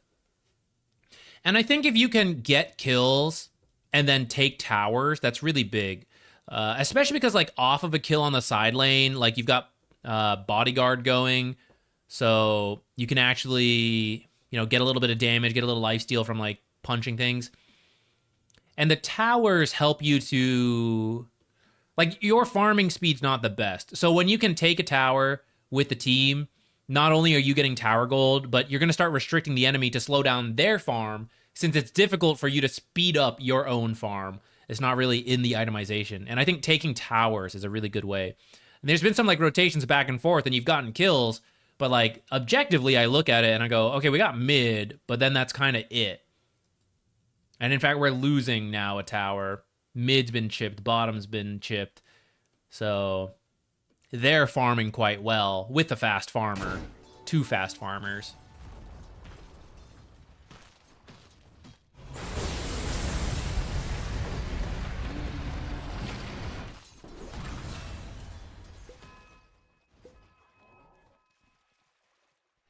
I think you've gotten every power rune, though. That's pretty wild.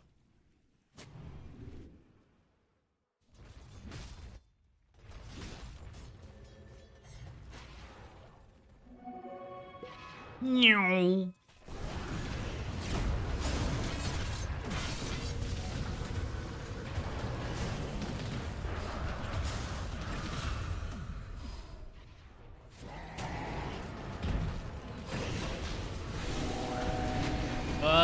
Unleash is over. Needed to not do that one. I think that fight started well. Kind of had to chase on your own, though. We didn't quite have the actual stuns to let you do damage because of your wraparounds. I don't know. Maybe there's a better angle you could have taken there with, like, the ink swell so that you get a stun from that, or, like... I don't know. Maybe they just needed to react to you a little better. I think Sand King went straight Ags, which I don't know about. I think he needs a blink. That could have helped too. So that part's not quite on you.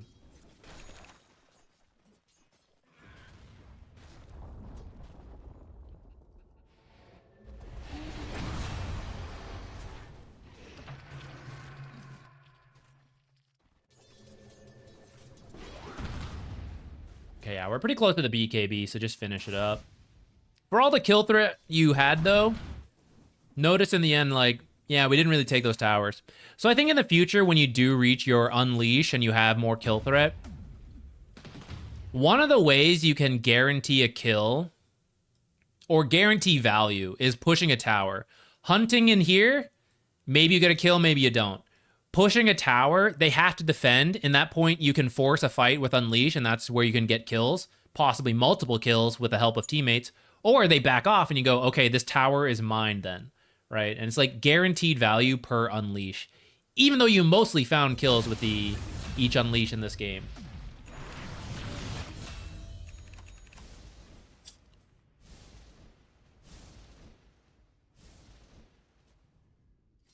With that said, I do think your teammates are kind of like... I think this Sand King build is bad. And PA... Well, I didn't really see what happened in her lane. Certainly seems to be struggling, and she can't contribute much here anyways. So maybe it's more on Sand King for not having an earlier blink. Would have helped a lot.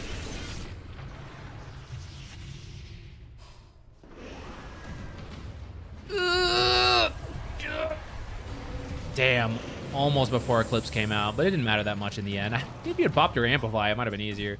Okay, off of this, right? Really good kills, so big things to look for. Towers, if they hadn't already been killed, right? Tormentors could be good. Roshans, why not? I mean, you got the Amplified damage. If you had Unleashed, you might be able to do it. Maybe we can't do it without Unleash.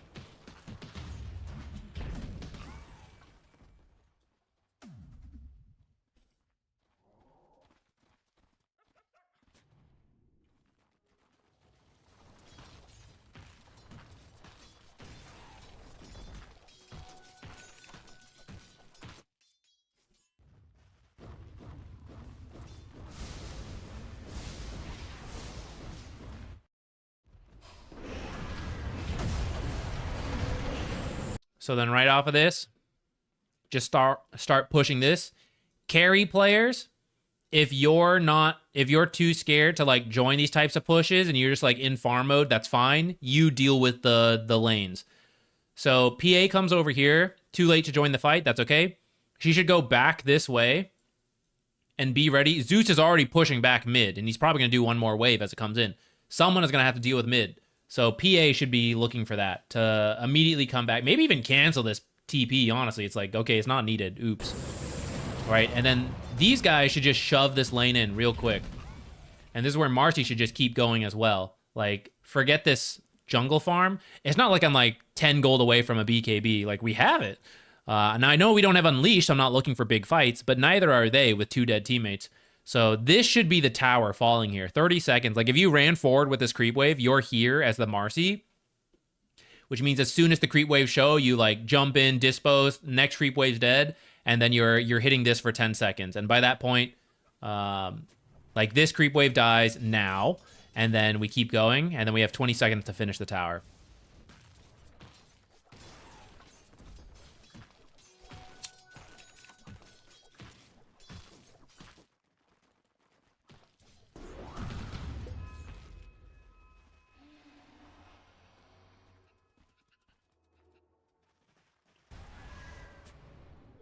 There's actually a bell curve to dealing with the creep waves.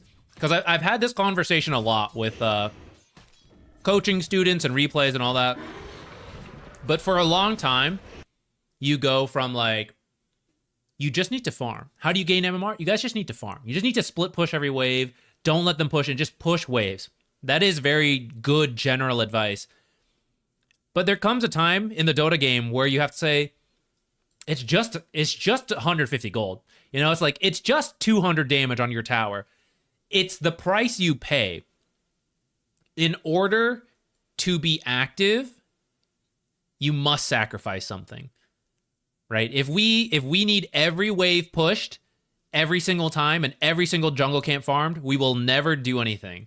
So there comes a time where you must learn which ones are, we're not doing anything. I should farm every wave to like, we can accomplish something more meaningful than one more creep wave and protecting 100 damage. And I need to give it up in order to do something active. So in this case, the one we just saw, I'm going to give up this mid creep wave. Where was it? Here. All right. Like, we look at this and it's like, I get it. It's farm. But I mean, if we think about the value and we put it at like, let's say 200 gold, it's like, yeah, this is 200 gold. I'm going to lose it. I'm going to give it up. And I'm going to get my team not quite 1,000 gold, but like, you know, let's say like 800-ish, I think, is roughly what the tier 1 is worth. I kind of forget the exact amount anyways. But like, you know, even if it wasn't worth a lot, even if this tower was worth the equivalent 200, but think of the map control you get for taking that tower out, right? Like, it matters a lot. And we only get so many opportunities. 2 heroes are dead. Can we guarantee in the next minute we'll get 2 kills again and we can take the tower then? No. Can I guarantee you that there will be another creep wave in the mid lane? Yes. Every 30 seconds, there will be creeps. Creeps are always going to push in on every wave. But when will you have the chance to take towers? Only a limited amount of times. To take Roshans, to take Tormentors, right? To smoke and go for a gank because they're split up, right? Those are very limited opportunities. And it's on the Dota player to, over time, learn to identify, like, this is the one to go for, right? Like, we can take this tower. We can take a bigger fight. I got to give up the creep wave.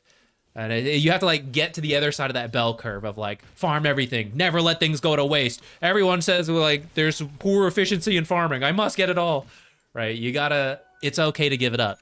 The other part of this is activity, right? Another conversation that comes up in coaching a lot. What are you doing? You're just sitting here. You're so bad. Go pull, go stack, go for runes, go ward, go do this. And at some point you reach the other bell curve and you're like, just stand in this tree. It's like, what? Just stop moving. Sit in this tree. Just wait here. This is like the best thing you can do. Sit in this tree. Don't click. Don't move. Wait there. You see this on pushes. The support's like in the tree line. It's like, I don't know. I got to move here. Got to move here. Gotta move. Stop. Sit in that tree line. That is the highest play you can make. Like, just wait here out of sight. Is the threat of not being there. That's the peak gameplay. It's like these two things is like the farming and then like feeling the need to always do something. Sometimes simply waiting is the best play. It's too dangerous to do anything, so I must sit here. I don't know what the enemy is doing, but my creep wave is about to push in and I will know in 10 seconds if someone is defending or not. I have to just wait and not try to do anything. Those two things get a lot of people. Because so long, you're on the wrong side of it. You're on, like, you're not doing enough, and you're wasting too much farm. And eventually, you gotta learn. It's like, waste farm. Stop doing things.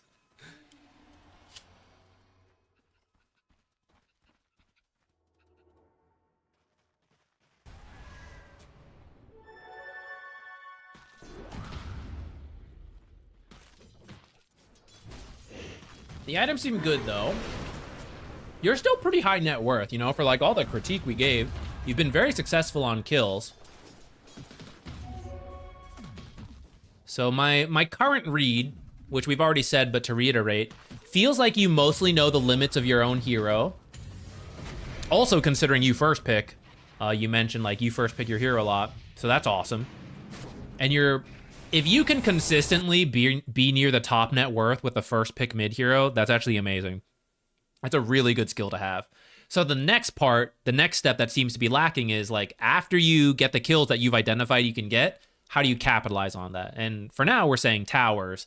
In the future, it might be something else, but I think that's a good place to start.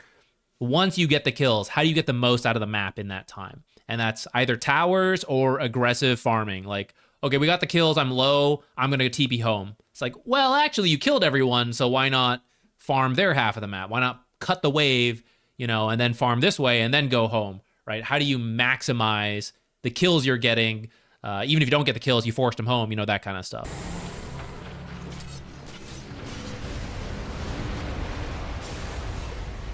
Ah, that's such a close fight. That's so scary. Yeah, should we look at that again? Let's see what happened. That was so close. So you BKB'd early. This is actually a panic reaction from your part. So you saw the Spirit Breaker coming in, but if you have a little bit more map awareness, you'll actually see Luna's over here. So he's actually unlikely to do anything to you in this charge. I mean, he might mess with you a little bit, but he's not going to kill you. I'd be very surprised if you could be chain stunned, especially because after his BKB piercing stuns, the only stun left is Venge Q. So I really don't think you can die. So I would just tank this without popping the BKB, which would have helped you survive the fight later on.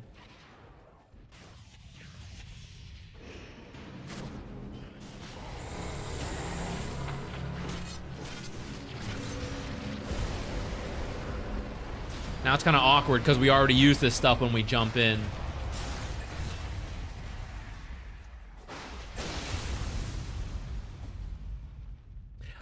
Yeah, I mean, just for the BKB and the ult, if you don't panic those too early, you'll be fine.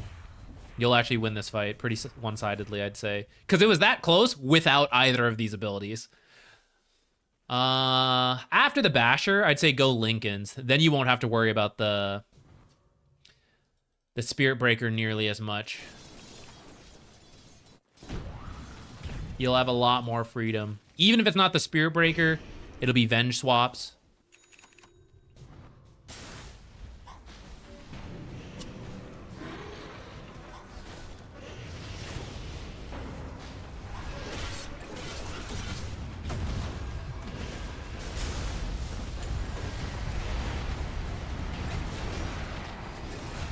Oh, so close.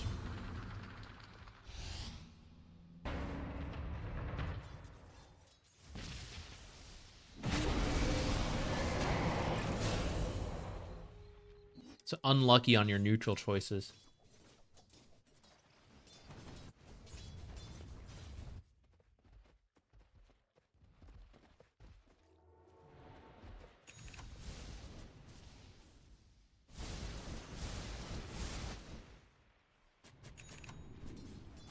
I think one of the major issues of lower ranked games players always face that if in a scenario where your teammates play so badly, it seems like they are playing to lose. Is there a way to recover from that? It is true that in a single given game, you might have some serious dead weight on your team. Like, I'm not one to flame, but it's the reality. That was me a couple days ago on Invoker 5. Like, I was being dead weight. And it just happens. Whether someone is meaning to or not, maybe they're doing a roll queue, it's not their usual. Maybe they thought something would work and it's going terribly. Maybe they're having a bad day, who knows? But that's the reality. It will happen, and you might lose a given game because of that. earlier I was talking about realistic expectations of like, if you have too high of expectations, you'll be more frustrated when you don't meet that. I think the biggest mentality mistake people have when trying to climb in Dota and feeling it's like it's my teammates holding you back is not thinking nearly big picture enough. In any single game matters but doesn't matter, right? You will lose games because teammates are bad. That is just the reality of Dota and any team game. And having a 55% win rate is really good, but that means you had 45 losses. Some games are just losses no matter how good you play. In the same way, you can feed and then still win because you get carried. A lot of people just have too much expectations that every single game should be balanced, should have teammates that care, should have like full communication, should have whatever, right? And that would be great. I would love that. But that's not the case. It's just not going to happen. So I think in the games you get where you have someone doing really bad, understand that they probably don't want to lose. It's until you tilt them out and they go, you don't deserve to win, I'm going to throw whatever, right? Unless you get a case with like win traders, which sucks, right? But I mean, that sucks. There's no redeeming that. Most cases of someone playing bad, they want to win. They're just playing really bad for whatever reason. So I would say just try not to tilt. Do your best. Again, even though I said any individual game matters but doesn't matter, it matters because if you can turn a game around, like that'll help your win rate. So I would just try not to give up and try not to be too frustrated when it happens. And that's why I really recommend for anyone looking to improve, don't use winning or losing a match as a metric. Use your own performance as the metric because you have way more control of that. If you care about wins and losses, at best, 50% of the time, you're going to be pretty upset because you lost. And that's 50% win rate is average. And you're saying like, I'm going to play Dota and half the time I'm just not going to be happy. That sucks. That's not a good time. But if you're like, I'm just going to try to play my best every game can be 100%. I tried my best. I'm pretty happy with how I perform. Now, sometimes you're not going to be. You're going to be like, I sucked. That's okay. But like if Marci here judged her own, game, my PA sucks. Like I'm upset, right? I get it. This is not good. But like, what can you do about that, right? Maybe you can identify some stuff. It's like, oh, well, after the kill, I had gone for this tower. That would have been better, right? Like you identify things you can work on, but you also say, hey, I went even in lane, even though I first picked. I'm pretty happy with that. I was pretty happy with how I reacted to this gank, right? Like you're judging your own performance and you can be happy with that. And that helps keep your sanity through the times your teammates are absolute garbage.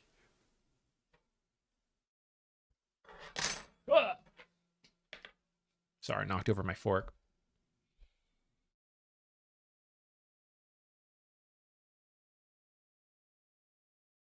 It's true. In this particular game, there's maybe nothing Marci could do. I'm not saying that's the case, but like, let's just pretend. There will be games like this. Like, there's literally nothing you could do about, let's say PA's not just bad, but actively griefing, dropping items, whatever. It's like, you just can't win that game. And that's the reality. But that doesn't mean the game has to be a full waste. That doesn't mean Marci or whoever can't learn something and improve in that game. For example, when games get griefed and I realize like, okay, we are losing, I pick something to work on. A lot of times I say like, okay, we're losing, we're all stuck in the base. I am going to do my best to sneak out of the base and cut a couple creep waves. And people are going to be mad. They're going to be like, you're wasting our time, whatever. Screw them. Because there are going to be very close games. This game is not one of them, right? With whoever griefed and whatever we lost. But there's going to be a really close game where someone dies without buyback. It's 50 minutes in. It's a really close, like anyone could win. And I go, oh shit, I need to buy 40 seconds of time. I've practiced this. I know like, okay, this is the path I'm going to take. I'm going to creep cut this way and get out. And like, because I've done it before in a game that was griefed, but I practiced it there, I can now bring it to a game where it matters. And that's why no matter how bad your teammates are, find something you can work to improve on and bring that into a game so that every teammate here is good. Everyone's trying their best. This is a game that like I have control. I can feel I have control. Oh shit, I'm really bad at playing this hero. I'm not practiced with this hero. I was like, oh shit, I don't know how to creep cut. I've never done this before, right? Like, and you lose in that moment because like you had a good team, but you didn't know how to do something. Your lane went poorly, whatever. Like that's what you're carrying over from your bad games to the good games. It's all practice so that in every case where it matters, you can do your best to make it matter. MMR is a very long-term mindset. It's not about like any given game. It's about like, what do you carry over every single game? This PA's got a lot to learn to carry over to the next game, you know? For our mid Marci player, right? Even though we're saying maybe she couldn't have done anything this game to make the difference on the PA, next time, gonna be a little bit better about taking towers. And that's gonna help. Maybe it wouldn't change this game, but in another game where it's pretty close, it will make the difference that you take this tower off a 15-minute rotation, that you get the kills, and you don't feel like, I better go save my tier 1 tower from 100 damage. You go, hey, you know what? It's way better to take the tower. Zach told me that, right? And then that game, it makes a difference. This one is starting to not matter. It's true. This one is starting to not matter what Marci does. But it's for the next games. It's for the future games.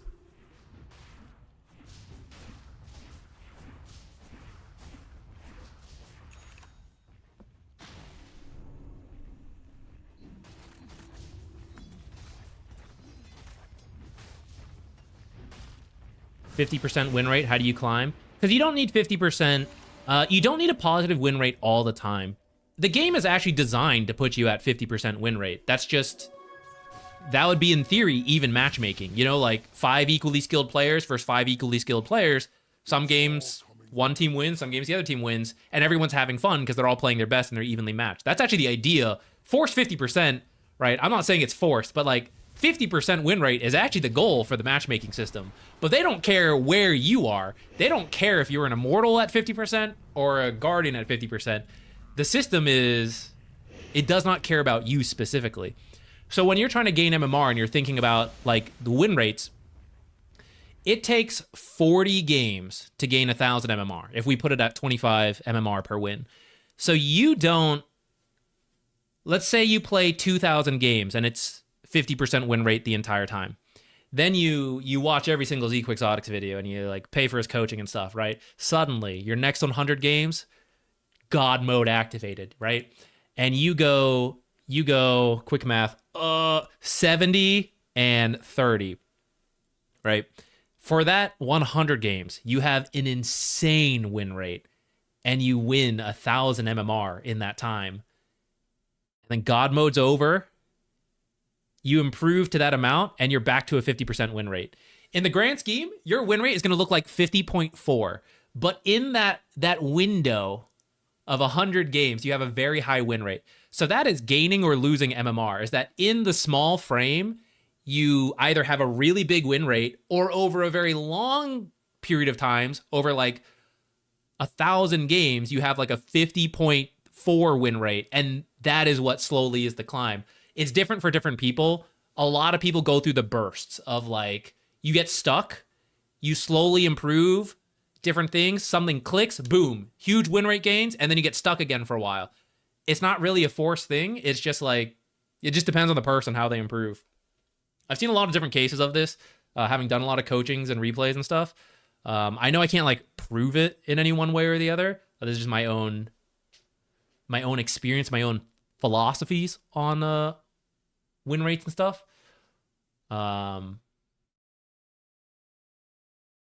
But yeah, I think you have to be pretty self-critical to gain MMR.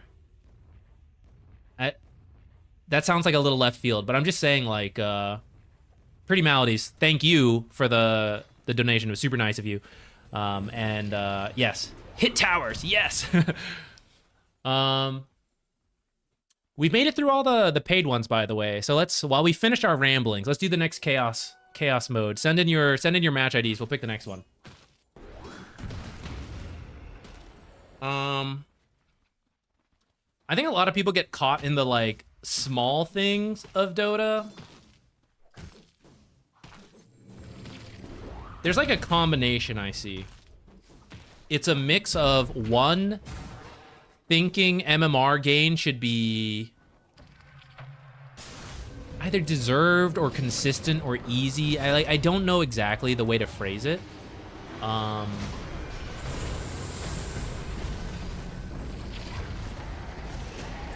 But I think it's like too narrow-minded of like, these 10 games were like rigged against me, but forgetting about the 10 games that weren't rigged against them, maybe rigged for them.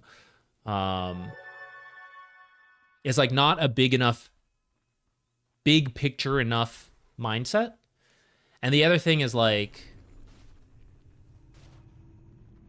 part of the reason you get to that point is because you don't look at yourself enough and you're like, man, I'm shit. You know, like, I got to keep looking at things to improve on for myself because I promise there's a lot. The reality is it's really hard for a lot of people to see like why your mistakes affect the game. Because if you had that skill to know that, you would already be higher. You know, it's very hard to see beyond your own mountain of what you're standing on until someone helps you, or you eventually climb beyond your mountain and you're like, I can see the problems I had back then. But in that moment, it's really hard to see that. So unless you're self-critical and always looking for those problems, you eventually start looking to like blame other things, either teammates or the system or something like that. And hopefully that's what like these replays and coachings help, where we can highlight some of those moments of like, hey, this may seem small, but like, you know, over a course of a large games, like it'll affect you. In this game, you're not like, we're saying like, hey, you didn't take this tower. In another game, we're saying like, hey, you didn't farm the enemy's half of the map. Hey, what, you're putting these wards in a bad spot. Dota's so complex and like random that you need a huge sample size or like a ton of foresight to connect that stuff quickly and easily. Which I think it's become easier for me because I do all these replays and coachings and castings. So I'm like starting to get a like easier time connecting all that different stuff. But for the average Dota player who doesn't have as much time to do all that, it can be difficult. And then you got the human ego of like, well, it can't be me. It can't be me. And it'll end up holding you back.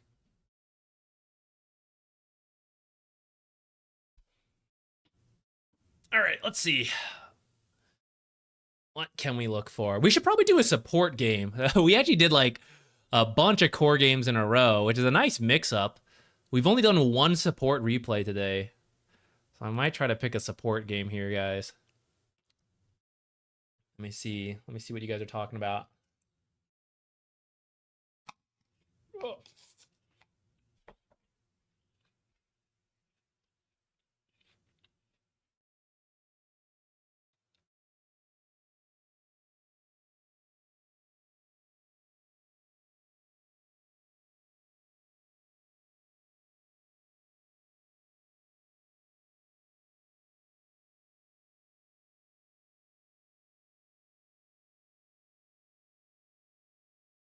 Ooh.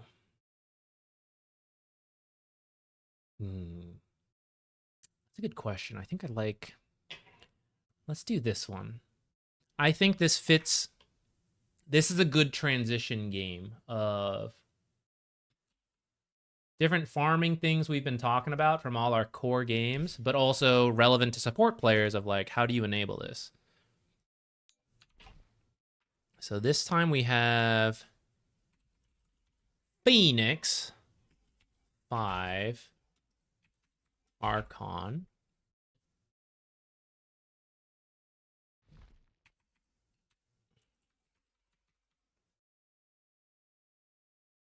Okay, and the question was, are we too active while Juggernaut is farming? So that's a really good question, because it can be tricky of like, hey, we're supposed to make space for him, but also are we being too active? Really comes down to the draft and how the game is going. So let's take a look. Cheat a little bit. Let's see. So, I mean, he's off to a pretty decent start, it looks like. And let's see his items. He decided to go for Battle Fury. Diffusal's going to be pretty good. Shoot to MKB. This is kind of a weird... he probably needs, say, Manta in here looks good. Or...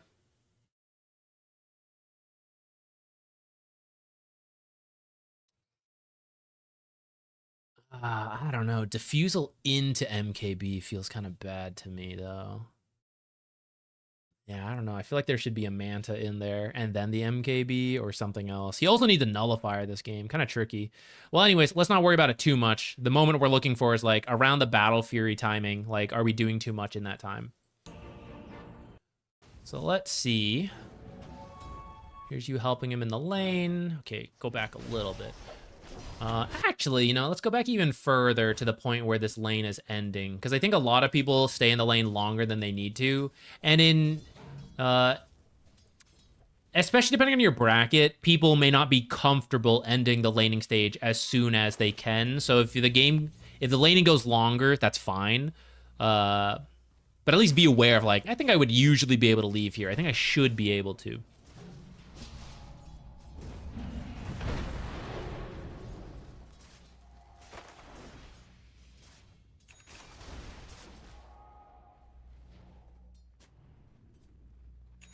Never fully joined any plays until they finished farming. Okay.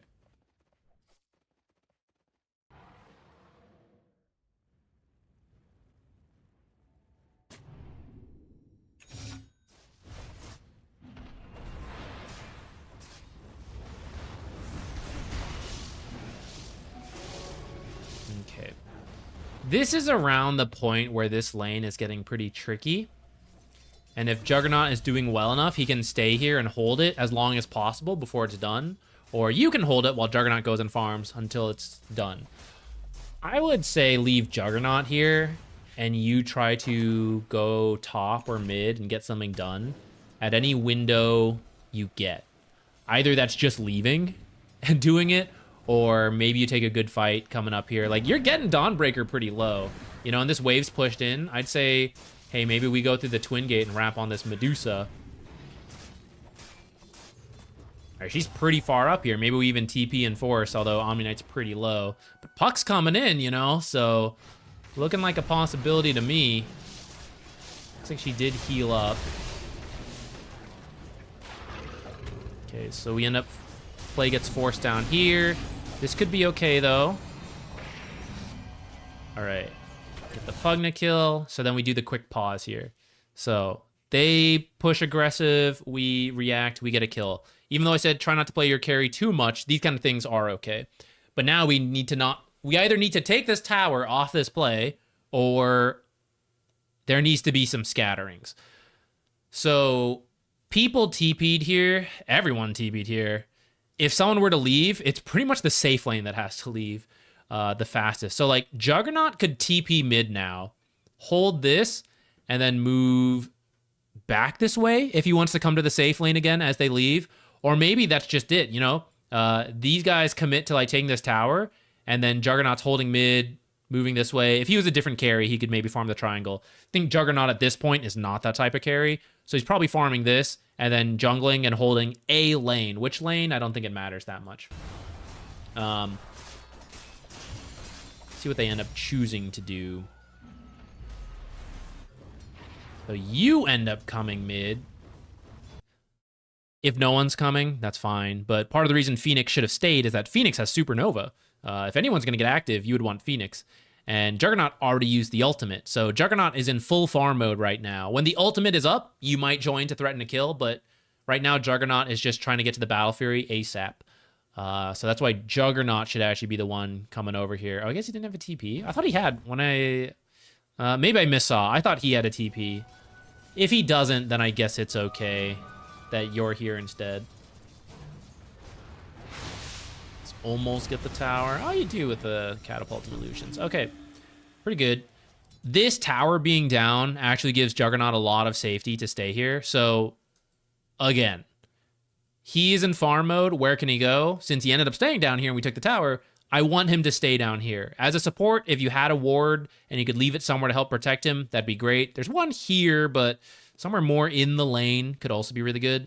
But now I feel a lot better about leaving Juggernaut here and trying to force plays mid and top, especially because in this entire time, Medusa was left alone. So now it's time for her to feel the pressure and Juggernaut to get the space. And it looks like you're getting a mid tower for free too. So all really good. The next spot is just go top, take the tower, pressure Medusa. This is a pretty risky move by you, by the way. If we look at the map, no one is showing, only Medusa. No one defended mid, so if they're in this exact area, it's unlikely. So they're either in here or here. That's kind of a coin flip of, am I going to die right now because I'm about to walk into Alina and get stunned, decrepified, double ulted? Or are they over here and it's actually perfectly fine? Or are they somewhere else, which is kind of weird, you know, but whatever. This is just a pretty dangerous move into the Watcher. Turns out no one is here. You catch Cytalina further in. So it's like, it works out. But it was kind of risky. It's kind of scary.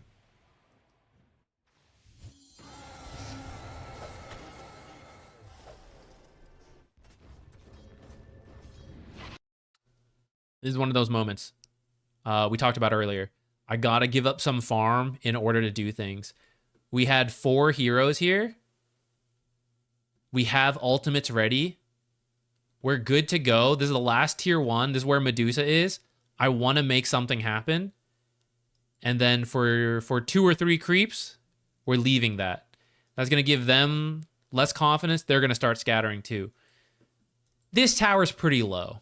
I get that. So it's like, I don't know. Do I really want to give that up? This is where carry players actually, this is why you shove in the lane real quick and you either jungle, or if you can see things being pushed in, this is where the carry player comes and deals with this so that the other heroes can stay active. So I would have preferred to not have TP'd here. I also don't think the tower will die here, right? With this amount of creeps, it's going to like fight. These guys are going to push up a little bit. It's going to stall out here for a while. This tower is actually going to be okay, even without you TPing here for at least a little bit longer. Now, if a hero shows up, it probably will die. But if a hero shows up mid, it means they can't be up here, so you could start a fight. They could TP in, but that takes time, and you might have already gotten a kill before they show up. So, feel this is the case. I'd feel a lot better if this tower had more health. I could easily say at that point, don't come here, stay top. Even at this low, I would still say that right now. I'd say I'd wish you had stayed top, and if someone were to come here, it should be the Juggernaut. You kind of need like the egg in the coil. That's not true, actually. Wheel of Wonder's pretty good too, but like you 3 are really strong together, and we took away one of those components by leaving that lane. Now, since we left, shove it in and make your way back top. But you see, because we scattered, like, Puck's now left. No, we never used our ults. We never forced anything. And now they see us split up, and they go, okay, now it's time for us to do something. And now they're starting on Omni Knight and Ringmaster. And this is where if we had the coil, had the Wheel of Wonder, egg, like everything, we're winning the fight. And if we lose this fight, you know, we left because we're like, oh, I don't want to lose the mid tower. Now we've lost this fight top. Maybe we're going to lose this top tower.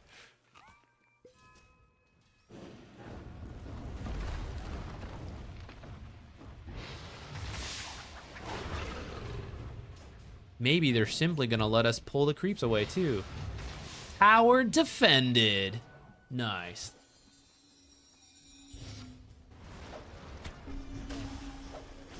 Damn, it does a lot of damage, though.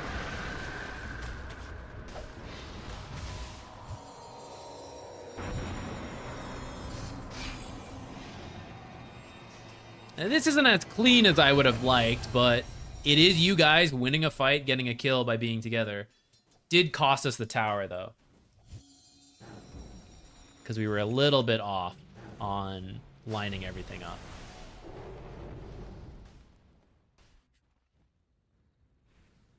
Ah, it's tough. I kind of want Spirit Vessel, but also Medusa.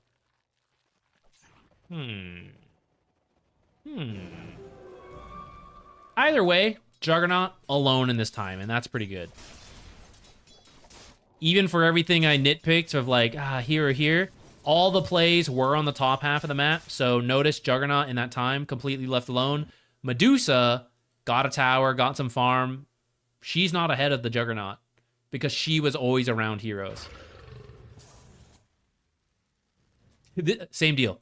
Scary. This is scary shit walking in here like this.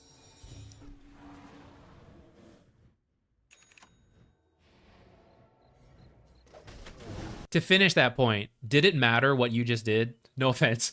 In the nicest, most loving way possible. But as a lesson learned of, I'm telling you guys, like, this is a scary risk. So what did we get out of that? You know, this is why it's like, I'm not going to take that risk in the future. Because what did we do here? You know, we come over and it's like, this Watcher is captured and sees me coming in here, or it's not captured and it doesn't see me. All right, it's captured, it sees me. Could have died. Maybe there's a Lina here and she's like bolting over to kill me. So in this case, we took the risk. We took down a Watcher. What if there's a ward here? We don't have sentries, so we can't even check. We're taking a huge risk, and what's the payout? Good deep wards, good D wards? Don't have those. So a lot of risk. Took down a Watcher. That's very little reward. Let's say you saw Medusa with no health. All right, let's get her. Can we solo Medusa? Can we solo any hero you run into? Very unlikely, unless they have a lot of health, very little health left. But they should have seen you in the Watcher and in the Observer that's potentially here that we don't know if it is or is not up. So if they were low health, they should leave, right? So it's very unlikely we can kill anybody for being here. We can't place a ward. No teammates can help us find anybody here.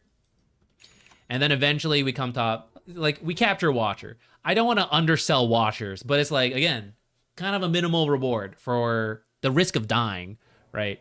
A Watcher. So now I'm going to tell you, I think you guys should continue to pressure this tower, push Medusa, push this tower. So we're all going to be in this lane, and supports are going to be kind of out of sight, not showing, so they don't know. It's like, is it 4? Is it not? Right? Let me go back to their perspective. So with that in mind, of me saying, like, I want 3 or 4 heroes pushing top, if we think about it, looks like there was an Observer here, by the way. Let's say there wasn't an Observer, and this Watcher was up, and this Watcher wasn't captured by you. What would change? Does it matter that they see anything here? They go, oh, they're not here, but I still don't know because they're hiding in the trees. Like, is this Omni Knight pushing on his own, or is there like the whole combo ready behind him? Right? I wasn't going to move through here. So it actually doesn't matter if that Watcher is up or not. And I'm also not looking to wrap and dive this area until I take this tower. So like the fact that I see this does give me a little safety of like, oh, I see Lina coming over so we can respond to that. But also if we're pushing in a coordinated effort of like, we're hiding in the trees, as soon as they jump someone, we're going to like go. We're going to coil, Wheel of Wonder, Phoenix Egg, everything. We want them to come to us at that point. We actually don't care too much if they all show up. I mean, obviously to a degree we care. But like, if I can have this, sure. But will I risk my life for it? Probably not. Because if I'm in formation, I can take that fight without this. So with all that said, going back to it, and we like review that of like, okay, I pushed in mid, right? If I'm not going to accomplish that much up here, but I am risking my life to do it, does that make sense? These are the kind of support deaths that are bad, where it's like you die and you're like, I was placing a deep ward. Even if you actually had wards, I would still say this is too risky to do. I know I threw that out as like value, and it kind of is, but I'd still say it's too dangerous to do this right now. And so these are kind of rotations you should take out as a support. After you push in mid, you should just go, yeah, okay, back top. And you should come this way through here, even double stack potentially, and then make your way up to here. I'm not stacking their jungle when I move through, but I also might die, right? This is going to be way safer. I can stack, I get to where I'm going, and it all makes sense.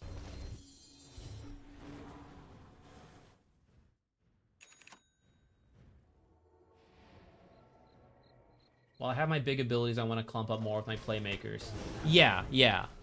That's true for any hero, not just Phoenix. Ringmaster's the same. If he has Wheel of Wonder, you're a Crystal Maiden with the ultimate. Really, any hero. Tombstone on Undying is kind of his ultimate. But like any major ability, those are the times we want to make plays. You want to think of it as like an on and off switch. Abilities are a good place to start. Sometimes it's other things like item cooldowns. But in this case, Wheel of Wonder is the main thing we're missing. It's a little awkward because we have everything else, so there's some inefficiencies going here. If you guys wanted to make a play without Wheel of Wonder, I'd say it's okay. But let's just pretend we need Wheel of Wonder. So off switch. We're not going until Wheel of Wonder's up. We don't want to force plays. We don't want to do anything. So we're just hold pattern. We watch people farm. We push out lanes safely that we can. If your cores are doing all of that, this is where it goes back to support. AFK in the tree line, right? Don't be here with Omni like, oh, let me help you farm. It's just free information to the enemy to know like, oh, Phoenix and Omni are there to make a play somewhere else, right? Just hide in the trees. And you might break, like you hide here. You break the smoke coming in, you die, Omni gets out. but they don't know. It's like 3 heroes top, go for Juggernaut bottom. It's like Phoenix could be next to Juggernaut. Phoenix could be next to Puck. Phoenix can make the Omni-Knight. These are the moments. Off switch, we're waiting. You're like chilling in trees. Unless it's too scary to do that, and then you're the one taking the risk while the cores are jungling and you're shoving out lanes dangerously. Like, whatever, depends on the game. But we're waiting. Once whatever you think you need is available, I think we need all our ultimates. That's go mode. Switch on, group up, get going, smoke, move. See, this is switch off time. Switch off time, but we smoke. This play may or may not work. But if I were to give you calculated odds, missing an ultimate on a smoke play means it's less likely to work.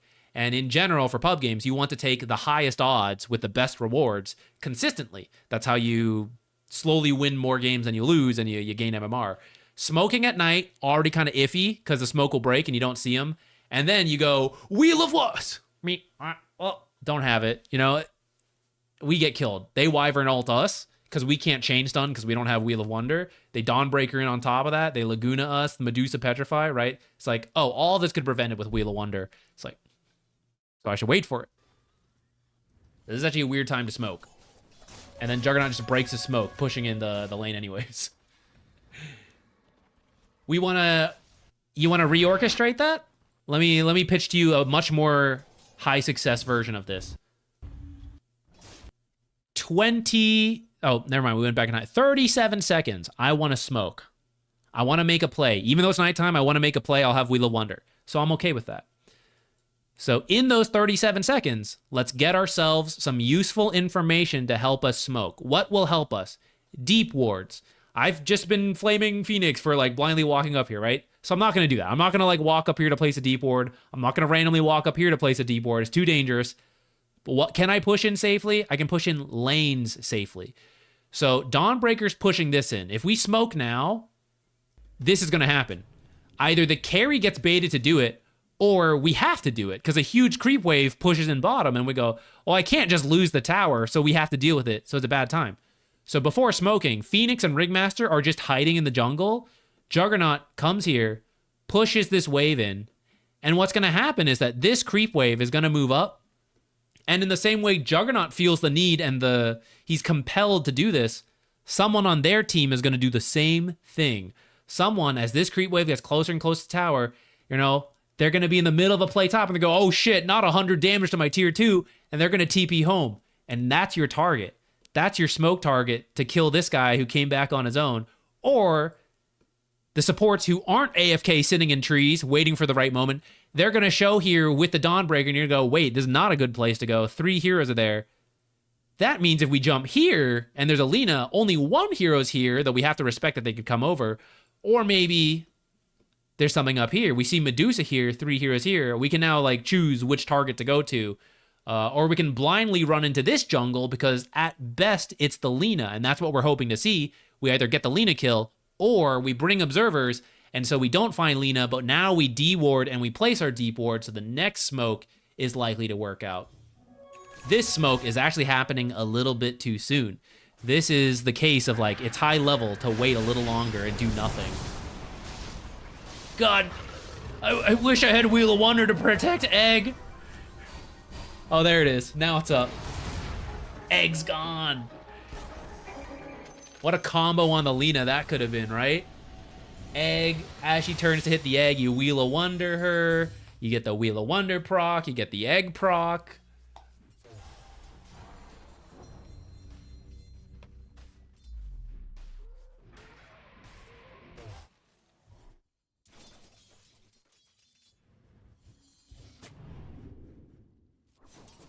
I don't really mind the level of activity you guys have so far. It's more just when and where you guys are doing it.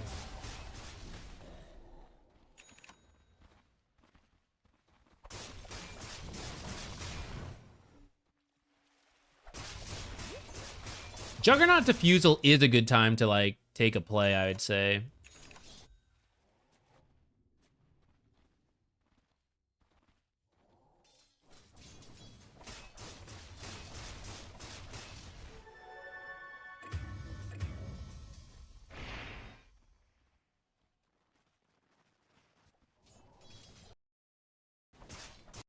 By the way, if your carries don't want to join, for whatever reason, they're just full farm mode, they're angry, whatever.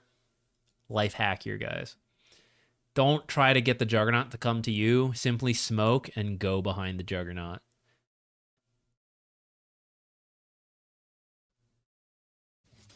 Find the play that way.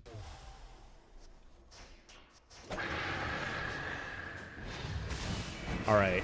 If one of them had reacted to Wyvern walking in, this fight goes better for you guys. I don't know. Wyvern got real close before anyone did anything there.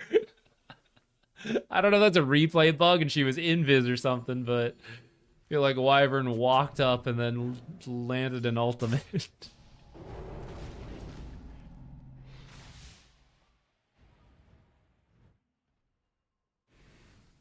Felt awkward about 10 minutes later. We can keep going. Let's go 10 minutes. Let's highlight some of these cases. So what's Juggernaut got at this point? Diffusal MKB. Yeah, I was saying this. Oh, I think I saw someone ask, like, why is this weird? Doesn't it make sense? Like, Diffusal versus Medusa and then the MKB into Butterfly. So on paper, that makes sense. But Diffusal gives no survivability, Battle Fury gives no survivability, and MKB gives no survivability. So in theory, when Juggernaut stands and attacks, he's going to do a hell of a lot of damage, and he addresses all their stuff. But when he gets hit by a spell, he'll die, because he has 1,400 health at 27 minutes. You know, Lena's got 2,000. Dawnbreaker is 2.5.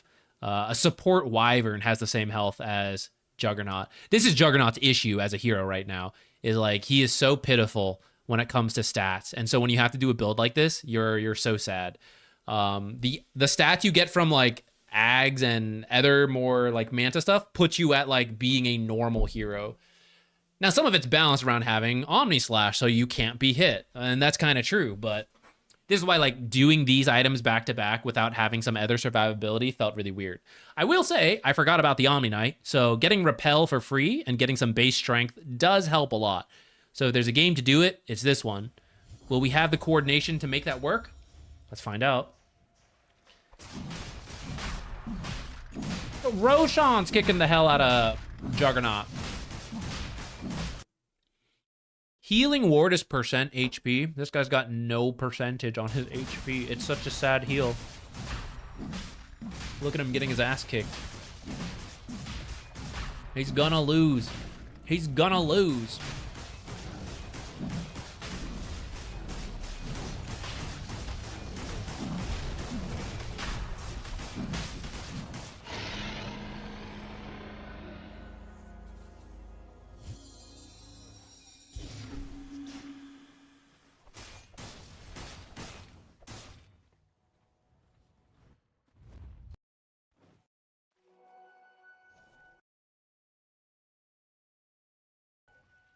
All right. We got Aegis. We're ready to go. We have all the ultimates. So let's talk about movement. You see this Ringmaster on his own? Any hero who dies, even a support, you'll feel compelled to wait for that support, as you should. It means you're wasting 5 minutes on the Aegis. So when your team's doing the Aegis, you shouldn't be like risking your life like this as a support. He's on his own, very dangerous. He needs to immediately take the safest path back to his team. These guys starting to move forward. Don't really have a creep wave, kind of scared. In fact, there's no one showing on the map right now. I'm pretty scared. You have some vision top, so we should go play top. It's the safest place to start with this Aegis push because we already have vision down. And bottom would be the most dangerous. When we go top, they're going to want to avoid us and go play bottom. We already didn't want to be bottom because it was so scary, so we're kind of pushing them into an area we want. If we go bottom, we're moving into dangerous territory. They're going to avoid us to come to our vision, but as coming into our vision, the support should be placing sentries to de-ward, so we're going to lose all our vision while making a more dangerous play. So we should go to the top, where all the wards are. Mid is somewhat acceptable, but we have to be closer.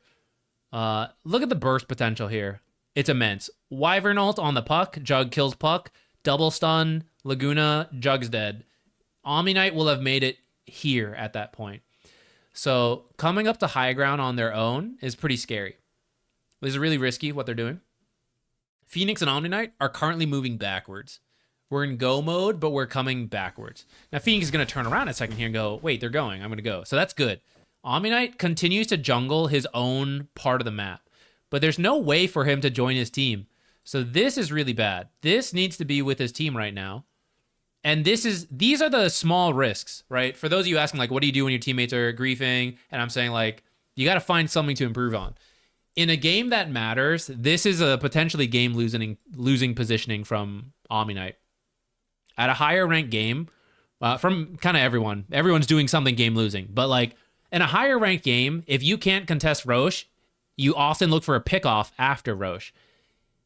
If they happen to have a deep ward here that got missed by the sentry, or maybe they scan something, they scan this and they know someone's here and they see Juggernaut here, that's enough time to go take this fight. And suddenly the strong Aegis timing is completely gone. That can decide a game.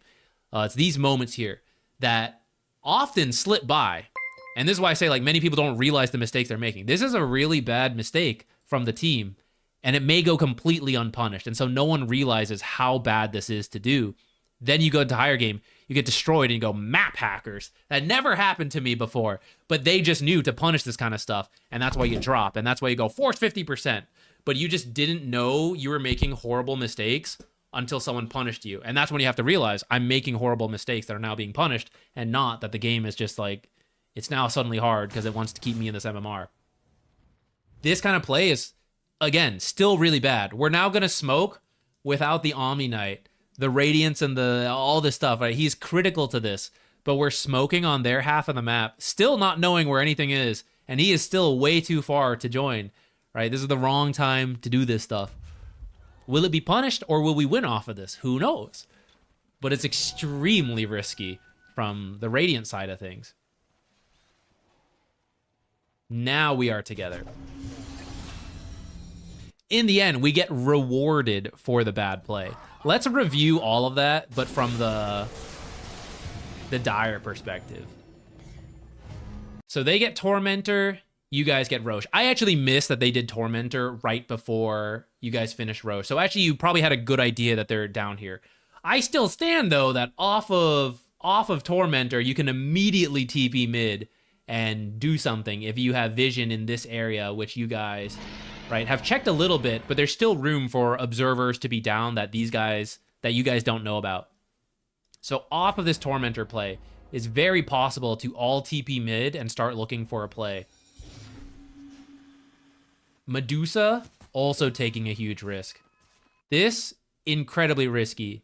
Maybe you guys hadn't dilly-dallied around. You guys made an immediate smoke in and already had a deep ward. You see a Medusa on her own, and you know Tormentor happened bottom. You just jump her, and you just go for it. And she loses the game because you pushed in mid, killed Medusa, took a tier 2, broke the high ground before she's up again. Team scattering around. You guys could be smoked up. Running in here. You guys are kind of scattered. Now, this is their half of the map, so at least there's the outpost. So it's a little less risky, but still pretty scary to be scattered around like this when the enemy team just did Aegis, and no one has really shown besides the Juggernaut. And that's why Pugna, now coming in here, earlier, saying like, why is Phoenix walking up here? What's the reward? Same deal for Pugna. What's the reward here? He's got one sentry. Is he going to deward this area? Are they planning to play this area when the enemy took Aegis and is likely looking to do something? And no one has pushed top yet, but someone pushed mid, and that's kind of worrisome. So they're either coming bottom, which would be a little strange because no one in our triangle has been jumped yet. So did the team take Torment, Roshan, push mid, and then smoke to their own jungle? It'd be really weird, right? This is actually the most likely area for the Radiant to be right now. So Pugna deciding to come here on his own is extremely dangerous and not necessary. This is where you stand over here as the support. You stand like in this tree line to break smokes coming in here. Stand like right here, stand like right here, so that your Medusa can farm, and the Pugna is the one that dies instead of Medusa, and Medusa slithers on away over here. Instead, who is going to die? The smoke actually goes this way and kills Medusa, and we don't react in time? Or we die on our own and our team doesn't get anything for it, right? So this is their really bad, dangerous mistake. And it just so happens that Pugna is the one who ends up losing on this front. Let's go back to our heroes over here. I mean, off of this, you should just keep pushing together.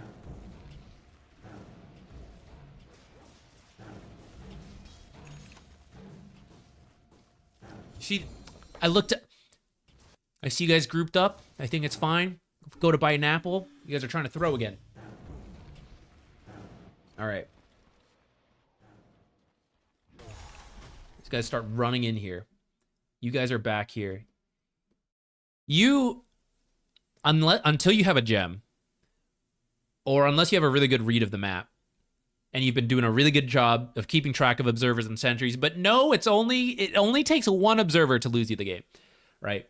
You want to assume I've missed an observer in this area. This is your imagine the worst case scenario, right? I've missed an observer in their own jungle, and we're currently showing 2 cores in the top wave. And if this observer in this jungle saw that they're over here, how could we possibly win this fight? We would never. We're losing, I don't know which heroes, because they could come this way and get these 2 heroes, or they could come and get these 2 heroes, but we'll never win the fight.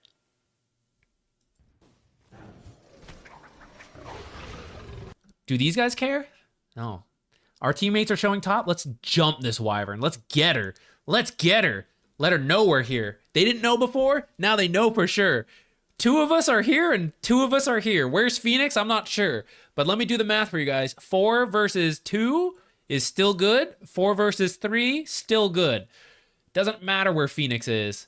They'll have the numbers advantage if they bring 4 heroes. So this is like, these are crazy risks you don't need to take.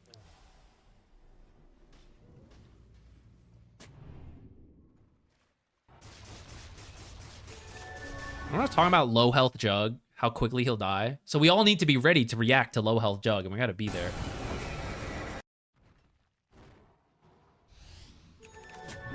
Low health Jug is hitting the tier 2 tower. Low health Jug is our damage dealer. So why did we position like this far and jump a Medusa here? But like, this is the guy, this is our damage, right?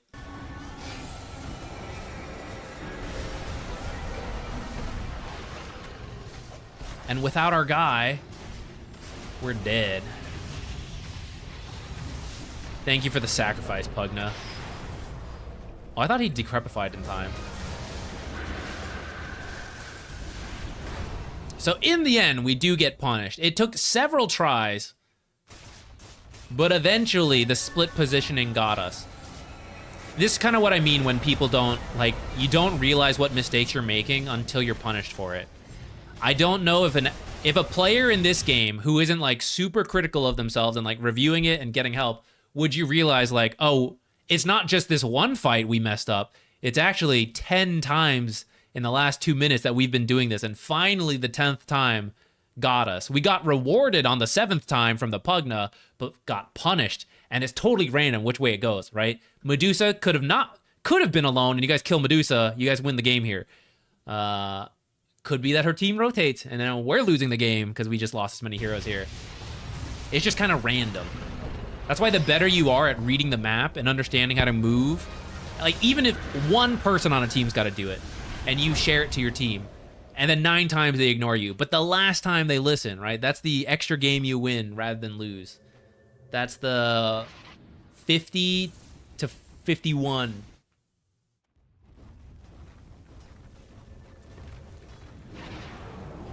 We all make 1,000 mistakes from the draft screen. Exactly. And I'm just over here looking to make 990 instead of 1,000.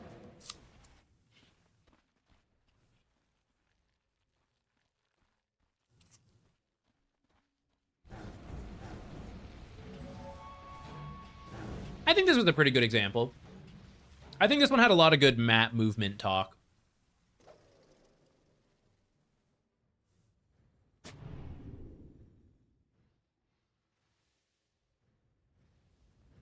And then once we lose, this is kind of the wombo combo of how the late game falls apart. Off of that losing fight, so we lost the Aegis, lost everything, right? Then we get kicked out of the area. We set up in that area. We put observers, right? So the enemy team, off of winning that fight, is now going to feel comfortable moving in here. They were actually a little slow about it, but finally got around to it. Now we lose observers. So lost our Roche, lost the fight, lost our vision, and now you're in a really weird spot. Now you're like playing in the dark, depending how many observers you lost, and you're on the back foot. Because in these late game situations, not that you guys know the exact net worth, but like when you lose those kind of fights, it's usually at minimum a few thousand gold swing, right? So they're going to finish their next set of items. So blind, behind in items, behind in levels, right? Like it's a whole combo of things that hit you at once when you throw on these kind of plays. But that's okay. We just wait for them to do it next. It's their turn.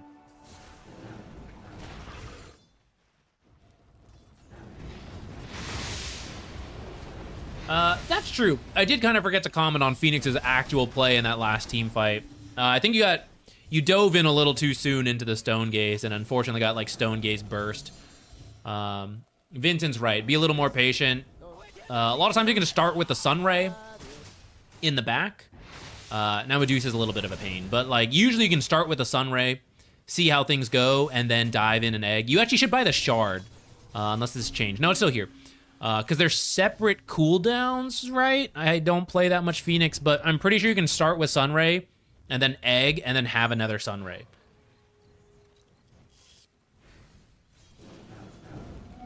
It's a pretty good Shard from what I remember. I don't know if that's changed, but that's one way to be a little bit more patient than feeling you have to dive in an Egg all the time.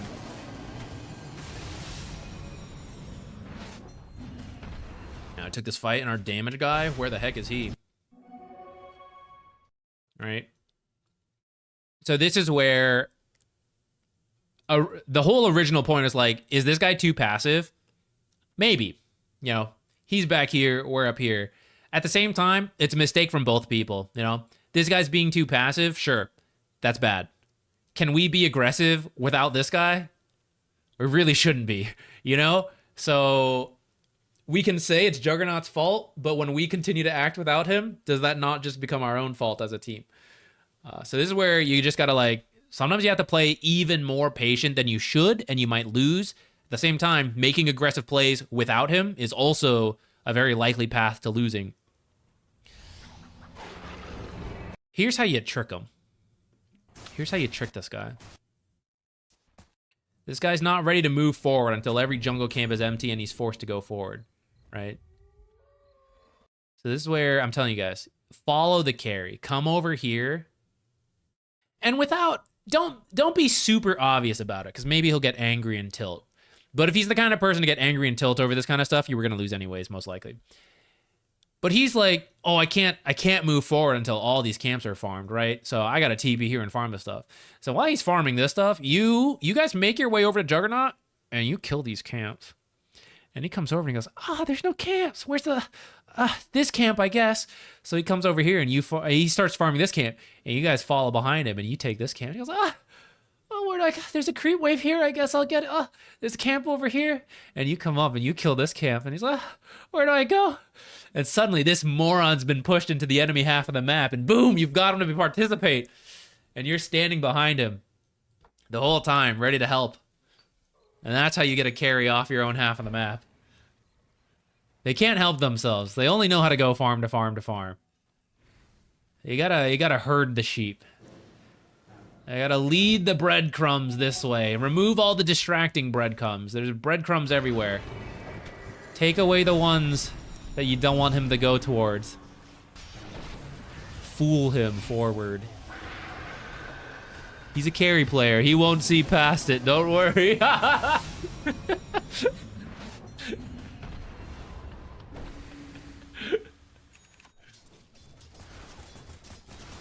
The carry players who can see past it have already won at this point, you know? They know. Well, they know we're not talking about them.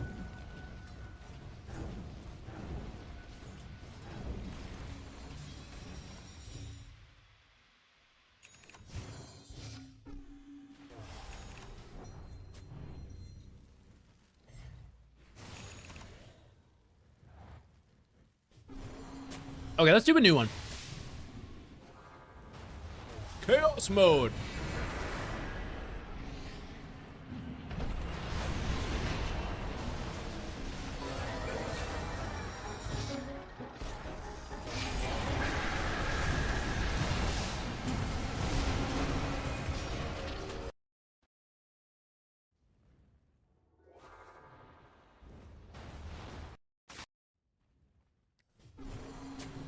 This is a move that's kind of risky again.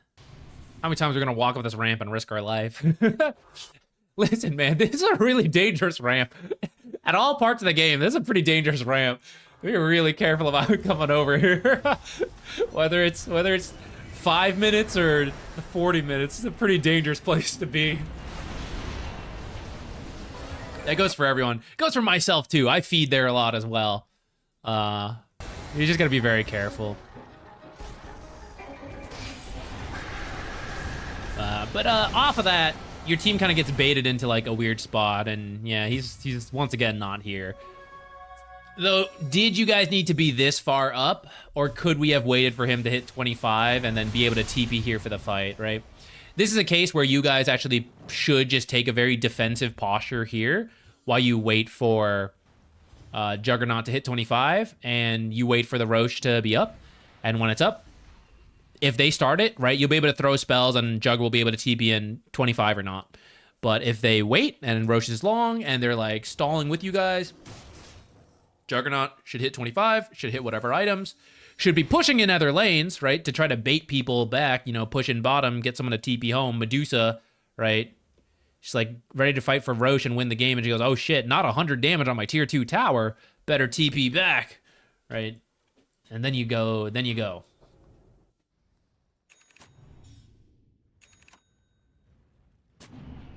Constantine, no problem. Happy to help. I think this was a good one. I think we got a lot of good map movements out of this. I was kind of... Maybe I won't care about the video length, because I do think a lot of those were... It's kind of necessary to repeat through all of it. I'll watch the replay later. Maybe that'll be cut into a video.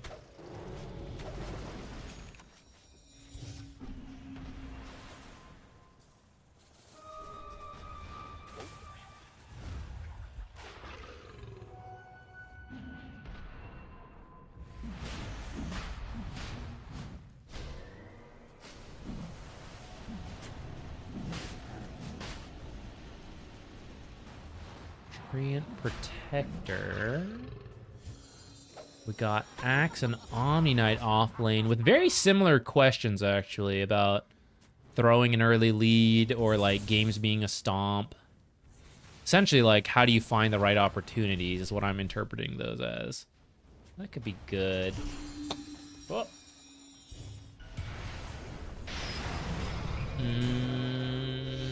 Let's see, we got some support stuff, too.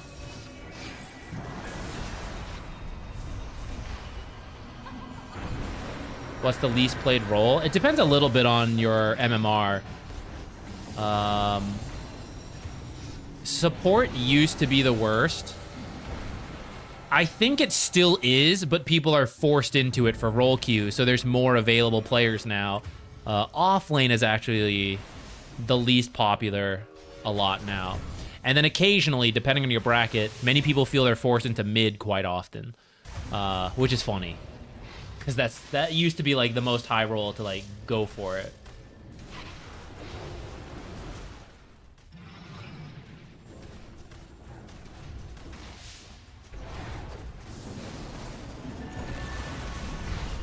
When to buy Gem of Sight.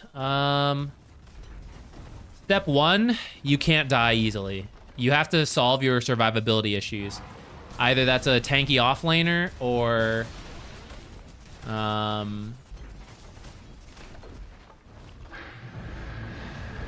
tanky offlaner, tanky core, you finish like Ghost Scepter 4-staff, right? Something that you're not likely to just instantly die and lose it.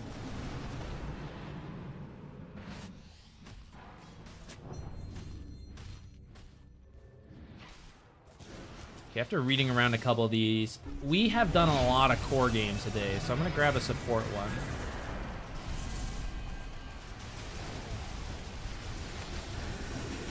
I also like the name Gerbil Lord. I actually like hamsters a little bit more, but I did have a gerbil. We had some gerbils when I was younger, and then some hamsters.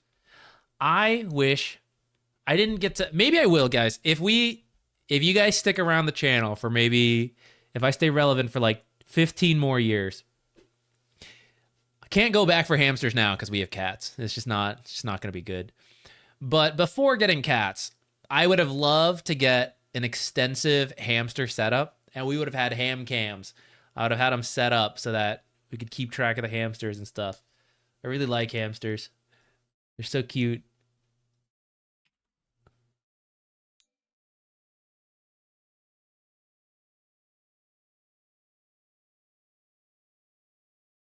Oh, we got a pretty high rank game here too. Mix of Divine and Immortal. So looks like some party queue game, so a little bit of a mix. Divine hard support. Although I think he said 4 actually. Oh, looks like you guys are partied, so maybe just lane swapped. Soft support. Okay. Okay.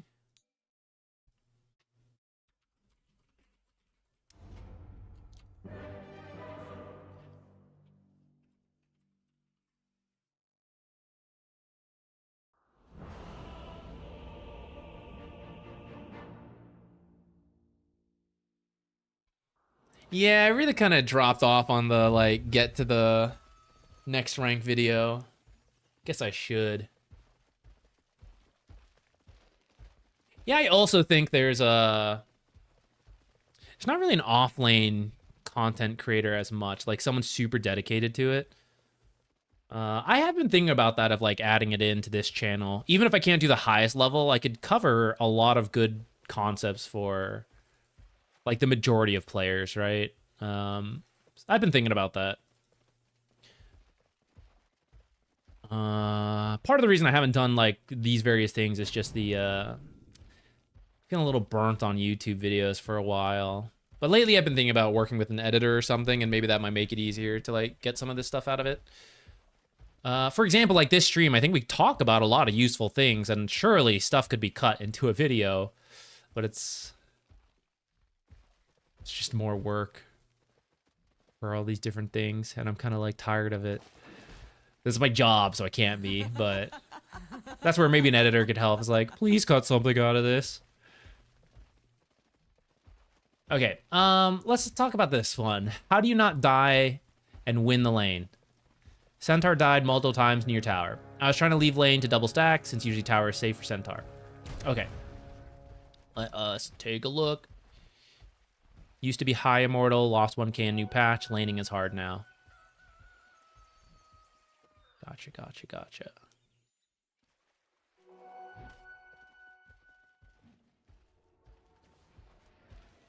I'm glad you like that Get Out of Herald video. The thing is, and part of the reason I lost steam on the series is because I kind of already knew this was true. But I was like, I don't know, maybe we can still split it up into videos. It's not different. My Get Out of Herald video could easily be watched by people in my Immortal games, and they could learn something out of it. Same with the Guardian one that focused on team fights. I have... What was the rank of the last game we just watched? The Archon? And we're like, why are you split up like this, right? It's the same shit. It's the same thing between games. And it's just like different players have different skill sets. Even in my games lately, part of this is the MMR inflation, but like Sniper will be hitting the tower and then I'll have an axe call a guy back here and we all dive and die. And I'm like, what are we doing? How does my team not know to just sit behind Sniper? It's not different from like the Herald game where you guys are like, I don't know, we dove here and we threw. It's like, me too. It's the same. And that's why as I finished the Guardian and Crusader video and it's like Archon, it's like, what I tell Archon players, like, prove your last hits. That was the Herald video. It's like, prove your team fighting is like, that was that video. You know, the Guardian one. It's like, it starts becoming really repetitive and I don't know how to separate it for the different ranks when it's like, it's the same thing. The degree is different. Like, you know, a Herald player, it's like, look, you got to get 5 of these 50 last hits, man. You know? And for an Immortal, you're like, you moron, I can't believe you missed this one last hit, right? But it's the same idea. I don't know. Maybe that's the video, right? Maybe it's just like repeating with everything I said. But yeah, that's why I started to really struggle to make those videos, because I just felt like, what is the difference? How do I separate it? Like, you give me a game, I can give you feedback. That's what this whole stream is, right? This Archon player struggles with this. We highlight a couple things. This mid player isn't pushing, you know, can highlight that. But as the general rule, tricky. It's very tricky. But I can just lie and just do it and just make it. But I don't like doing that stuff, and that's why I get stuck. I'm like, I could just say this is the issue. It could not be, but like, I could just say it, whatever. But I don't like doing that. I don't know. That's my problem. Alex, if you guys know Alexander Koja, he's a Marvel Snap creator, used to do this stuff. He always tells me this all the time. He's like, you're too honest. You need to lie more. Not like lie, but like, you know, put the clickbait thumbnail, whatever. It's like, your content's good. Just like exaggerate whatever. Just do it. Stop being so honest. Like, well, I don't want to say that because technically it's not always the best thing to do. You know, I'm like, this is the best support to play. It's like, well, it's not always the best. He's like, shut up. Title it. Do it. And I think he's right. As a content creator, like, you should just do that kind of stuff. But I hate it. I hate it in my core. It's really against... It's not what I want to do. Okay. We did the timestamp, and I haven't given any feedback. We're gonna... refocus. Okay. Centaur and Treant Protector. Double melee lane into a Ursa is pretty scary. And there's the techies here. I would say get some move speed early, man, and just do some creep dragon here. Because you are Treant Protector. The change in the tree lines has made it a little trickier, but you should be able to like run creeps, or even if you can't move through here safely, Treant can just like run them around back here and eventually lose them through the tree line, and just like TP out. And you double up the wave, shove it out, things like that. You don't want to directly lane into Techie's Ursa. It's going to be... It might work. It's pretty volatile. I'd say the Centaur versus Ursa matchup is very volatile, where one can easily... Like, a Centaur that gets ahead will have the burst damage to kill Ursa. An Ursa that gets ahead will Fury Swipe down a Centaur. So it's very finicky, and Treant's not in the strongest place. Techie's technically not either, but his burst damage is pretty good. So I feel that they are more likely to come out ahead in this volatile lane and then just snowball from there. Once you fall behind, very difficult to pull back up. So that's why I'm saying, like, I just say creep drag and farm it out. Yeah, the most broken build, you know. The one thing you need to get out of Guardian, even though, well, you know, it's probably like 30 different things you could really get out of it, you know.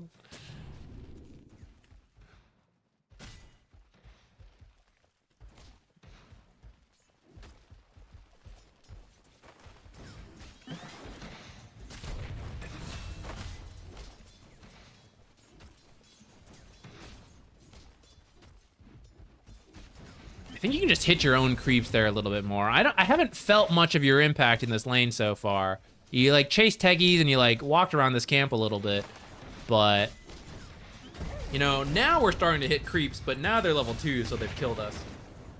If you do this sooner, like in the very first wave,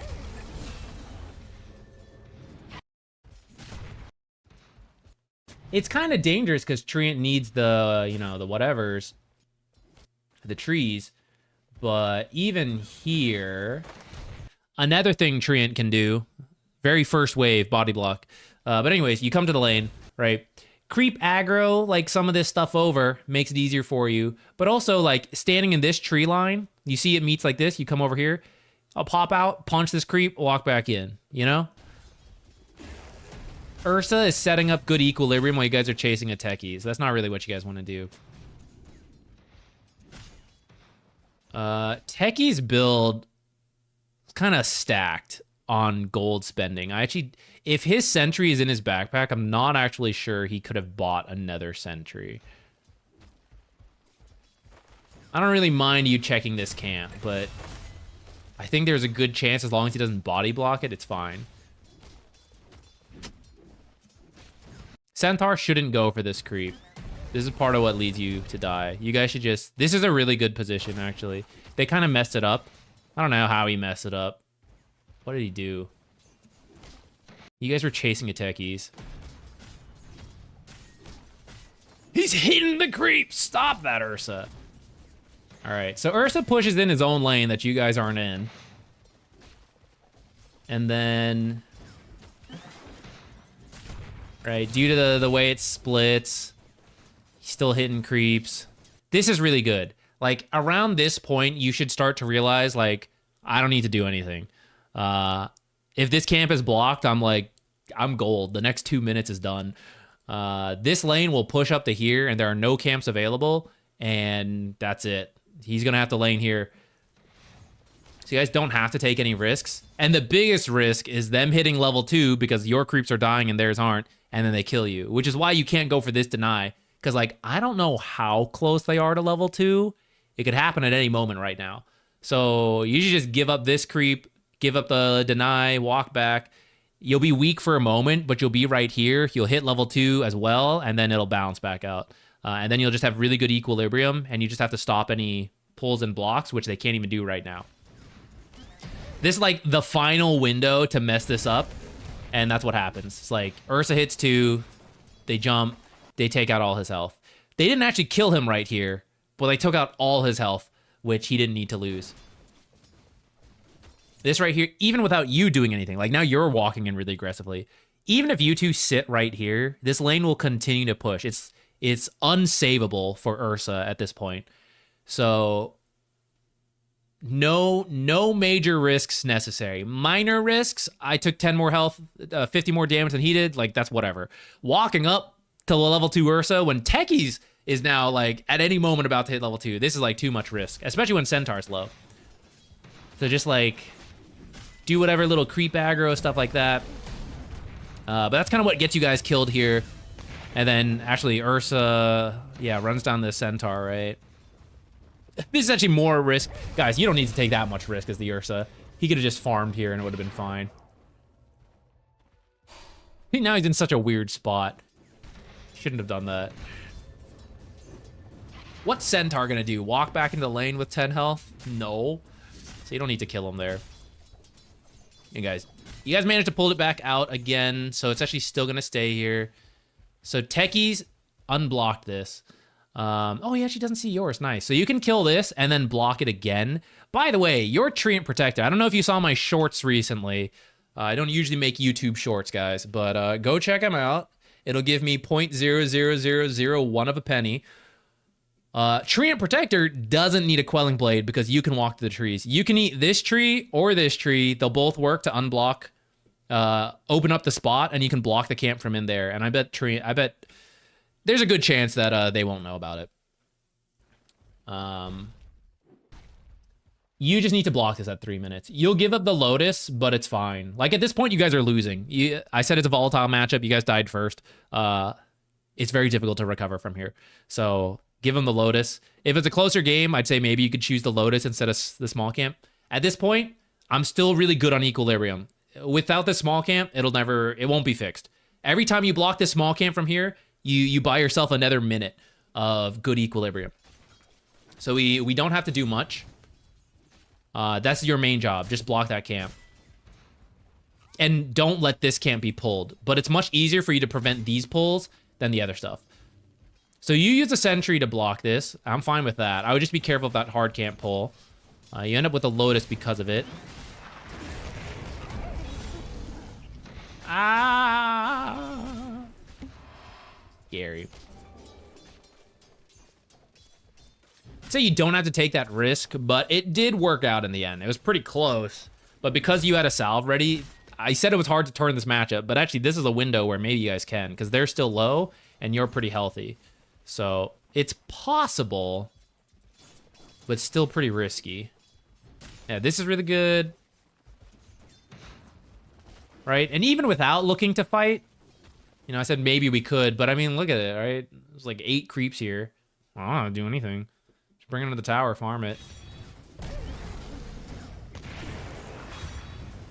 Now I'm going to miss 8 creeps, right? I didn't really need to do that. So that's what I mean.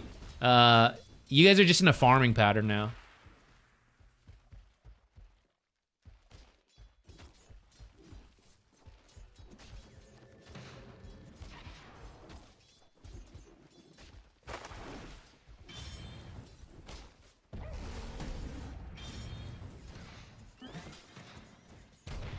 Trying to catch up on chat. I don't even know what you guys do after that. This is after he died, right? Yeah, okay. Even after that kill. The issue with that kill is you actually healed up your creeps. Without healing up the creeps, this would push back out. But just minus that, ever since he pushed the first wave, it bought you 4 minutes of just being here, which is perfectly fine in many matchups and good to do. So if you guys just cut out some of that over-aggressive play, you'll continue to just sit here the whole time, and you'll be good. And that will then free you up, because you mentioned double stacking, right? The longer it stays here, the more you can go do this stuff, even as Treant. It's kind of tough, but like you can do it to some degree. But the issue is like every time it's about to get here and you're going to be free to do the double stack, you guys like move too far and then die. And that's why like you're not finding any space to go stack. You're in the right situation. The hard part is done, which is to get this to push out. Ursa did that for you. But now you guys just need to not go overly aggressive. This is where you just have to give up CS. Goes back to what I was saying earlier. First, it's like, care about every last hit, care every die. And you gotta go, nah, that CS doesn't matter. That one's okay to give up.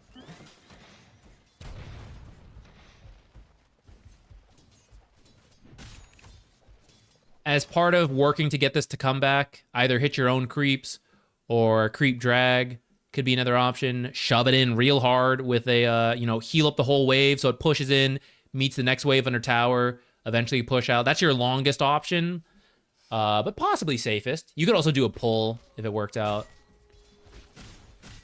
You got your different tools. Look, came out. So we're good. We're good again. We're getting to that point where it's fine outside of pulls. Oh, shit. We got the kill. Volatile matchup coming back our way.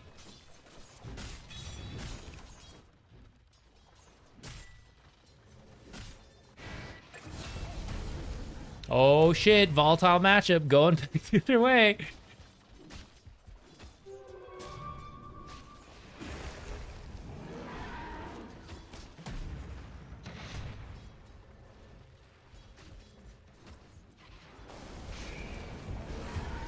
I'm actually kind of open to this Soul Ring Leech Seed idea. It was something I thought of for the core Treant Protector.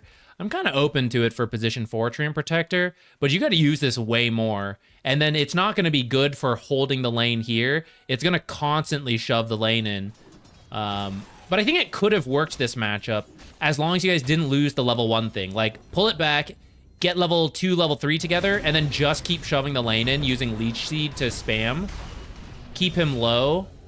Chip him down, and then you can burst Ursa before he kills you guys, because you guys have the health advantage.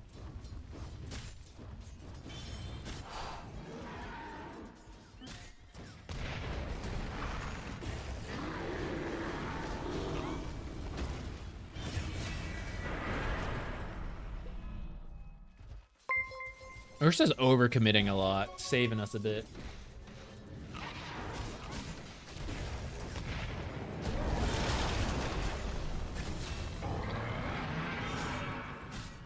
I looked away, but I see it's happened again. Hey, Veltel, how you doing? Just started playing offlane. No idea how to use Soul Ring. You don't have to use it. It depends on the hero. Mainly, it's that you have some kind of mana issue, but you don't want to buy Arcane Boots. Dawnbreaker is actually a great example of it. She wants Phase Boots. She has mana issues because her spells are kind of expensive and she needs to do the spell combo. So she is someone that buys Soul Ring a lot. For her, it works out a bit because Luminosity gives some healing back. So a lot of the offlaners who do go Soul Ring often buy, either have innately high HP regen or some kind of heal, or they buy an item to help them with that. Who else is a Soul Ring builder? Omni Knight, I don't know if he still does, but he used to be as an offlaner because, I mean, you have Purification. Mars does it. No, Mars is because he is like so spell focused. He does have to be careful with how frequently he uses it because he doesn't have natural healing. Sometimes you see legions do it. She has natural healing. Timbersaw's got natural healing. Who else? Underlords.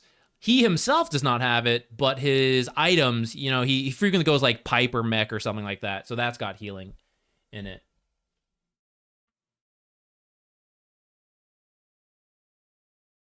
Storing the muscle memory. Got it. Happy to help, Gerbil Lord. Currently learning Dawnbreaker. Yeah, so I would just use it when you're...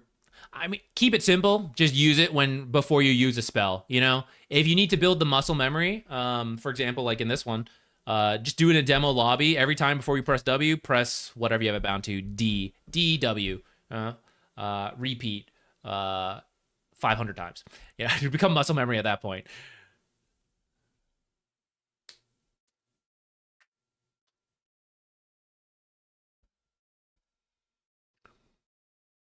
Mars has innate. Does it have... Well, he built it before the innate, though, is the thing.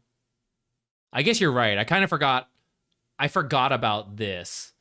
That kind of explains it a little bit more now. But in the past, before facets and all that, and innates, he also would get Soul Ring, and I don't think he had HP regen at that time. Sometimes he would build Vlad's and get some off that. Should I use it off cooldown? It pretty much is determined by how much health you have of Eltel. If you have full health, you can use the Soul Ring, and it's fine. If you're starting to get low, like as you get down to 2/3 and lower, I would start to think like, do I really need to use this spell? Is it that important? Am I going back home anytime soon? And if the answer is no, then like you start saving it a little bit.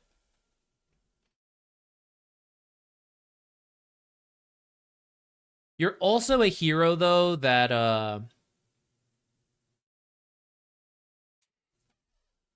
in the same way mana is a cost, health is like a resource as well. So as you get low on mana and maybe a bit on health, don't stop using your Soul Ring completely, because like there is a payoff period of like, okay, I know I'm making myself weaker, but I'm farming way faster for it, you know, and I'm going to finish my next item. I'm going to go home, and I'm going to have my Blink Dagger. I'm going to have... I guess she doesn't build Blink Dagger. What the heck does Dawnbreaker build nowadays? I'm going to finish... you would have finished your phase boost already. Oh, God. Oh, shit. What does she build?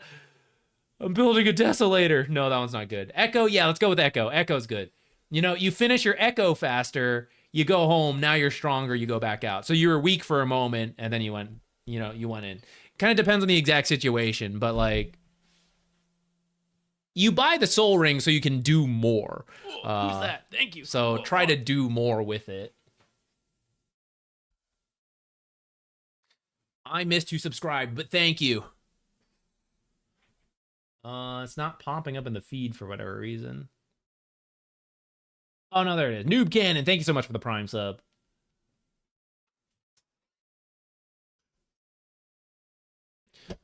What time is it? How long have we been streaming? 5.5 hours. Whoa, who's that? Thank you. Whoa. We could maybe do one more, but I'll be honest with you guys. We're getting into that period where the mind is going. So it may end up being more of a podcast Q&A. You know, we talk about random Dota concepts. I'm just giving the heads up. But we can maybe let's do one more in that style with that in mind. Go ahead and pop your stuff in. And then yeah, I think we're about done with this one. I'll let it play while we find our next game though. Tomorrow won't. Well, actually, I've been thinking about this. Cause we're probably gonna stream late, so maybe I won't. Ricky, Alex, and I are hopefully going to play the Elden Ring Night Rain. And just grief each other. Specifically, Alex and I will grief each other and Ricky, because we don't even know what the game's about. I think Ricky does. We're going to try to aim for that around around this time, actually, maybe an hour earlier from now, whatever time zone you're in, I'll ping it in the Discord, and, you know, if you're following the Twitch and the YouTube, it'll pop up. So that'll be some fun variety with the gang. And I was thinking, technically I have time earlier to stream, but I'll maybe not, because then that's a super long day. I'll try to cut I think the Phoenix game where we talked through map movements is actually really important for a lot of people. I might look through that and try to cut that down into a video.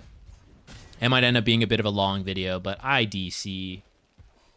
I care a little, actually, but... It's enough. This is the thing that burns me out on YouTube, guys. I hate having to try to follow algorithm things. It's the job. So, you know, it is what it is. But there's a lot of times where it's like, I think this is a good video. I cannot come up with a thumbnail title for it. And, like, we're not going to get any views for it because of that, you know? And then it sucks. Or, like, this video is a great idea. This thumbnail's awesome. It's 40 minutes. No one's going to click it. And I hate having to deal with that. But it's literally what the job is, and that's what I put myself into. So I can't I can complain, I guess, but I also realize it's what I put myself there. But that's kind of what I've been feeling burnt on YouTube. I don't like that restriction that is existent now, as YouTube has gotten more to the point where it's like, you got to do this or you make no money. You know, it sucks. Which is why I'm very grateful when you guys, thank you so much for everyone today who did like the super chat for the replay reviews or any of that kind of support. Not at all required, but also incredibly grateful, because it does, in a way, free me to like not care about the amount of views a video gets. If like the people who like it, it's immensely supporting. So thank you very much, everyone. But please don't feel required to either. It's completely optional.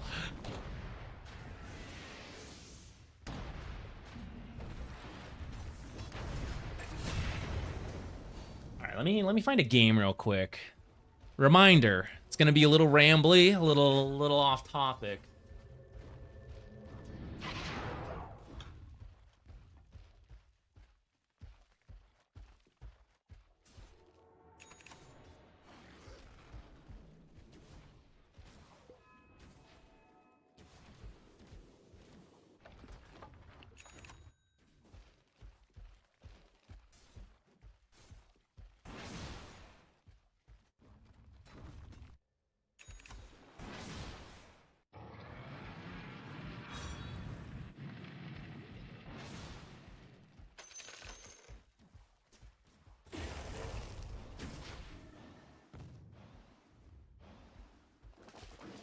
Dire offlane pole camp. This one? In this little corner? I just did a short on that one. Unless there's another one. Someone used it on me and I didn't realize it. It actually is, you can deal with it, because there's, as far as I tested, there's nowhere to put it that it can't be seen, but you have to like walk in here and use directional movement and really like, you know, like the trees are like this and you're gonna be like, hello, is there a sentry here? Like if you do that, you can find it, but you really gotta like stick your head in there.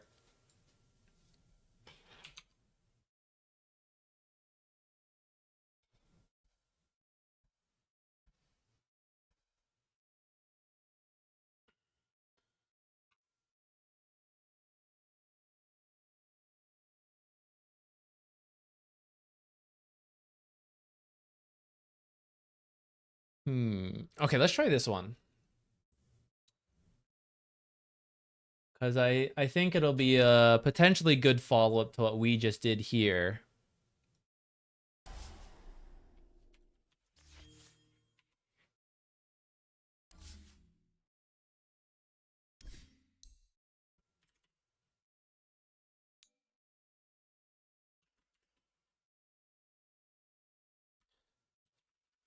So this is a Clockwerk. Wait, let me do the timestamp. So this one's a Clockwerk game. Sorry if you didn't get picked, guys. We'll be back next. Actually, I think I'll be back next Wednesday doing this. Most Wednesdays we do it, unless something comes up. I need to check something on my schedule. Next Wednesday I might have something, but usually we do this. So if I didn't pick you today, it's nothing personal, I swear.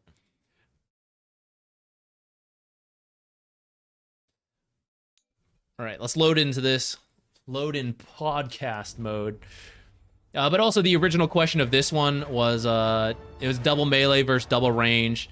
All the lanes got wrecked, so like, what can we do better?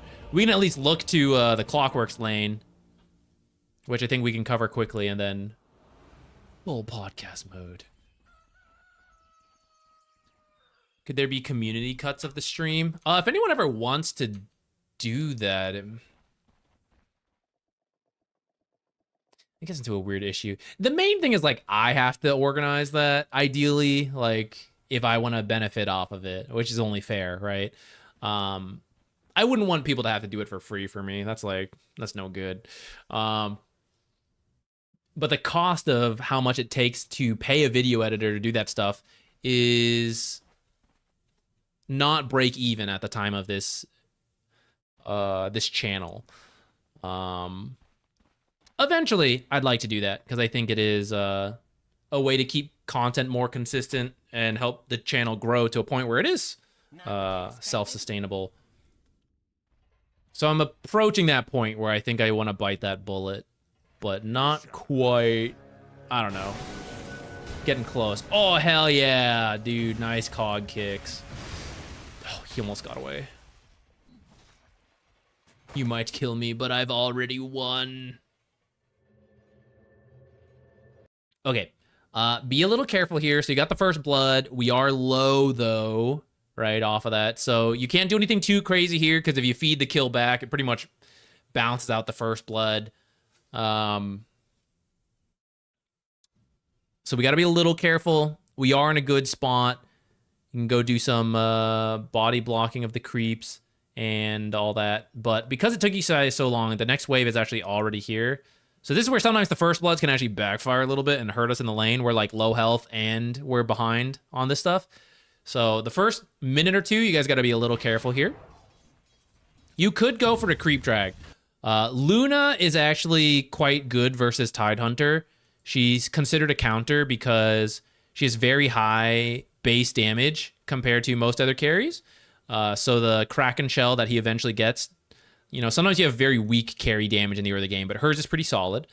And then she also has a Lucent Beam for when she wants to, you know, do more damage to the Tidehunter, which bypasses Kraken Shell. So this is actually a pretty good matchup for them. I'd expect you guys to maybe lose over time. You might get some good power cogs, which could change that matchup. But also, if you just do creep dragging and then stacking, I'd say that's also a good option. So let's see what happens here. So she's pushing in the lane on her own, even though she got there. No one was here. Drives me crazy, by the way, guys. I get it. We all make mistakes. I make mistakes, but damn, how can you want to be a carry player in, like, if it happens in other games, whatever. In my own games, how can you be immortal, be an angry carry player, and in an empty lane, you can't keep the lane still? What are you doing? What are you doing? Then you get angry at me. Like, oh, why are you pulling? Why are you doing this? Oh my god. Why'd you attack the creeps 4 times and no one was there?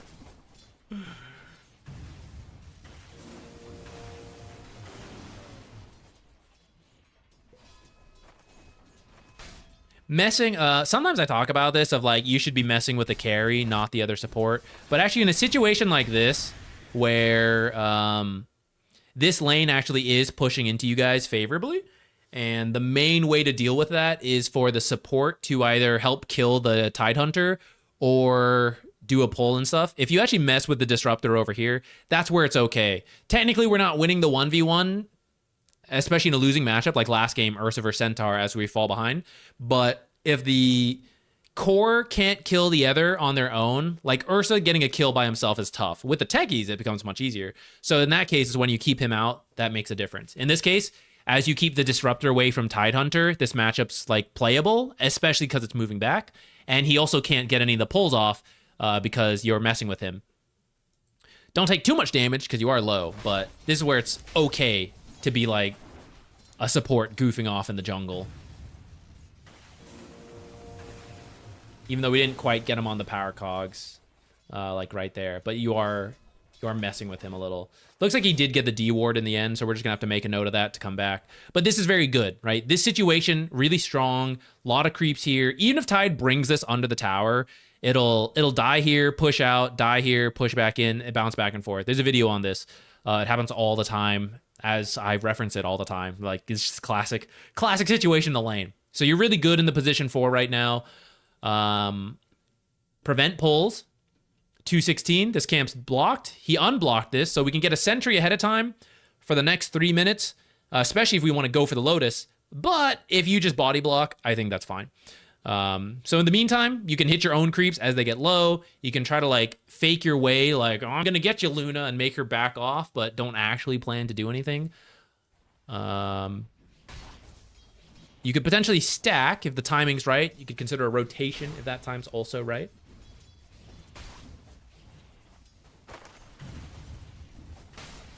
You looking forward to the Grin event this weekend? Oh yeah, that is something we're gonna do, guys.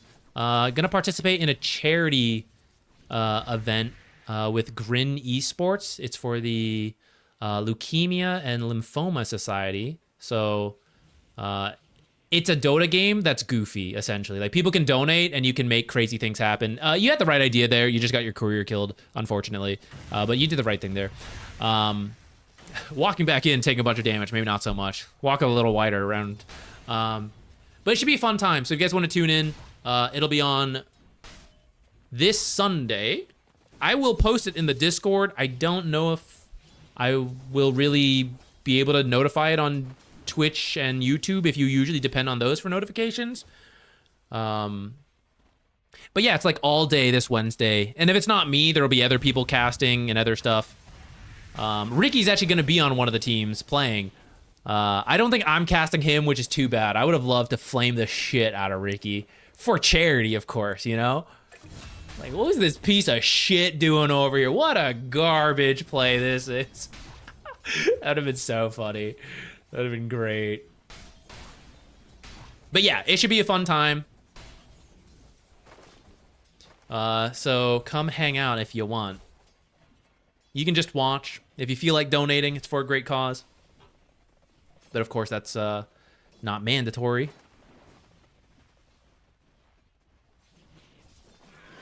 Okay, you're buying a salve here, partly because sometimes you walk in and take more damage than you need to.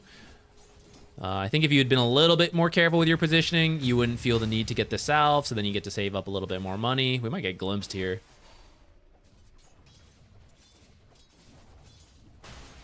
Notice you weren't able to do that much there because you are low, and you might be dying here, actually. Let's pretend we left. So you do this pull, right? And it's like, oh, I gotta go stack. I gotta go jungle. I gotta go rotate, whatever. So let's just take Clockwerk out of this equation here. Take a look at Tide's XP range.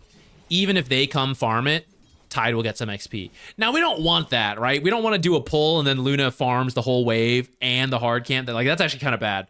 But in the situation where the equilibrium's here and they do a pull and we're not here to stop them, it's not the worst case because it's pretty easy for Tide to play it safe. You might lose in the short run if Luna gets a little bit more golden XP, but he gets some, and it's much easier than contesting small camp stacks over there. Which maybe you prevented from earlier body blocks and stuff.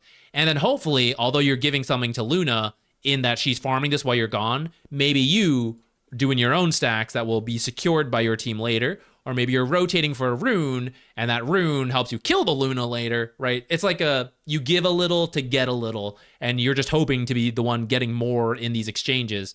But the point is that Tide is not super screwed here. Whether you initiated this or they initiated this, Tide can get something out of this.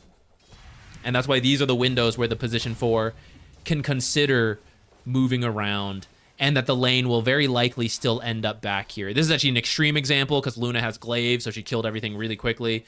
It might stay there longer against other heroes.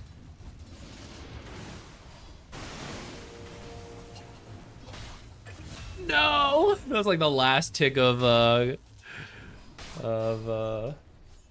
Q.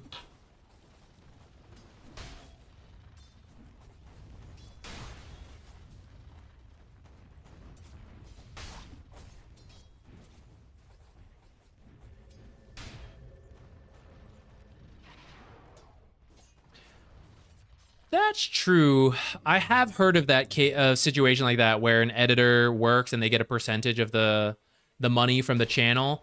To be pretty transparent, that'll be a shit deal for them right now.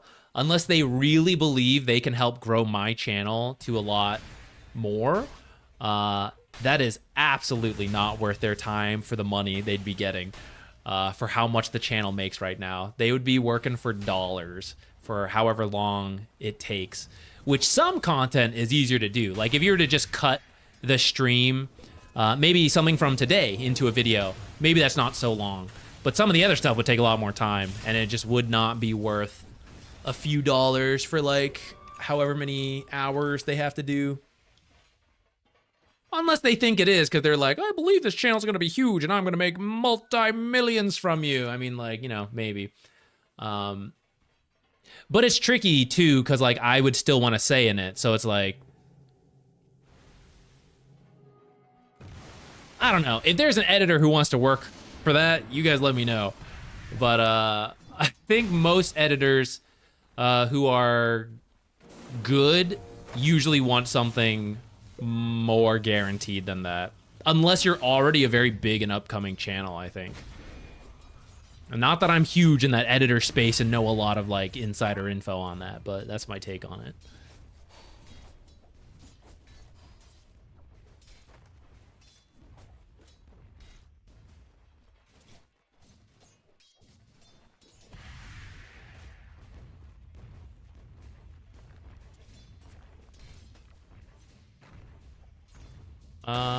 I mean, yeah, you can work for multiple channels as an editor, but I still think, well, I don't know. I guess I'll see what people have posted online and stuff. I've started to talk to some editors just to like get a gauge of like pricing and stuff. To be honest, I don't know how would I want to do that actually, even if it's cheaper in the short term. Would I want to do percentage based? I hadn't really thought about it.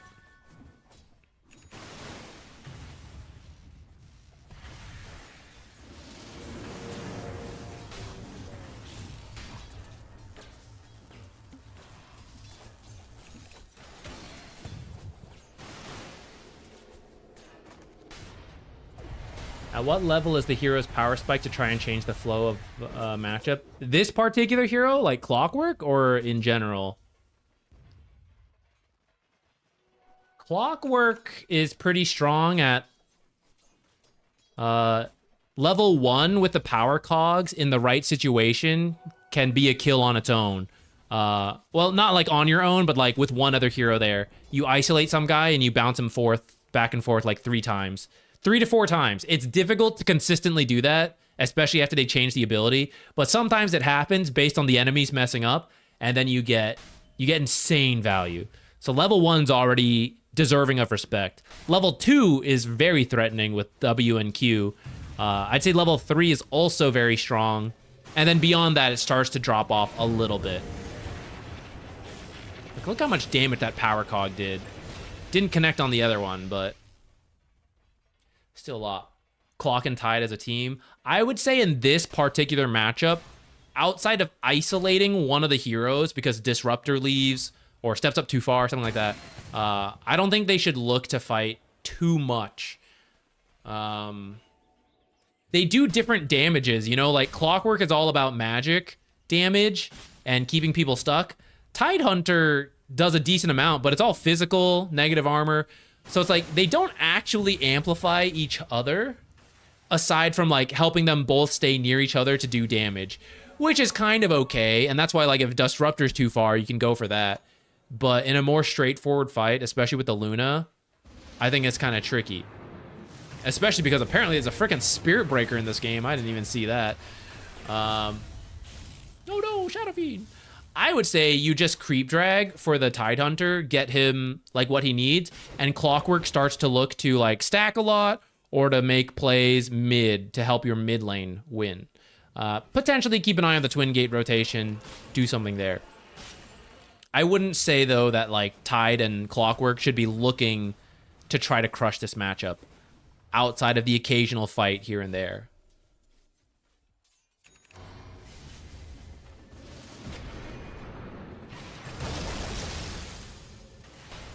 Aw, that Ravage almost made it in time. Oh! Yeah, try to use this a little bit sooner. Anytime there's a silence in the game that you're worried about, try to activate it ahead of time so it's going. It lasts 10.5 seconds, so if you waste a little bit, it's not that big of a deal. It's more important to get it off than, you know, maximize the timing. And in that case, maybe you interrupt the Shadow Fiend, but it would have been close anyways. 7.39 only, or can it be last patch? If the replay works, one from the last patch would probably be fine, but I think this is the last one we're doing today. And then next week, by that point, anything available would be current patch anyhow.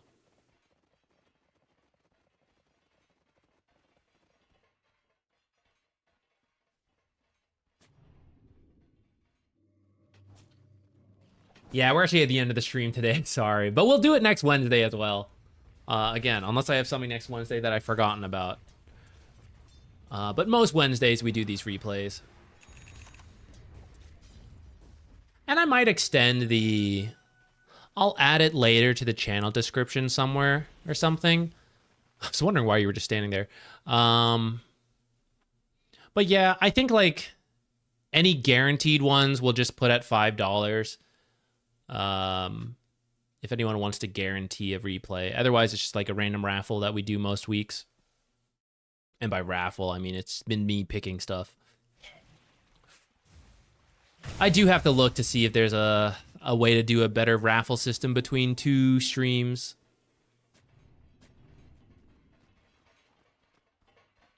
I could set something up separately, maybe. Make a Google form that people submit, and I just, like, pick something from there. That's a lot of extra work, though.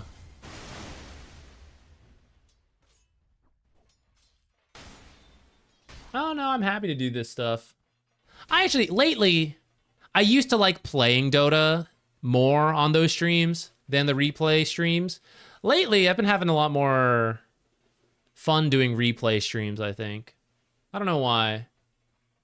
I think we actually get to like talk and interact with the chat a little bit more, even though there are times I just like still just ramble on about the replay without reading chat too much. But it's easier and it's a little bit more relaxed than like playing Dota.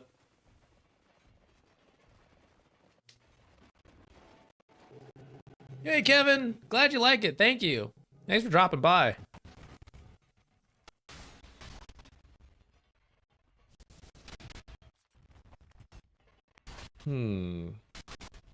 I know we're in podcast mode.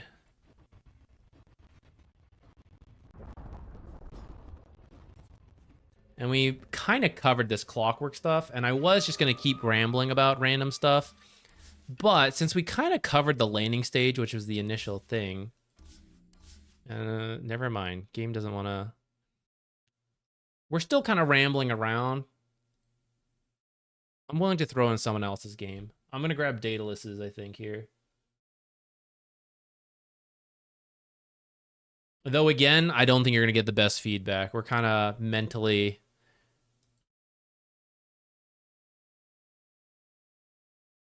drained.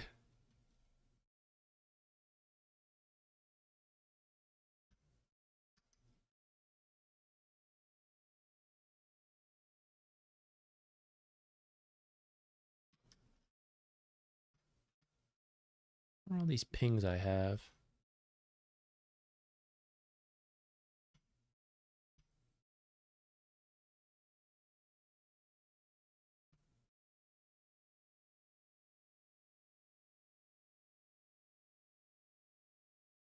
I Hey, Milk Fetcher.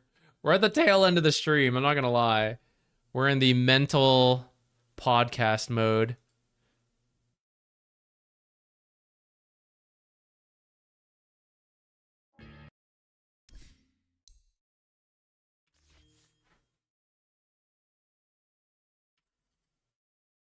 Which, if you guys do have any questions and stuff, feel free to throw them out. Ah, Daedalus. Sorry, this one's too old.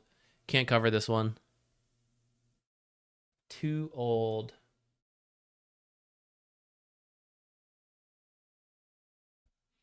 Is that a sign to just end the stream? What time is it? 7:20. I'm pretty hungry, I gotta say. Today, we went to go look at a wedding venue in the morning. Got a bagel on the way back. Had a jalapeno bagel with jalapeno cream cheese. I hadn't seen that before, but that was pretty good. But it wasn't like huge. So I am kind of hungry.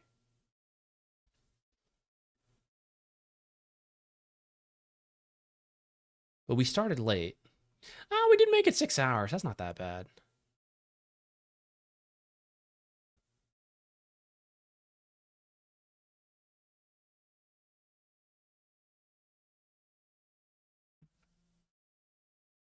What are you guys up to?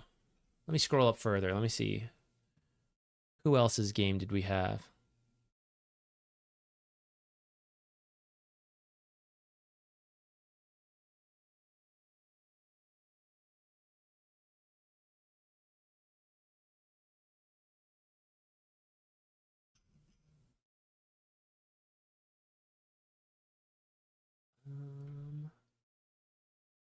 Let me try grabbing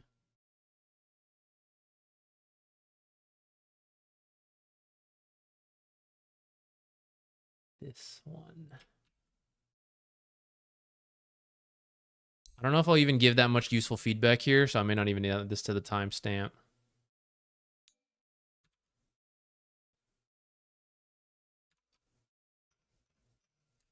But real good community service right here. I see this one's about Antimage, what to do in a losing lane. So I'm going to take a look on how we can help you in your lane so you don't lose, so that you can be a good Antimage player and not one of those weak laning Antimage players that don't do anything.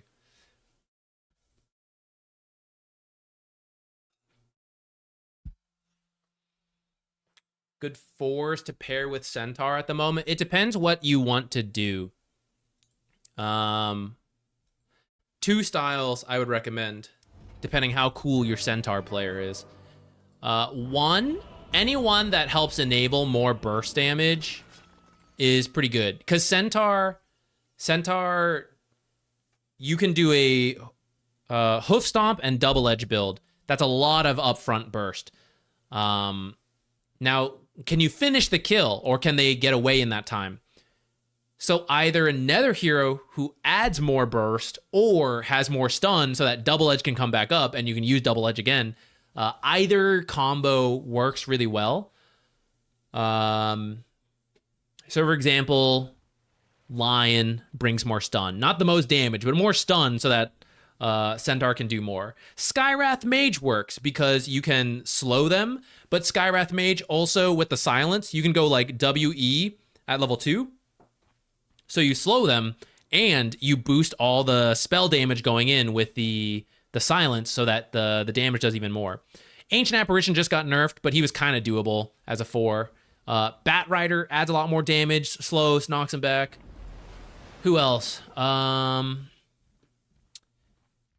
Keeper of the Light with the Chakra Magic allows you to like spam the stuff more. The other side is that Centaur is a really good offlaner at being left alone. And there you go for a max E build, usually, to just farm passively and jungle more.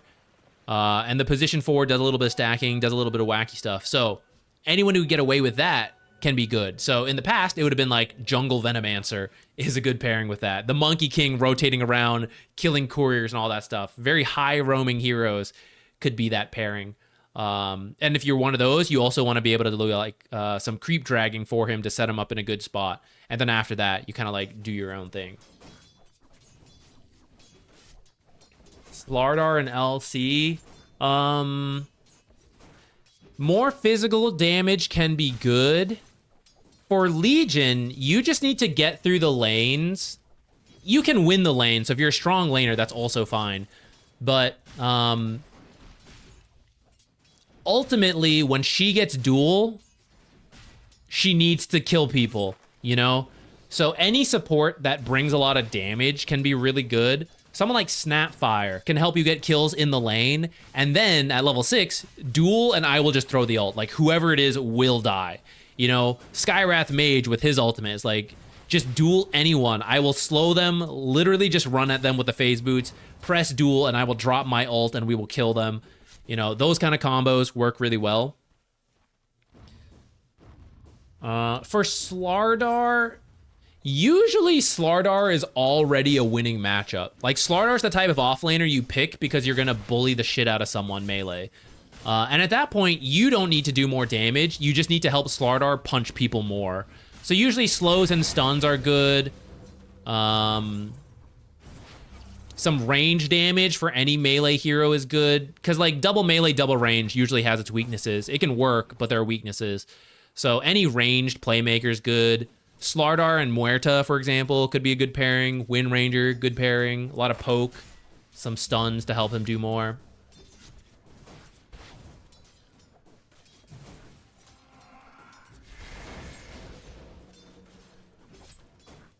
How the heck do you play Batrider?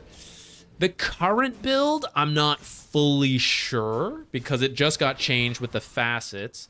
I think the overarching play style where it's like push the limits and then get a fast blink dagger is still going to be relevant with the at least the first facet. There's maybe a right-clicking facet with the Arsonist build that I don't know for sure on yet. By the way, for the Antimage, some last-hitting timings, right, to work on. But I see you're going boots first, and that's not really going to help you in the lane. I recommend you buy some, like, smaller stuff. Be very careful about blinking in aggressively. Orb of Corrosion, this lane's pretty good versus Warlock. Even just the Frost. Ancient Apparition's not that strong of a laner, though, so you don't have to go that far if you don't want to be aggressive, but I think that is a viable option over boots. I also think any smaller item is not bad. Like, instead of boots, because you mostly blink around to start things, I feel like you could get the gloves or Elven Skin first for more damage. You did get more tangos, so that's good. But I don't think you actually need boots as your first item, because you're usually blinking in and going. Or walking in and then blinking away. You're already, like, 310 move speed, usually. Good Sunstrike. What in God's green earth is happening right now? I didn't expect you to be so cool. Origiratino, what's up? Hey, we're in the we're end podcast mode. We're just rambling, occasionally giving feedback to Antimage, but not that much, to be honest. Thank you so much. I appreciate you bringing so much positivity to be here. Thank you. Golden Retriever energy, that's good. I don't think I want a dog. Not that I don't like dogs, just I don't think I have the lifestyle for dogs. I'm not active enough, and I know you need to, like, take care of dogs. There's not a lot of dog breeds that I'm also like, oh, that's a great dog, I want that. Just because I'm not, like, so drawn in. But I think Golden Retrievers are pretty good. I think they're pretty cute.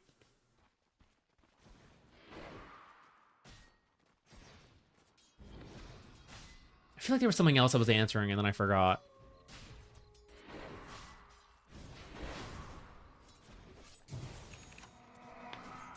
Oh yeah, the Batrider.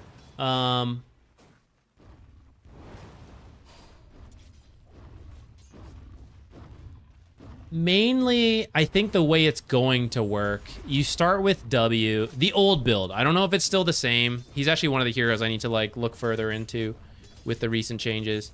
But you usually start with W as a support to knock people around. I think maybe if you go Arsonist, you're going to go Napalm, but I don't know if that's actually good to do yet. Usually W to knock people back and get in like a lot of right clicks because Bat Rider's damage is actually decent. Works with someone like Centaur. Knock him back, stun him, stuff like that. You do a lot of stacks, and then you actually do a lot of aggressive farming. So like say you're a position 4 Bat Rider in this game, you often like steal the small camp, and you try to like force a fight, use the E, they run away because they're like, I'm being burned, and then you go like run through the small camp and a nether camp, and you try to do both at the same time. And you just like repeat that a lot. You do stacks when you can. Yeah, for how aggressive I feel like we're trying to play, we should buy the Orb of Corrosion. If you want to fight a lot, I think the Orb of Corrosion's good. If you're just gonna farm and like avoid, then I think you can skip it. Go for faster power treads and stuff like that. For example, got a lot of money. Got the boots.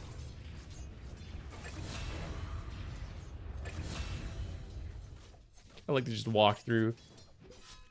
What bracket is this? I don't know. It was an unranked game, and I didn't really dig into it. Bats Crusader. Got a Divine on Leshrac. Ancient over there.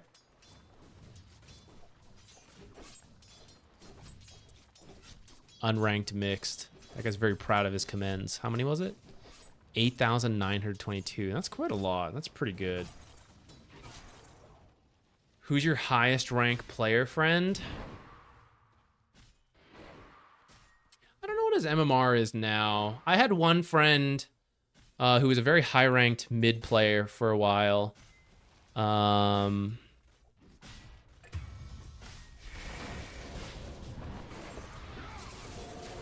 don't know where he is now, but he used to get into like the pro player pubs all the time back I don't think he plays as much now. It would have been him. Now, I don't know. Did I meet anyone at ESL Raleigh that... Who's up there? I talked to Fly for a bit when he was in the stuff. He's like an actual still pro player. I don't know if he would count us as friends, but, you know, I talked to him. Does that count? Talk to some of the other pros briefly. I'm pretty loose with the term friend, you know, so I would count it. I don't know if they would. But I guess one of the pros I had a chance to talk to. What's your current MMR? Where are we? I feel like this is gonna drop for our Invoker games we did. 6,000. Nice. An even 6,900. I can't believe I did that with losing so many Invoker games in a row. See, won some there.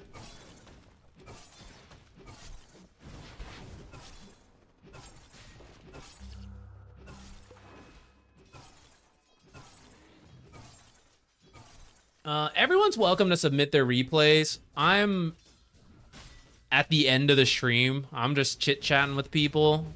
So even if I did load in a new game, I don't know if we're going to give much feedback. I haven't even given much feedback to this Antimage quite yet. But we do this on most Wednesdays. So if you're able to drop by next Wednesday, or anytime you see the stream title being like replay analyses, in case we do it on a different day, you're always free to drop by, submit the games. It's random who gets picked. Unless you pay $5, then it's guaranteed. But otherwise, we just randomly pick stuff. I think this Antimage question was about what you do in a losing lane, but actually, although he's, you know, faced some pressure, it's not the worst relative to the rank.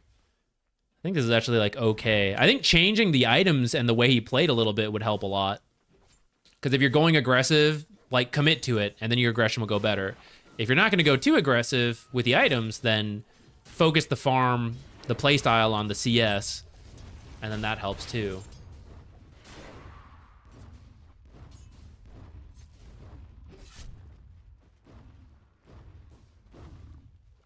Never play another ranked game. Yeah, could be. Is Veno playable? Oh yeah, I think Veno's pretty good. I don't know like how broken. I don't think broken, but I think like at least B tier. I'd say.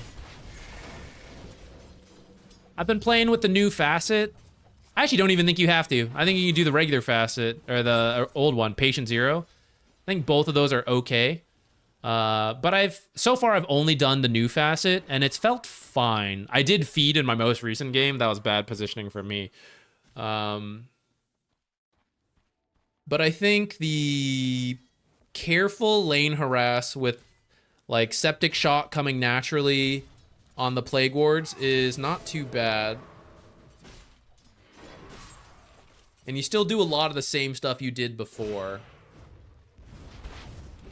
In this lane, Antimage should just continue to farm. Axe isn't being very efficient with creep cutting, so Antimage just needs to keep getting the last hits and work on the Battle Fury. And just, at this point, just shove the lane and then go jungle what he can. So for example, this creep drag is good, right? Get this creep killed off, and then do it again. Just keep killing the creeps. It's actually quite good. And then don't wait for the next creep wave. Just go for the small camp. Like here, don't hit Axe. Who cares? Hit that range creep twice, move on. We sat here for like 5 extra seconds. We're still sitting here. You know, this is 10 seconds now. But it could be the small camp dead already. And now you're moving to the little polywog camp down there. Once you're behind, it's just full farm mode. If you think that's how you can get back in, which we're going to say this is how you do it this time, right? Hitting enemy heroes is not hitting creeps. So unless you think you're actually going to get a kill or you're buying yourself space, you're just looking to like kill whatever is in whatever creeps are nearby and then move on like this, right? I don't care to harass Axe.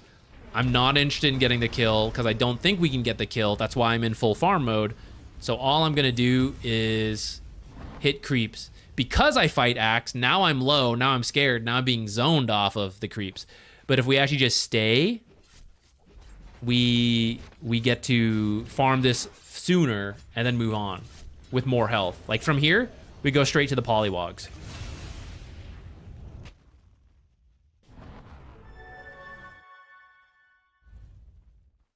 Hipster heroes you want to try? I've been playing Invoker support.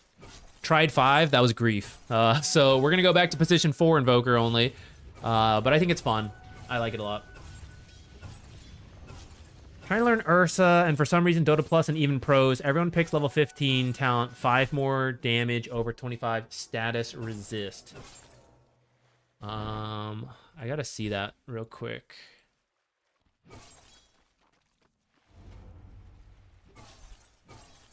Five Fury Swipe damage over Enraged status resistance. I mean, it is stacking. So I kind of get it.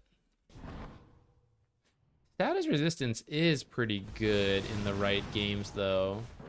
It might be one you can adjust on the fly. Because 25 does sound like a lot to me.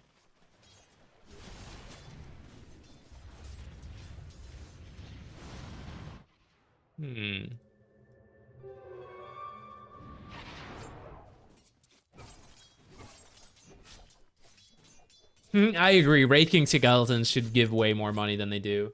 I think they do give some, don't they? Isn't it like 5? It's like very low for the amount of time it takes to kill them twice. Unless that changed and I forgot.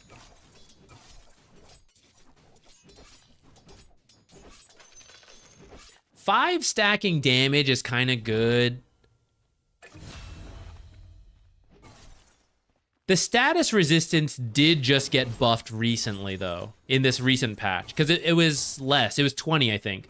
So maybe it's one of those things where no one does it for a little bit. The old was better, and then like pro match is like, oh, this is the way, you know, and everyone goes, oh shit, that's the way. You don't need to switch.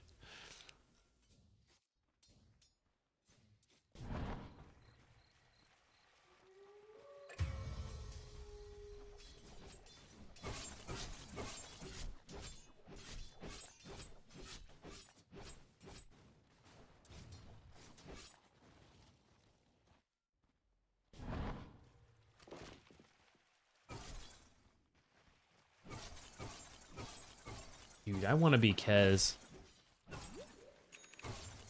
I wish we could Kez support more.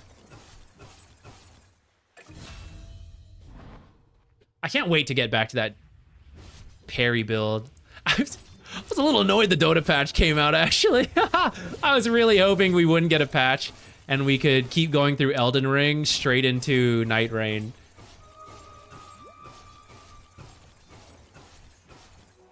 This patch had some fun stuff, so, you know, no regrets. But at the same time, I'm not sure when we'll get back to Elden Ring, which is the worrisome part. Not worrisome, but... AA building Orbit Corrosion? That seems unnecessary. That seems wild. Hey, Mikcha, how you doing? Oh my god, the stacks. All right, here's how you get... Dude, don't walk... Get him. Get him. Take him. It's too nice. Maybe it's meant for someone else. I would be okay with Bat Rider taking it to finish the Blink, but I would do it together as a team.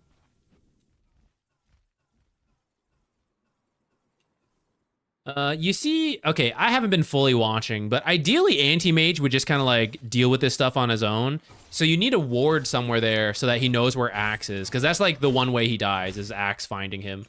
Everything else, he should be able to react to like the stun, pop it. So you just need to know where Axe is in case the blink call is ready. And then Antimage could just keep shoving in the lanes and jungling in between. Instead, he's mostly going through his own farm. All right, well, he should have been able to dodge that Atos as well, but I probably would have died that way too. You just need... He needs help knowing where is safe. A lot of anti-mages end up going just all over their own half of the map a lot, but that's no good. Ideally, you want to be like one area and keep shoving things in annoyingly. And actually, top is good because like once a tower's down, you can do a lot there, but you need more deep vision to do so safely. This kind of shit, super risky. You want to be careful that the anti-mage does not just blink in like that. You want to walk into stuff if you're not sure, and then blink, save blink to get away. Because maybe he blinks in there and then Axe is there and then he just dies, you know? So you need to know with confidence where the blink is.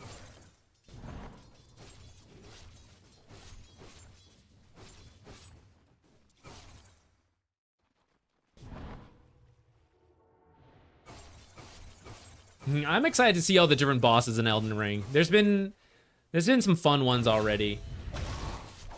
I'm looking forward to going back. I think the boss we were at right before the patch came out seems pretty doable. I think we were gonna get that after, I don't know, maybe there's more surprise stuff, but I think it wasn't gonna take too many tries. And I was excited to see what happens after that. I'm not sure where we're supposed to go next, but I was curious if like we'd get a hint or like unlock some new shit. Well, we'll go back at some point. I don't even know what'll happen with Night Rain. So I guess we'll see if Night Rain ends up being a bust. You know, maybe we'll just go straight back to, what's it called? These type of plays are fine. Unfortunately, he's just getting caught off guard by the Atos. I'm making it sound simple. I would absolutely not press counterspell fast enough. That's why I don't play anti-mage. But it is part of playing the hero. Like, you need to be able to do this, and reacting time is the challenge of the hero. And then you can take those kind of risks and get out alive.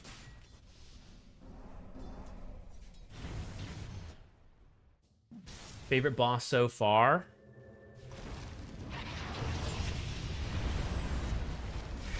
We recently fought... Spoilers if you haven't played Elden Ring. If you wanna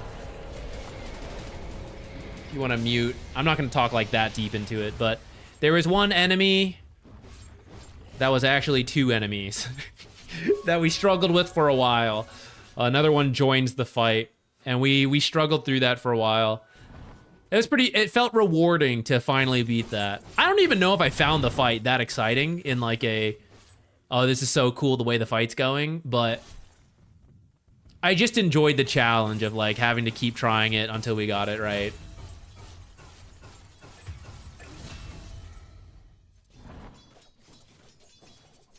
Did you finish the academy yet? No, that's where we got stopped. We were partly through there. Maybe more? I don't know how much there is.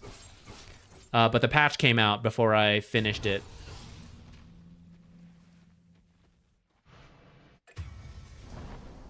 I wanted to beat it with counters only for the most part, yeah. And I did!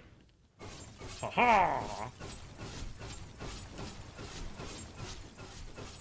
Is this Naga too? I've got no idea. I was not paying attention. Where was this Naga? Was this Naga offlane? That would make sense for an unranked game.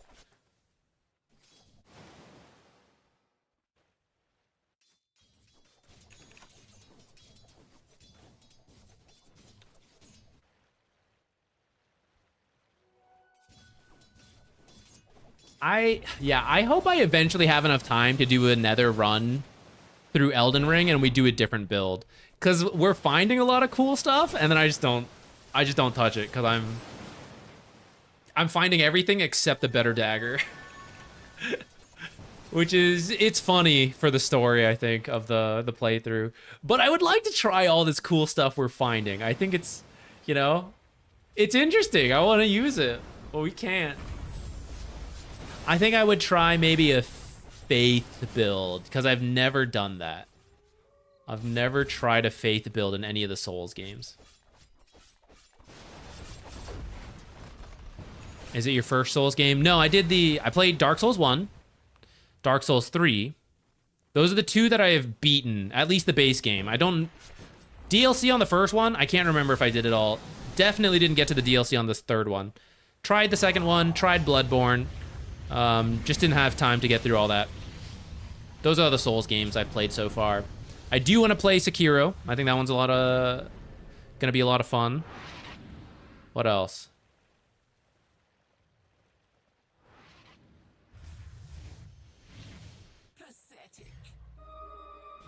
Ooh, Faith is fun? Okay. Definitely hope to try it out at some point.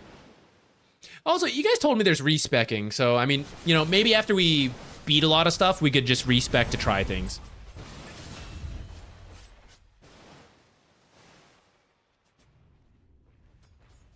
I'll be honest, Mikcha. I've got the multi-chat open in front of me. I'm not even watching the game that's being played right now. I have not been paying attention. We're technically on Antimage's replay. Let's go back to him. Which actually, part of the reason he probably doesn't feel he has space is because there is a Naga offlane on his team. That is some of the challenge. He'll do the analysis for me. Excellent.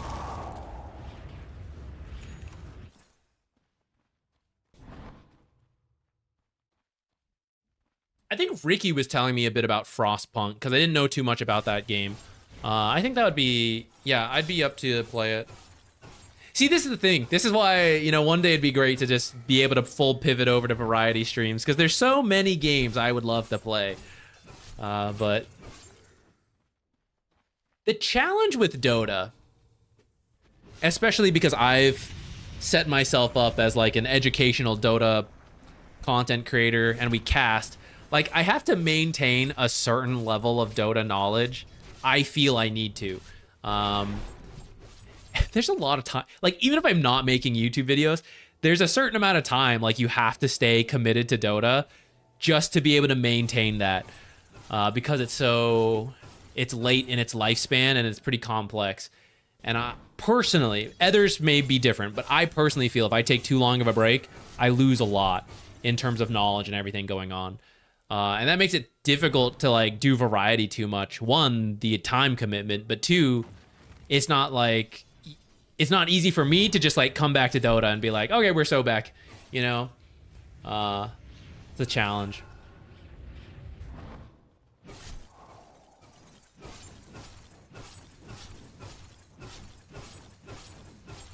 Yeah, I think the ESL Raleigh was a big opportunity, and I don't want to just like, okay, I'm out, you know? Though I will say, if we stopped, I'm glad we got to do that, you know? For whatever reason, if I never got hired to cast again, we got to do the one in-person event, and it was an awesome experience, and I'm really glad to have that. It feels like a very... If I had to pick a milestone that I wanted to hit before giving up on this stuff and like changing things away, I think working an in-person event would have been it. So I'm really glad to have done that. I'm not gonna stop quite yet, even though I've said I've been like kind of on YouTube videos, but still enjoy the streaming a lot. Still hope to do more casting and stuff. I agree. I definitely want to believe we'll get to work on another event. And Ricky and I are, you know, we sat down, talked about the event. We talked about things we want to improve on. So I'm certainly hopeful that we'll get to do more in the future. Maybe we'll reach a point, because some of the other casters get hired enough in person that they don't have to do like YouTube videos, streams, all that. They can if they want to, but they make enough from casting that they don't have to, and then they can do variety when they feel like streaming. Maybe one day I'll reach that point. We'll get to play our endless list of Souls games and whatever. There's a whole bunch of stuff I'd like to get to. I think Elden Ring and its various playthroughs are already up there. What else? We got Night Rain. Those are the two most recent ones. We've talked about Outer Wilds DLC. Never did that. I know this is a Dota channel, guys. There is a part of me that wants to know if I played League of Legends, how high we could rank. And if I gave myself like a month or something and we just became League players, like how highly ranked I could get. There's a part of me that wants to do that, but I think it would take too much time to do. And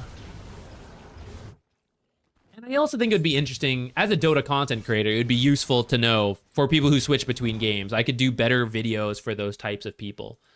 There are some people who do it like Czar Potato, but for myself, I think it would be nice to be able to do some stuff like that if I had that knowledge base. And I think it's just fun to like compare the games. Did you ever do a cast with Snare? We did do a cast together. I forget what event it was, but Ricky couldn't make it for one of the days. So I cast with Snare, and then Ricky joined later on the next day. But I forget which event it was.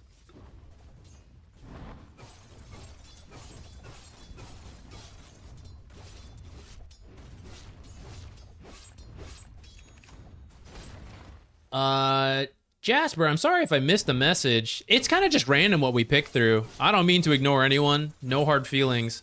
But there's just a bunch of different ones, so I just grab stuff.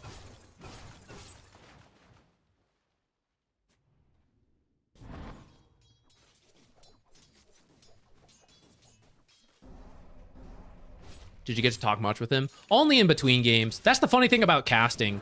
I talked to Ricky because we cast so much, but for a lot of the other people I've only briefly cast with, you're just like in the whatever server they want to do, whether it's Discord, there's VDO Ninja links or stuff like that. There's very little time to talk to production in between games, because most people take a break in that time. It's like, go get water, go get whatever, rest, before you have to, like, you know, put on the performance again, dance as a clown, whatever. So there's actually very little time to talk, and then you're done. And it's like, okay, next crew, get in here. Or it's the end of the day and they're like, okay, that was a 14-hour day for me, I'm out. You know, like, there's very little talking in between. So we had a very brief chit chat in between stuff.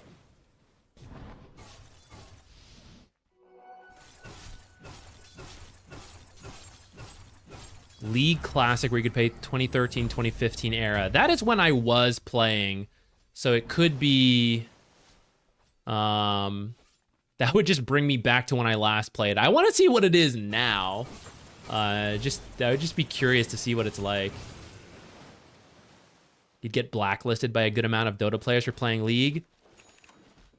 But if I built a League audience, it would financially be potentially worth it. Man, if I made the same content but for League, I'd have so much a bigger audience because there's so many more League players, is the unfortunate reality. I clearly chosen Dota because I like the game more, and I didn't make the smart... Well, if I was making smart financial decisions, I never would have done this to begin with. I would have stuck with like, being an engineer, I guess. But boy, as a content creator, even as a tier 2 caster / content creator, There simply would have been more in League and like other stuff.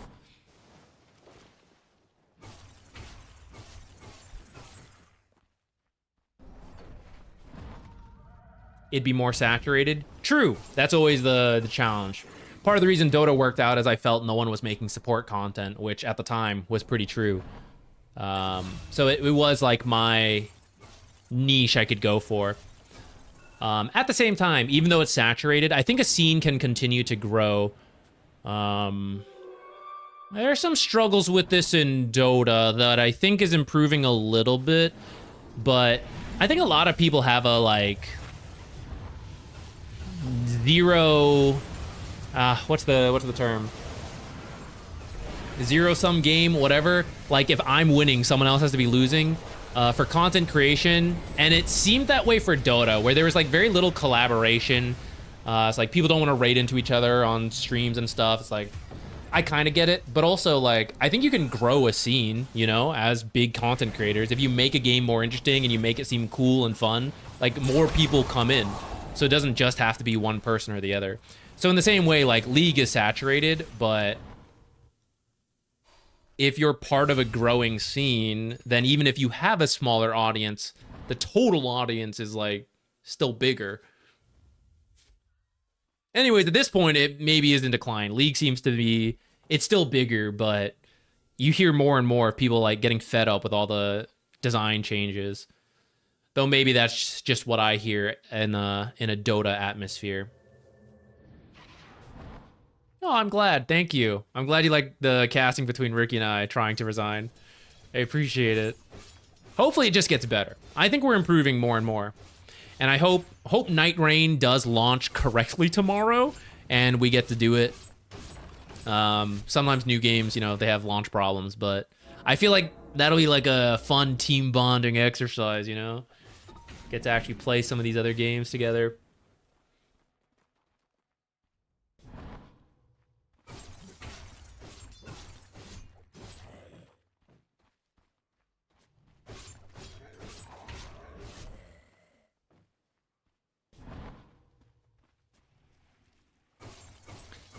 Turning into a game where every hero is the same.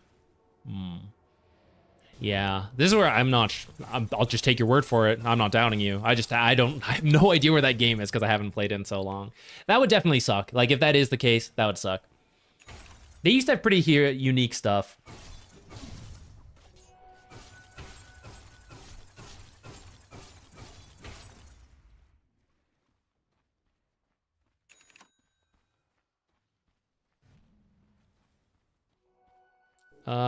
Any tips for playing Invoker? Yeah. So step 1, demo lobby, learn the abilities, and just practice the buttons. You know, like tell yourself tornado. Practice pressing it quickly. I mean, start slowly as you're learning it, and then as you build that muscle, it becomes easier to do faster. And then you like pick a combo. Be like, okay, I'm gonna tornado EMP him, right? And then you press it. So just give yourself combos to do to practice first in the demo lobby. Then go play Overthrow, or whatever it's called. The arcade game where it's just nonstop team fighting. That is like the perfect place to go. Screw last hitting, screw all of that stuff. Just go there and throw spells. And it's nonstop team fighting. So in a proper Dota game, you're maybe doing a combo 2 times. If you get lucky, you get to the late game, tornado, EMP, meteor, deafening blast, whatever, right? Maybe 2 times to practice that in a proper game. In Overthrow, that's like every time you respawn, you're gonna go chuck that combo out, you know? Every time you're gonna try to like cold snap, right click, whatever, you know, all that stuff. So I would just play a couple games of Overthrow as much as you want. Really, it doesn't have to be a couple until you start feeling comfortable doing the different Invoker combos.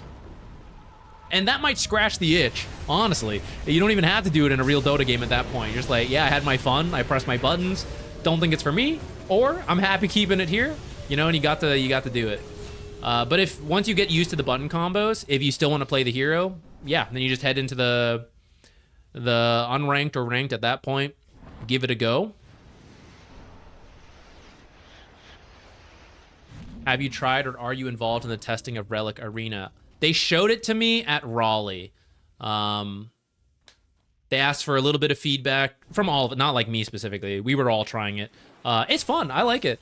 I look forward to it being more publicly accessible. I know they announced that it's coming out to stuff. I wasn't keeping up with all the news, but I'm excited to see what they do with it. I think it's a fun game. I'll definitely try to play it more when I get a chance.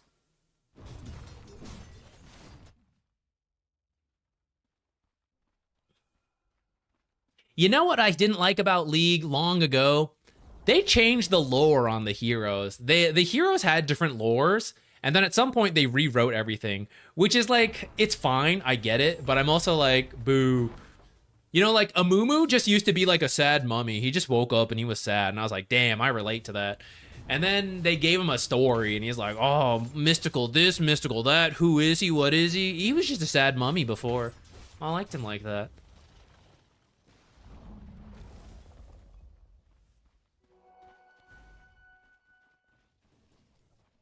Yeah, well, that's the thing, right? Like, a lot of content creation for Dota is the highlights of games or highlight reels of, like, the coolest plays, because that's what gets the views. Like, love it or hate it, that's what it is. And that's where I struggle sometimes, because, like, you know, we did a replay, and I'll ramble over it for an hour, and then that viewership's not great, unfortunately. Even though I like talking about Dota, and for the people that like watching it, right, we're on the same page. Then you make $1 for it, you know? And it's like, how long did you put into that? If you're doing it as a hobby, it's fine. Now that it's my job, it's like, I guess I got to think about it. And same with the people doing the content creators, you know? It's like, if I talked about the Invoker combos and my thoughts on it, you know, maybe a one-off video would be fine. But YouTube's kind of finicky. Sometimes you put out a bad video, hurts all the other future videos. So it becomes scary. It becomes like, this is succeeding, just keep doing it. Like, don't even risk it. Just keep doing the same successful videos. Highlights, highlights, highlights. Flashy plays that get the quick click, and you're intrigued to see the next play, you know? And it pays. I get it. I don't blame them. I do think, and something I'm going to try to explore more, going back to it, everyone who donated, like, for the super chat, for the replays, thank you again. But that is what frees you. And what I'm starting to realize more is, like, I cared a lot about, or I tried to. I'm not even that successful in it. Like, the channel's not that big. But, like, caring about the viewership and all that on a video, because it limited how much money you made from YouTube and Twitch. But when people are willing to donate, or there's a trade-off, right? I did this, like, $5 for the replays for guaranteed one. That makes way more money than, like, a certain amount of viewership. So, like, at that point, you can have a smaller audience, and you get the non-stop commentaries, which don't perform that well. But if people support you on Patreon or the Twitch donations, YouTube donations, whatever, again, I'm not trying to, like, beg for money, but the reality of it is, behind the content creation stuff, is that then you do get the freedom to do that kind of stuff a little bit more.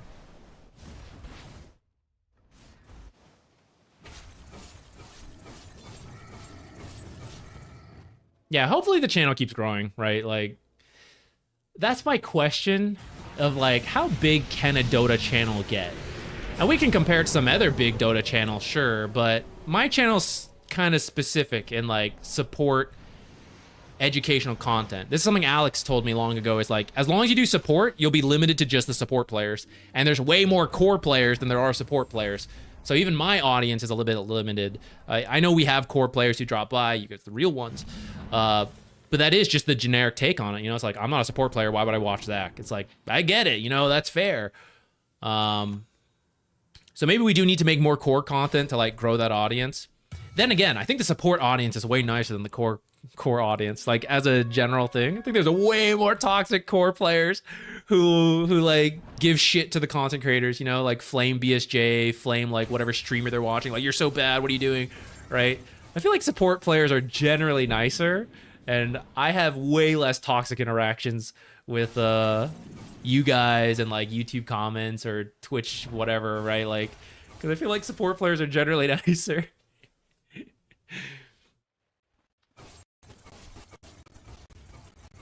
Oh, thank you guys for all the kind words. I appreciate it. How much of an audience do you need to be able to convert to full-time? It really depends on what exactly you do and how much money you're able to make.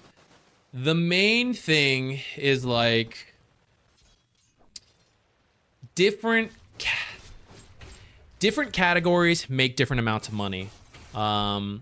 Gaming tends to be paid less than other things.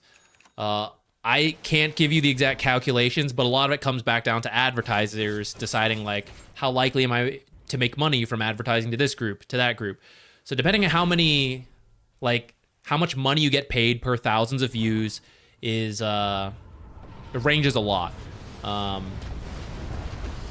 So based on that, it can depend. Like one channel with 100,000 views per video could be very different from another channel with 100,000 views per video.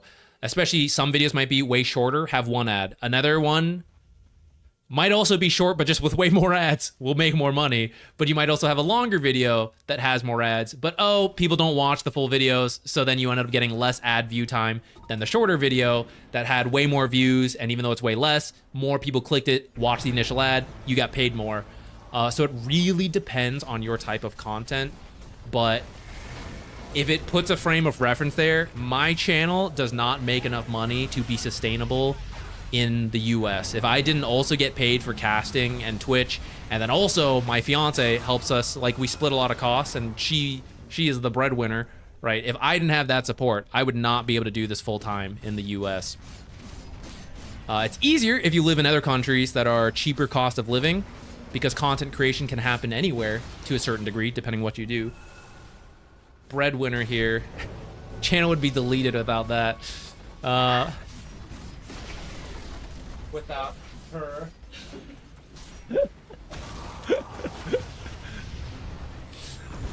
The real sponsor, exactly. So it depends like where you live, what kind of content you make. I know that's a very broad answer, but... Oh, look, the game's done, guys. I had no idea what was happening there towards the end.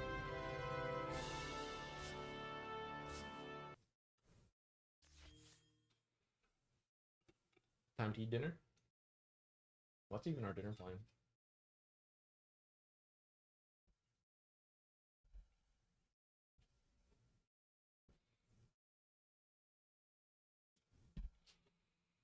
What kind of engineer were you prior to content creation? I did chemical engineering into a food science master's. So I worked at I was a process engineer for a food company. Jupiter isn't the bread maker. Dude, he's the highest expense of this household. Jupiter is the highest expense because he cannot stop eating things. And we go, oh shit, gotta go to the vet. It's slowly getting better, and we're being better about like hiding things. But he'll just ignore something, and then one day be like, yeah, I'm gonna eat this. Ugh. What is the opposite of bread maker? He is quite literally the bread eater. If you leave bread out, he will rip the bag open and eat the bread. Opposite. I need to monetize Jupiter. We gotta start selling Jupiter stickers. Yeah, I actually really liked what I ended up doing. When I was younger and I had like in a poor mental state, I couldn't imagine doing like any kind of job. But now that I feel happier and I think back on it, I'm like, oh yeah, food engineering was actually kind of cool. Top 3 supports this patch for solo pubs only. I would do, if you're a Nature's Prophet player, I still think that hero gives a lot in pubs. I don't think he's broken. I don't think he's like S tier, but I just think the ability to globally rotate and be extremely flexible is always strong in a pub game. A little biased because he is my favorite. He's one of my favorite heroes. I also think Omni Knight and Witch Doctor. That's the wrong one. Omni Knight and Witch Doctor seem pretty good. These are heroes in the current patch that I'm like kind of keeping eyes on. There's probably more that I should be adding, but what did I just say? Oh yeah, Witch Doctor seems good. New facet. Omni Knight, Lich got a lot of buffs. I still think Warlock is strong. I think a lot of them are good. Position 4s, if you want a little bit more variety. I think Ringmaster is still in a great spot. I think Dark Willow, Rising. Shadow Shaman, Pub Classic, still good.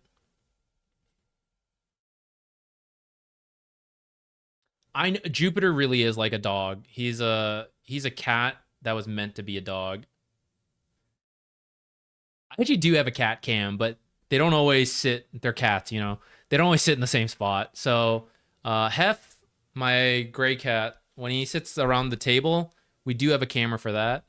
And I used to have a camera that, like, you guys can't see it. It's on that side. There's a shelf they sometimes sit on. Used to have a camera that showed that. I can maybe pull it back out. I only have so many USB slots on my computer. I have, like, all these different things. So there's only so many different camera angles I can set up. Isn't it crazy that Ringmaster's still considered really good even after the nerf? I mean, he just offered so much. He had so many different tools that were all pretty decent. And I think the nerfs were fair, but don't stop him from doing a lot of what he did. So that's why I still think he's quite good. And you get the extra benefit of a lot of pub games still are learning him as a relatively new hero, right? So you underestimate it and you're like, oh shit, that did a lot of damage.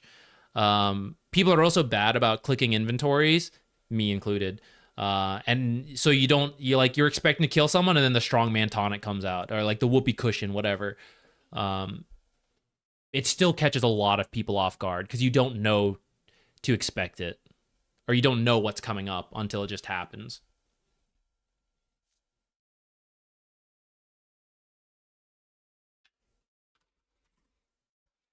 Okay, guys. See who we can raid.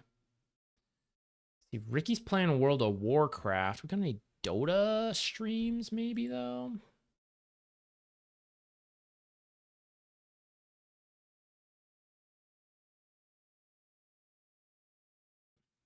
The Bread Eater?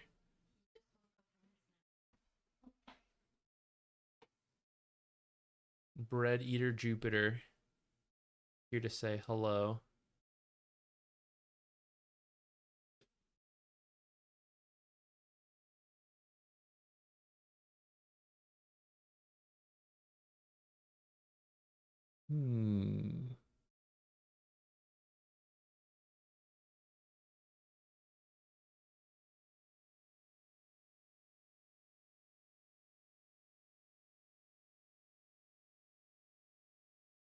Oh, I left the other thing. I can't even do the raid because of that.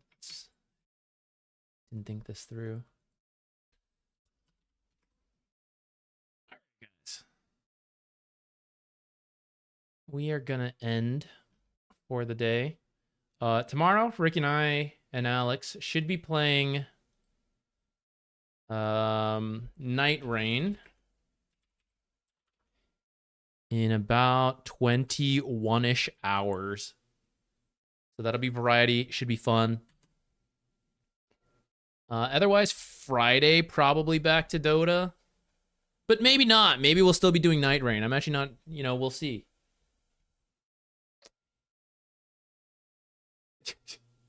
Get out of here. Get out of here. Okay, guys. Thank you for hanging around. Twitch people, I will send you off to DNM. He's a core player, pretty chill time. Dendy might try League soon. Yeah, we can hop on the bandwagon potentially. I do think it'd be fun to do. I don't know when I'll do it though. We'll see. Maybe if it's a trend, everyone's doing it. Maybe that'll be we should hop on. Thanks for hanging out. Glad you guys had a good time. Twitch people, sending you to DNM now. Goodbye. YouTube people, thank you. Thank you everyone who donated as well. I don't know if it counts as a donate if it's a trade for the replay, but I appreciate it either way, nonetheless. Thank you. Thank you everyone for hanging out. I'll see you guys tomorrow if you want to see Night Rain. And we'll see if we cut a video out somewhere in here. I don't know. Okay.